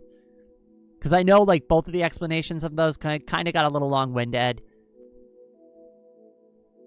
I don't have chronic pain, but I can understand that being constantly in pain is something that can really suck the joy out of somebody. It really can drag me down. It can be sometimes, right? And, like, I have made this, like, abundantly clear to, like, the most, like, I love life. I love life. I consider myself extremely lucky that I even got a second opportunity, because there's really no other way for me to express this without just being blunt about it, right? Like, that accident almost killed me. Right? Like, when I woke up in the ICU, they had video cameras on me. And when I asked them why, they were like, you were coming and going on us, right? Like, we weren't 100% sure there, right? It was not great. So I am extremely thankful for the second chance that life has afforded me, because like a lot of times, and this is something that is really hard for me to bring up, right? But like my best friend, when I was 16, he got hit by a car on his bicycle and he didn't live. He didn't live through that accident. He died. He passed away. And for whatever reason, for better or worse, I lived through my experience. It's really hard to live with that. And the only thing I could take away from something like that in my life is like, well, there's obviously a reason I got to live. There's a reason that I got to keep going. And even though it's not fair that he didn't get to live and that he didn't get the second chance, right? I don't know. The only way I can really cope with that is like, there has to be a reason. There has to be a reason for it, right? I don't know what that reason is. I won't sit here. I've been trying to figure it out this whole time. The survivor's guilt I have regarding that. And like, I know it was a long time ago, like when I was a teenager, right? But it's like, that's something that's always fresh on my mind, right? And it's like, I obviously was given a second opportunity that wasn't afforded to everybody, even people I personally knew and really cared about in my life, right? So I would never squander this opportunity. I have an intention to live a long and happy life for as long as I possibly can.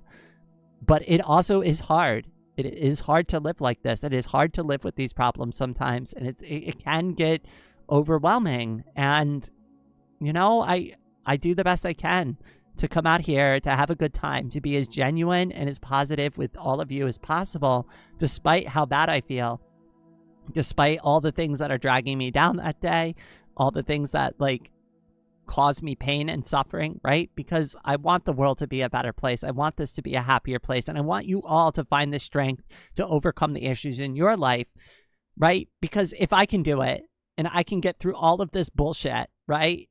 You can do it too. You can get over it. Like, our problems won't be the same. There's very likely you're never going to get hit by a truck and have the same series of problems that I've had to experience in my lifetime, right? But if you see me show up here with the strength to keep going, that's really what I want to impress upon all of you, is that you can do it.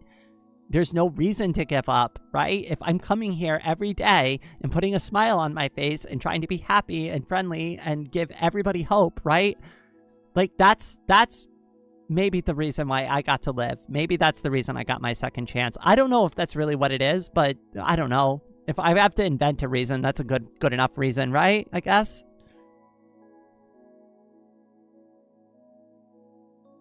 Maybe the reason is you didn't. I've had somebody bring that up to me too, right?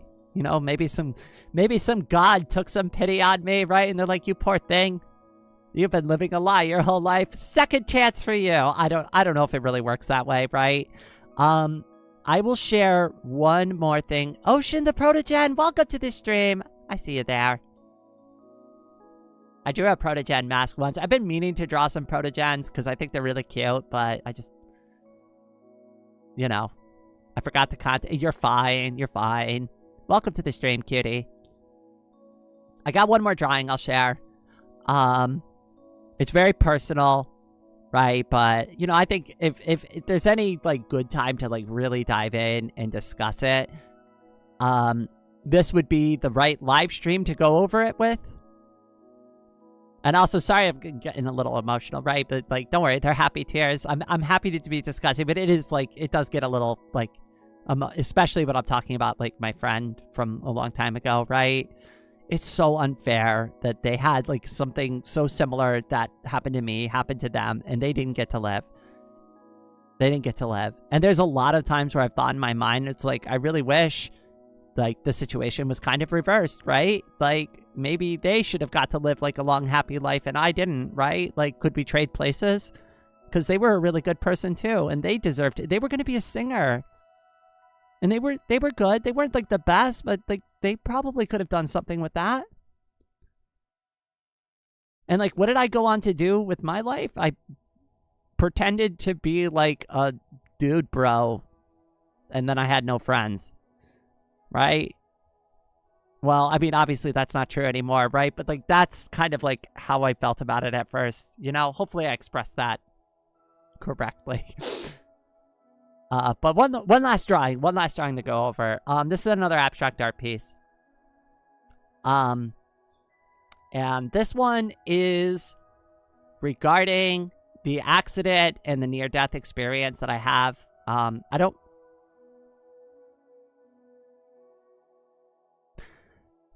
The best way to put into words what this is to say that I saw this, right, would not be an accurate way to articulate, but this is what I felt in between those moments.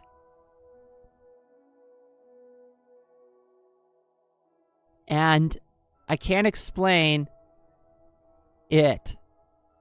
It's really hard to put into words, right? But the colors, the way it felt in my mind, the things I saw there, it's just like these colors were so beautiful in the way they swirled and the way they moved, right?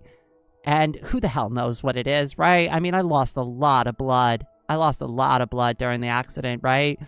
But this stuck with me. This has always stuck with me. And this was my really crappy attempt a while ago to put onto paper what I thought I saw and what I felt in the in-between. And I assign no particular meaning to this whatsoever, but that prism of beautiful colors everywhere is just, it's something that I don't think will ever leave my mind.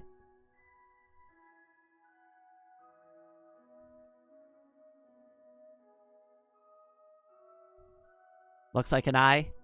That wasn't intentional. I'm just going to throw that out there. I drew this at several different angles at once. I didn't intend for that, but I also looked at it when I was done too, and I kind of noticed the same thing. But that's not what I was going for when I put this piece together.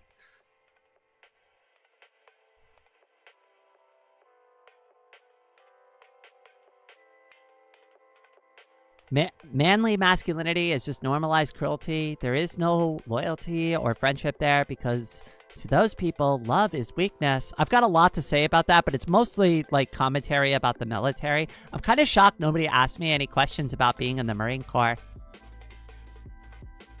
Rain, speaking of spiritual things, do you think it would be better / wish a benevolent deity of some kind existed? I mean, what? Here's the thing. I'm not going to sit here and pretend to know if one does or not. And even if they did, and they did give me a second chance, would I, in my tiny human brain, be able to even fathom that experience? Would I even know? It's hard to say. I'm not going to sit here and pretend I know the answers, right? Which is why I switched away from being atheist to agnostic, because my near-death experience has opened my mind to the possibility that, you know what? Maybe I don't know. Maybe I don't really know what's going on. I used to be very, like, scientific-minded before the accident.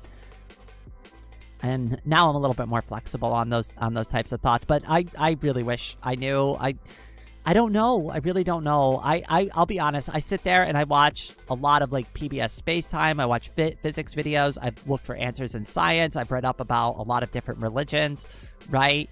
Looking for some kind of answer there. And I'm never satisfied with what I find. Nobody really has an answer. They just have thoughts. They have their opinions on what they think it is. And maybe there isn't an answer. That could be an answer in and of itself. We may never know. We can relate to this in a small manner. We ask the question out of personal reasons, and we find comfort in Miss Rain's point of view. Thank you for gathering the courage to answer. You're welcome, of course. And it wasn't too personal, I promise. Just to clarify everything. I know you were concerned about asking. That was totally fine. You are good there. So if you had any concerns about asking that, don't sweat it at all, okay? What would you say to somebody who had a similar experience to you in the past before your incident? What would you tell them? I unfortunately have gone through that recently because my friend, and I'm not going to say their name specifically because I'm not 100% sure how public they are about their accident. but they were hit by a car recently and broke both their legs. And it's been awful. And I've been communicating with them as much as I can, right? But recently I've had 2 friends go to the hospital. We just made a public announcement about Lemon Zest and their like issue that brought them to the emergency room not too long ago either. I don't bring up people's personal business like in the community or in the Discord unless I'm explicitly told I can talk about it.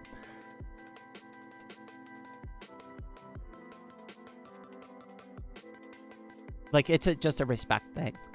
But, like, to answer your question, I've done my best to just be there and be supportive for them because I don't want to lie to them. And I'm also not a doctor, right? I can't promise them that they're going to walk one day, right? But what I can do is I can relate to their experiences and I can go, I know how bad it is. I know it sucks. I know what it's like to be stuck in a prison of endless time. And the only thing you're going to do there is get bothered by a bunch of doctors and nurses who might poke you with needles or flip a chart in your face or like just throw a bunch of pills at you, right? And like the endless amount of time of just sitting in one space for hours and hours and hours and days and it will drive you insane. It really will. You got to keep your mind occupied. So I've been trying to encourage them to draw, watch videos. I invited them to our community, right? Just to come hang out if that's something they feel that would be a benefit to them. Delta, welcome to the stream. How you doing today?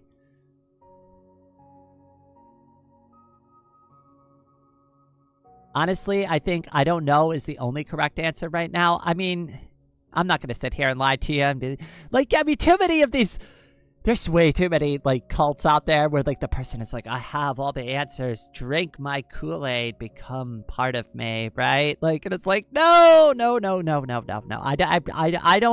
don't have any higher level answers or any, like, knowledge to glean from my near-death experience. What I have taken away from it is a desire to be a better person, to love people genuinely for who they are and who they want to be, and to be supportive of, like, my friends and the people who struggle in their own lives, right? That's just, I don't know. Maybe that's the meaning of life. At least that's the meaning of life I've come up with.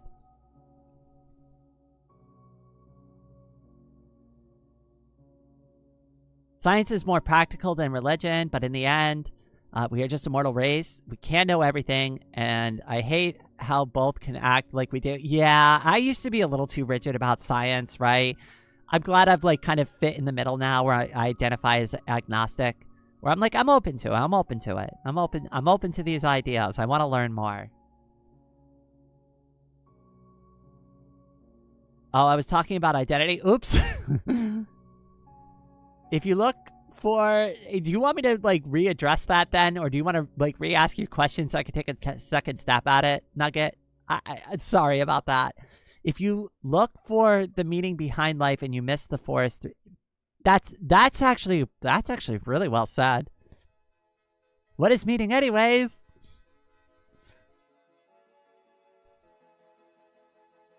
All this makes me realize how many people are incapable of having an identity of their own. I mean, I kind of brought this up in the Discord this morning. I was watching this streamer crash out, and he's like one of those manosphere streamers, right? And he literally was crashing out to his audience, and he was trying to tell his audience that it's gay to live with, like, your girlfriend. Like, that's gay. You need to, like, live with real men to, like, maintain your masculinity. And I'm just like, that's a new take. That's definitely a new take, right? It's gay to live with your girlfriend. I feel like that person's projecting some gender identity issues out to their audience, but, you know, what would I know about that? What I really think, honestly, my theory, and I know nobody knows what I'm talking about. I might actually make a video about this, but I really feel like this person lived with a girl and then, like, was like, oh shit, I might be a woman. And now that's why they're telling everybody, like, living with, like, your girlfriend is gonna make you gay. It's like, you know, you might actually just be a woman. Have you ever considered that? Thanks, but I was talking about gender. Sorry. I appreciate you understanding me at least. But like, if you want to take a second stab at that question, I will too.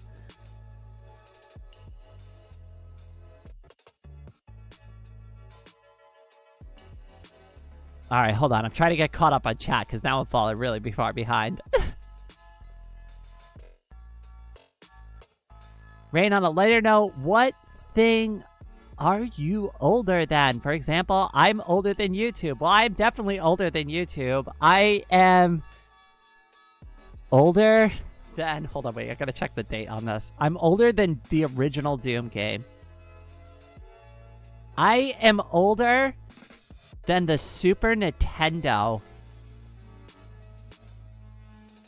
Wait, when did the NES come out again? Holy shit. Oh god, I feel super old now. When did the NES come out? Oh my god. Oh, it depends. It depends. It really depends. But I am just about as old as the original Nintendo Entertainment System, depending on what year you count as the release.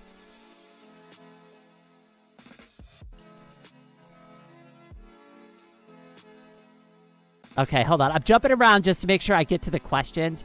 Rain, do you think that the world will move to an accepting world for every... I think so, because it already has made a lot of progress. It's just, it's not going to be an overnight thing, right? Like, from my teenage years to now, we have made a lot of progression in the LGBTQ movement, and we've gotten a lot of things done. But again, progress isn't linear. Things go up and down. There have been, like a lot of forward movement on it. There's going to be some backwards movement. And then ideally, though, we're going to be net positive on that kind of stuff going forward.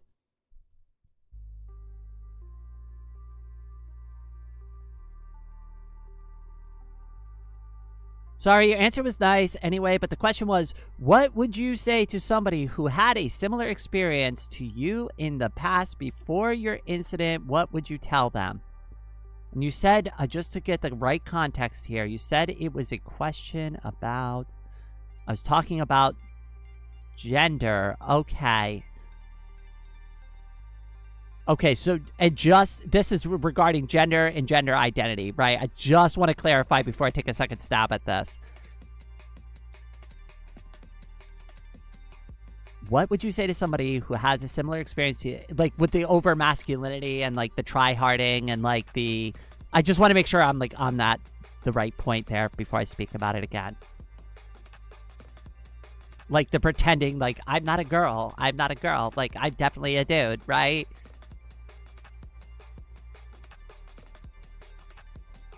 Okay, all right. So what I would say... Oh, God, it's so hard, right? I think if I met somebody like that, right? Because here's the truth about it. If you came to me in my 20s, right, and you told me one day that I would become a cat girl, transgender, VTuber on the internet, and I was going to become a girl, and I was going to be like, you know, like this really cute, adorable thing, I probably would have lost all respect for you, called you a liar, and then probably got into like a fight with you because I had needed to defend my honor, like my manliness, right? Like that's the kind of toxic piece of shit I was when I got out of the Marine Corps, right? I think if I was going to, if they came to me, right, and asked me for advice and were like, I'm ready, like, can you help me? I would tell them that the best thing that they need to do is you need to lower the mask slowly. You need to lower the mask slowly. You cannot, this is not a simple process. You've spent your entire life lying to yourself about these things. And if you go to try to rip that false masculine mask off your face all in one go, I'm telling you, it's going to be trauma everywhere. You are going to, because when that egg cracked, it wasn't just the gender identity issue that came out with it, right? All of the issues that I had throughout my life came throughout it. All my trauma, all my past relationship trauma, all my like issues with like domestic abuse and the abusive relationships that I used to be came out with that, right? And if I went ahead and just tried to like rip my identity apart and put a new identity together, like all in one fell swoop. That's what I mean about, like, you need to lower the mask slowly. You need to rediscover yourself. You need to spend time self-reflecting and figuring out who you really want to be on the inside. You can't just switch teams overnight and try to pretend to be happy that way, because all you're going to be really doing is the same exact thing but in the opposite direction, and that's not going to give you any progress. That's not going to give you any help. You need to, and I know this is a weird analogy, right? But like you take it off for a minute, right? You take that mask off and you try the she her pronouns, right? And if you need to, you put that mask back on and you go, I'm a boy again, right? And then maybe the next day you lower that mask a little bit and you're like, okay, well, the she, her pronouns made me feel kind of happy and cute, right? Maybe I'll try talking like a girl today, right? Or maybe I'll put on some lipstick for the first time. Or maybe I will try to see what I look like with longer hair, right?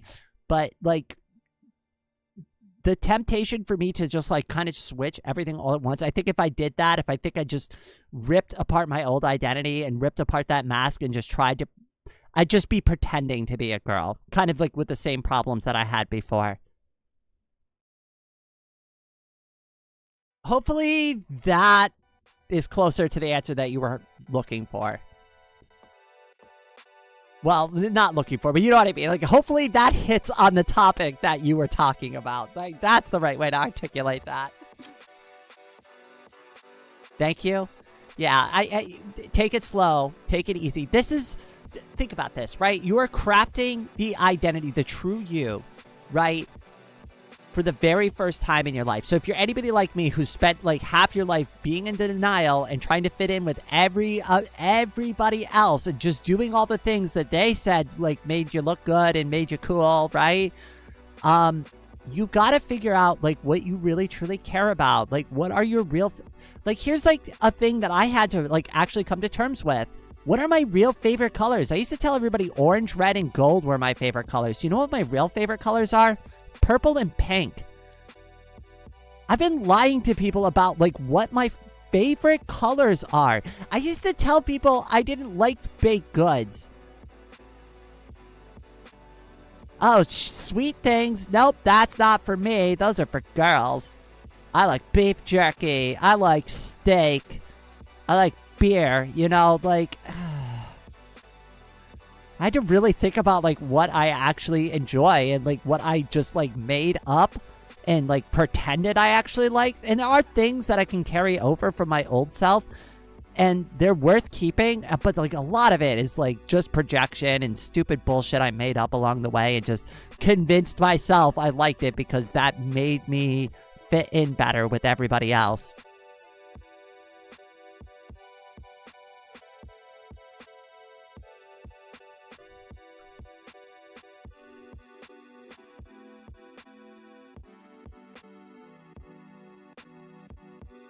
I'm gonna go with...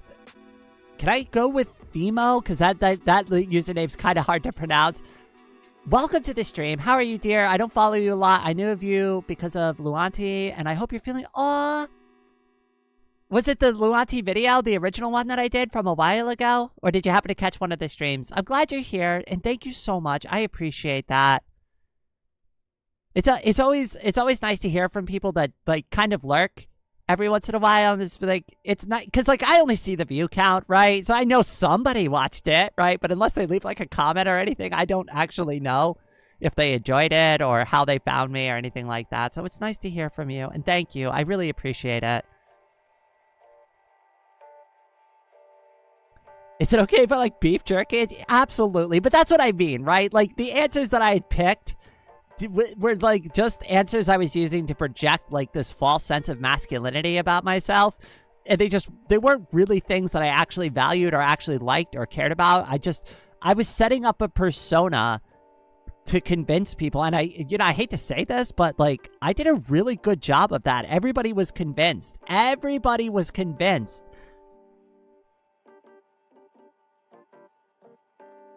So, you know, that was a lot of work for me to undo.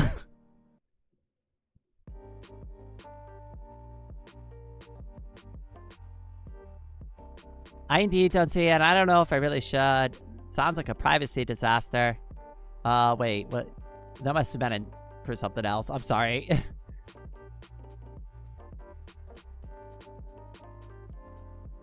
Did you also have moments where the mask came back stronger and the real you was less accessible for a while? I did a phase where I kind of jumped back and forth.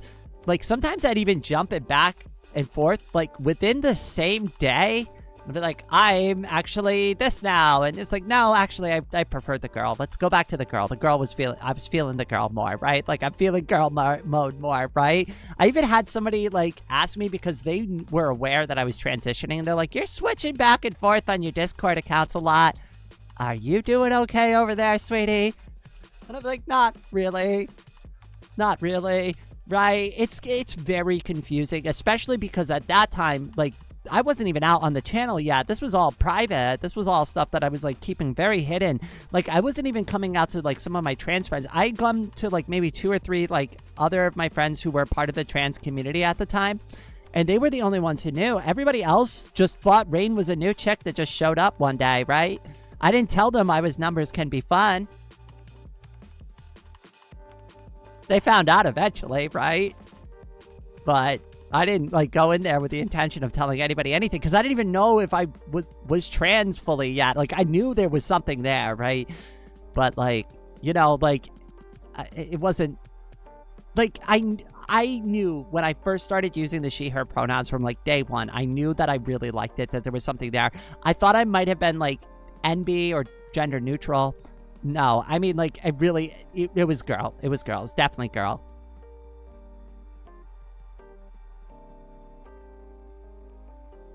Is it okay to be a girl and use it might be a little confusing to some, so I would say she, it is probably better just so that, like, people are all on the same page there. But that's just, like, for, like, just general information, really. Like, you're valid to call yourself and use the pronouns that you desire the most.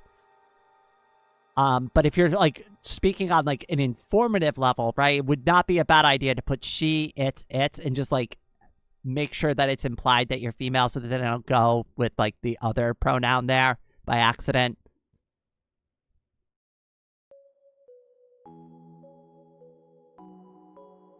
I'm glad that I avoided getting into the cigarette or beer traps. Yeah, I used to smoke in my 20s too. It was a bad habit. I'm glad I quit smoking cigarettes. And drinking beer. I'm glad that you will never consume it. Listen, take it from me. It's not worth it. None of it's worth it. Just avoid it. You'll live a much happier and healthier life if you do. Addiction is strong, and anything can be brushed off as personal choice, no matter the consequence. Well, anything can become addictive, right? People get addicted to food. They get addicted to, like, all sorts of crazy stuff. The human mind can be very powerful and can associate positive emotions with, like, really random and crazy stuff sometimes.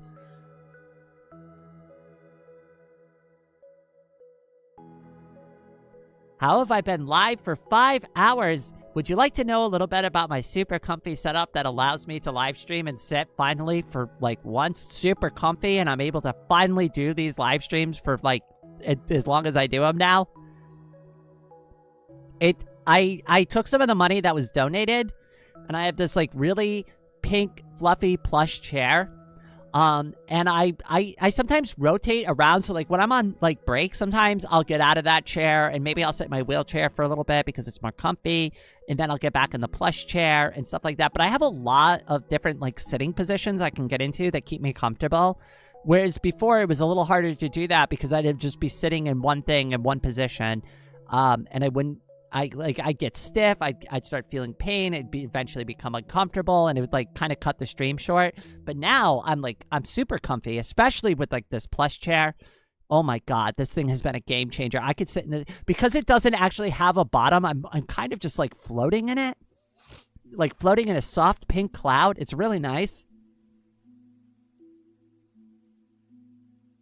Do you think it would be better if the whole concept of gender didn't exist? So there would be no concept of masculinity or femininity.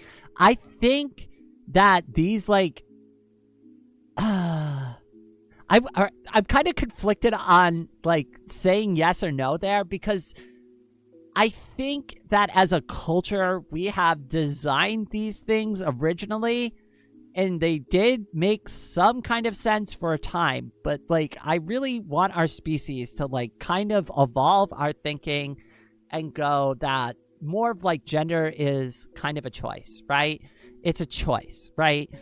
I think at this point, with, like, the way that science has worked itself out, right, that the human body, like, in its development stages during the birth process, right, there's basically a blank slate, and just depending on, like, what chromosomes you are randomly assigned, you get, you know, male or female gender by birth, right?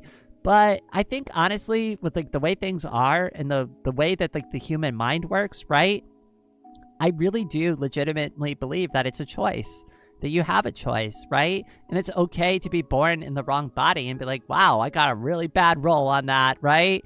I definitely was born a woman, but I ended up, like, with this birth defect, quote unquote, you know? And that's kind of the way I feel about it. Like, my personal circumstance, right, is like, I've always been a girl, right? I've just been lying to myself about it. And it's the way my father treated me and, like, put, like, his expectations of manliness on me that, like, made me, like, question all of that shit, right? But if I really went with, like, how I felt, and there was more knowledge about, like, being trans in general when I was younger, I probably would have just realized I was trans at a younger age. And I really wish I did. I really wish I did. Hopefully that answers your question. Sorry, that was kind of, like, random and weird. But I really do believe it should be a choice, right? Like, I think back in the ye olden days, right, it made sense for us to do that because we didn't know any better, but modern humans should have modern thinking. That's where I, like, hopefully that's where I've landed with it anyways.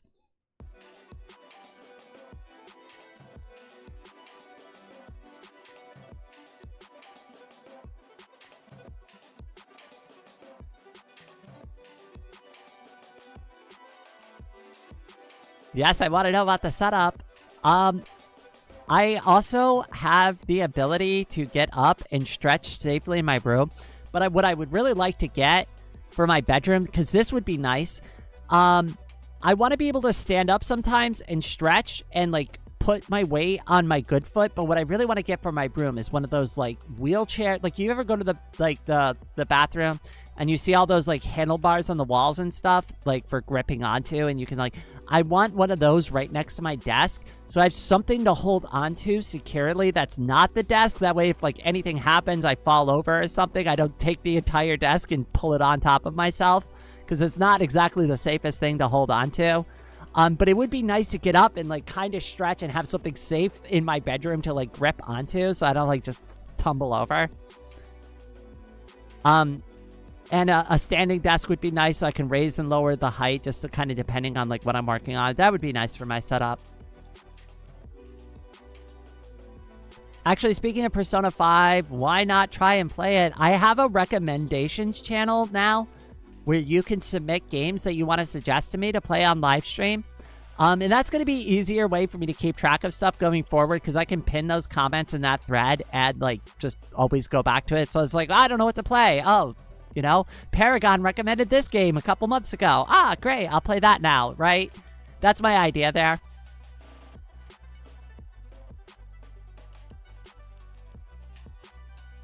Rico Pin, welcome. Today was my first time ever soldering. How did it go? Hopefully it was not like my first time soldering anything, which was an absolute disaster. I did not take the soldering very well.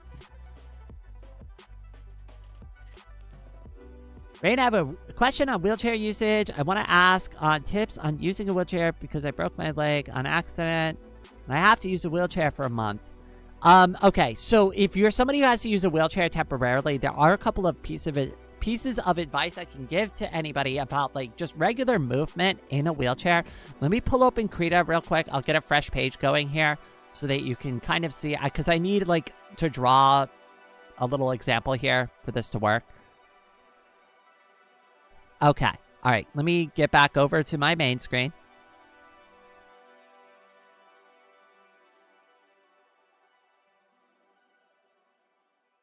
And let me pull create out open again. Okay. And let me get it on screen. Okay, so we have the wheelchair wheel here, right? Now, when you first start using this wheelchair, right, there is the temptation to put your hand here, right? And begin the rotation and push forward is going to be very high. But this is one of the most inefficient ways to push yourself forward in a wheelchair, because you're only giving yourself a quarter turn before your arm runs out of length to move anywhere. So what you really want, what you really need to start doing is putting your grip about roughly back here on the wheelchair. And not only will this give you extra leverage, but it'll also give you extra speed, and you're going to move your arms less as a result of it, because you're going longer. You have a longer amount of radius that you can use your arms for turning. And this is also where I pick up a lot of speed and power to get over things in the wheelchair. So that's like the first piece of advice I like to give to anybody when they're asking about like some basic movement techniques about the wheelchair. Learn to grip a little further back on the wheels so that you have the extra leverage to be able to maneuver and move things around, okay? That's the first tip. When it comes to like overcoming obstacles, your two tiny wheels on the front, they're called casters, okay? They are the most likely to fall into a dip or a crack and get you caught on something. So, learning that you can turn around and use your bigger wheels to get over those obstacles and drag yourself around them backwards is a very good skill to understand and learn. And it's not something that's going to come natural and intuitive to you, right? But over time, you learn, my wheel is not going to get over that thing. But if I just go backwards, that little bump is absolutely nothing for me. And then you just drag your wheels over it, even if it gets stuck a little. You're going backwards anyway, so it's just going to pull it right back out of the little like crack or divot that it fell into. I do that a lot. Since you're only going to be in the wheelchair for a month, those would be probably the two skills that I would work on doing as far as navigating. The last thing I'm going to bring up and this is just like a general like thing.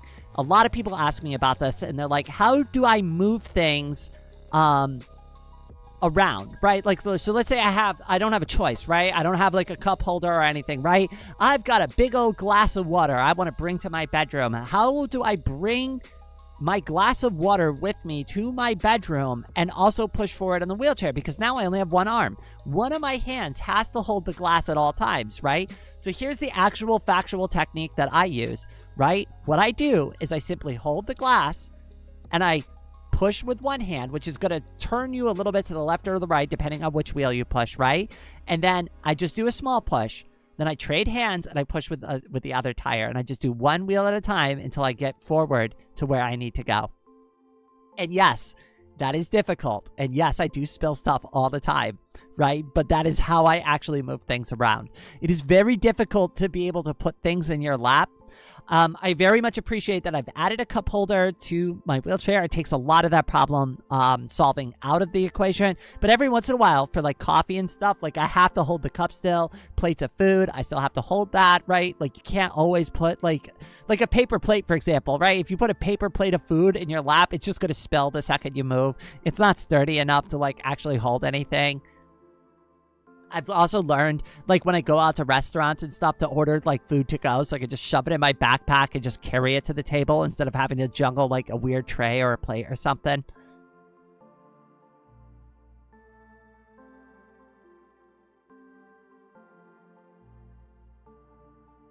Well, I managed not to set things on fire.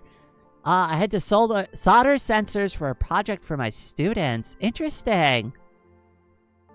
I used to solder, but like it was mostly just like boards. Like most of the time it was just like connecting like the big, so like I did green energy electrical, and like we would have to solder wires to like boards and like, you know, finish connections and stuff. But more often than not, there was like screws and other like ways to do connectors. Soldering was a minor part of like the electrical work that I'd have to do, but every once in a while when I did have to, I always hated it and I was always really bad at it. And I would always try to find somebody else to do it for me if I could, because I'm just like, I'm not good at this. Can you just solder this for me real quick? I endorse your thoughts, but I meant the cultural sense of gender, the stereotypes associated to the sexes, such things. Men should wear blue. Women should... Fair enough. I think that we should, as a species, express ourselves in any way that we see fit. There is another content creator. Wait, hold on. Let me find her name, because like I'm actually gonna drop a link to this too. Give me a second here. So the content creator's name is A. Lillian, right? In this video makes a lot of good like points, and I like some of them, like you will even hear like that I've brought up here in this live stream, because like this video had like a huge impact on me. This video is called Unmasking, and the content creator near the end of the video brings up a really, really good point that I'm going to kind of touch on here. So like just to like cite my sources and give Lillian a little bit of a head pat too, right? That's the video, right? I definitely encourage you to watch it, because she definitely has, they have definitely articulated their points a lot better than I will. But there was one scene near the end where they talk about how much they enjoy people who cross-dress, because it breaks the traditional gender norms and allows them to express themselves in new and unique ways that like other people don't generally get to see. And I think that's a good thing. And I think we need to, as less as like a culture, like we need to break away from our comfort zones a little bit and go like, yeah, well, blue's a great color for girls too, right? Like, look, my dress is blue. It's baby blue, right? It's baby boy blue. But guess what? I'm a girl. I'm allowed to wear this color if I want to. I like it. It suits my character, right? In real life, I like to wear pink a lot. Pink has always looked good on me. I think it matches my skin tone really well, right? Even before I was out as trans, I wore magenta shirts all the time just because I thought the color looked good on me. And yeah, I got a lot of comments about that. God, the joke I used to make. The joke I used to make with people that made fun of me for wearing pink shirts. I would, oh God, I honestly hate myself for making this joke, but I used to say, it's not pink, it's magenta. Oh, God. Oh, I hate myself for that. Anyways, that's the joke I used to use. It's not pink, it's magenta. But I think it's a good thing, and hopefully I'm touching on the point that you were hoping I was going to touch on. But I think A. Lillian does a better job of articulating the breaking of like those type of norms, and why I think we should be more supportive of like that type of thinking and get away from that kind of stuff. Like I think we should allow people to just freely express themselves in any way that they see fit.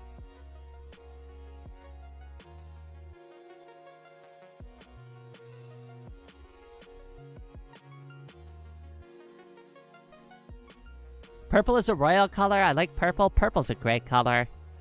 Pink is a good color. I do like red. Red's not bad.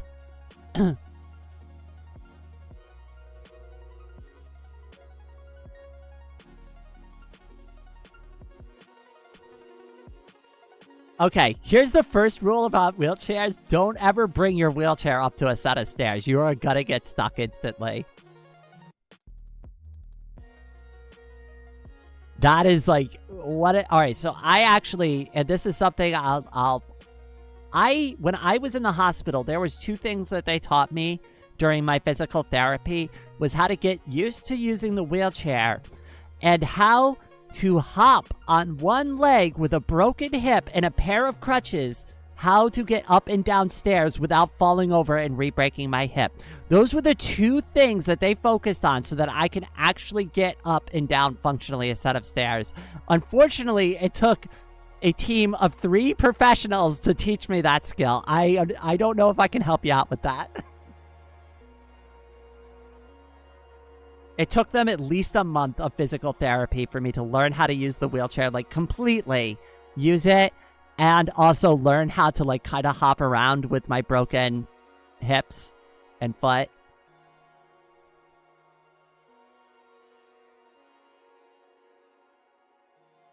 Magenta is the kind of joke that I would make, and thank you for the link anyways, you're welcome. And it's fine, it's a fine joke, right? But the only reason I said shit like that was because, like, I'm, like, trying way too hard to project that, like, I'm a guy, you believe me, right? I'm definitely a dude, please believe me, please.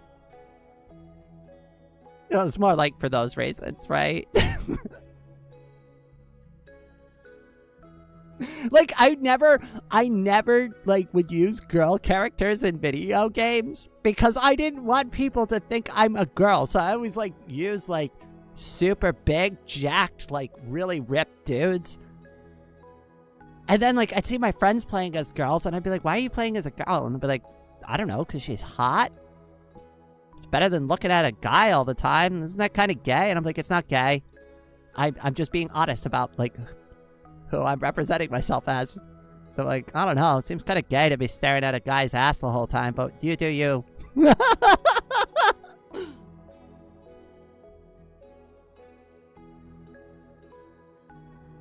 Anyways, like, yeah, so I had a lot of, like, weirdness. Like, and I'm definitely weird. Like, I'm willing to acknowledge that I was weird about a lot of shit that just didn't really need to be weird about.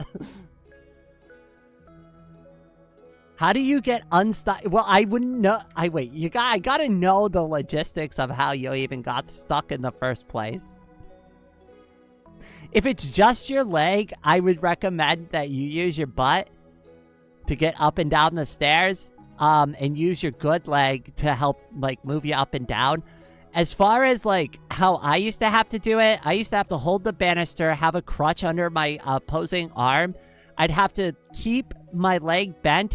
The leg and hip that was broken, I'd have to keep that bent, and I'd have to literally hop up and down every single step individually, one by one, and I'd have to, like, move the crutch up, and then I have to be like, 1, 2, 3, hop, right? And then, like, use the pressure from the crutch and, like, the banister to, like, hoist myself up one step. It was really obnoxious.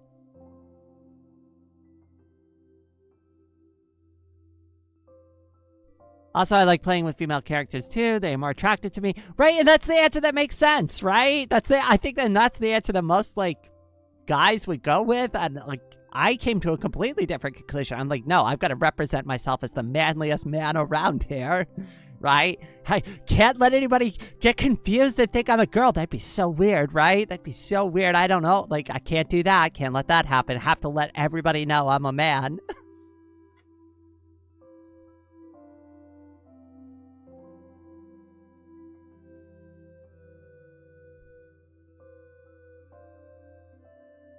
I would suggest, Raven, do not get near the stairs with the wheelchair. The only time I do it is as a joke, but I'm also, like, comfy enough, and I've been using the wheelchair for years now. I know how to get myself out of some really weird and awkward things. I know this advice is going to kind of suck, but sometimes you won't know how to get yourself out of a situation until you get yourself into a situation. I've had that happen so many times where I get stuck somewhere. And sometimes, really, the only answer is you need to go and ask somebody for help. I hate that. I hate when that's the only answer, too. I really do, right? And it's like, I've tried everything. I can't get it. I can't get, like, either unstuck or I can't get the thing I want. And I eventually have to go, hi, I'm sorry, so-and-so. Can you please help me for a minute? Most people... 99% of people will be overjoyed to help you. Trust me. They will be overjoyed. I get asked all the time if I need help. Like, if I'm by myself, right, and I'm, like, trying to get my wheelchair out of like, my car, people will ask me if they can, like, put it down for me and stuff. Do you need help setting that up? And I'm like, no, I'm good. I've been doing this a while. I'm all set here.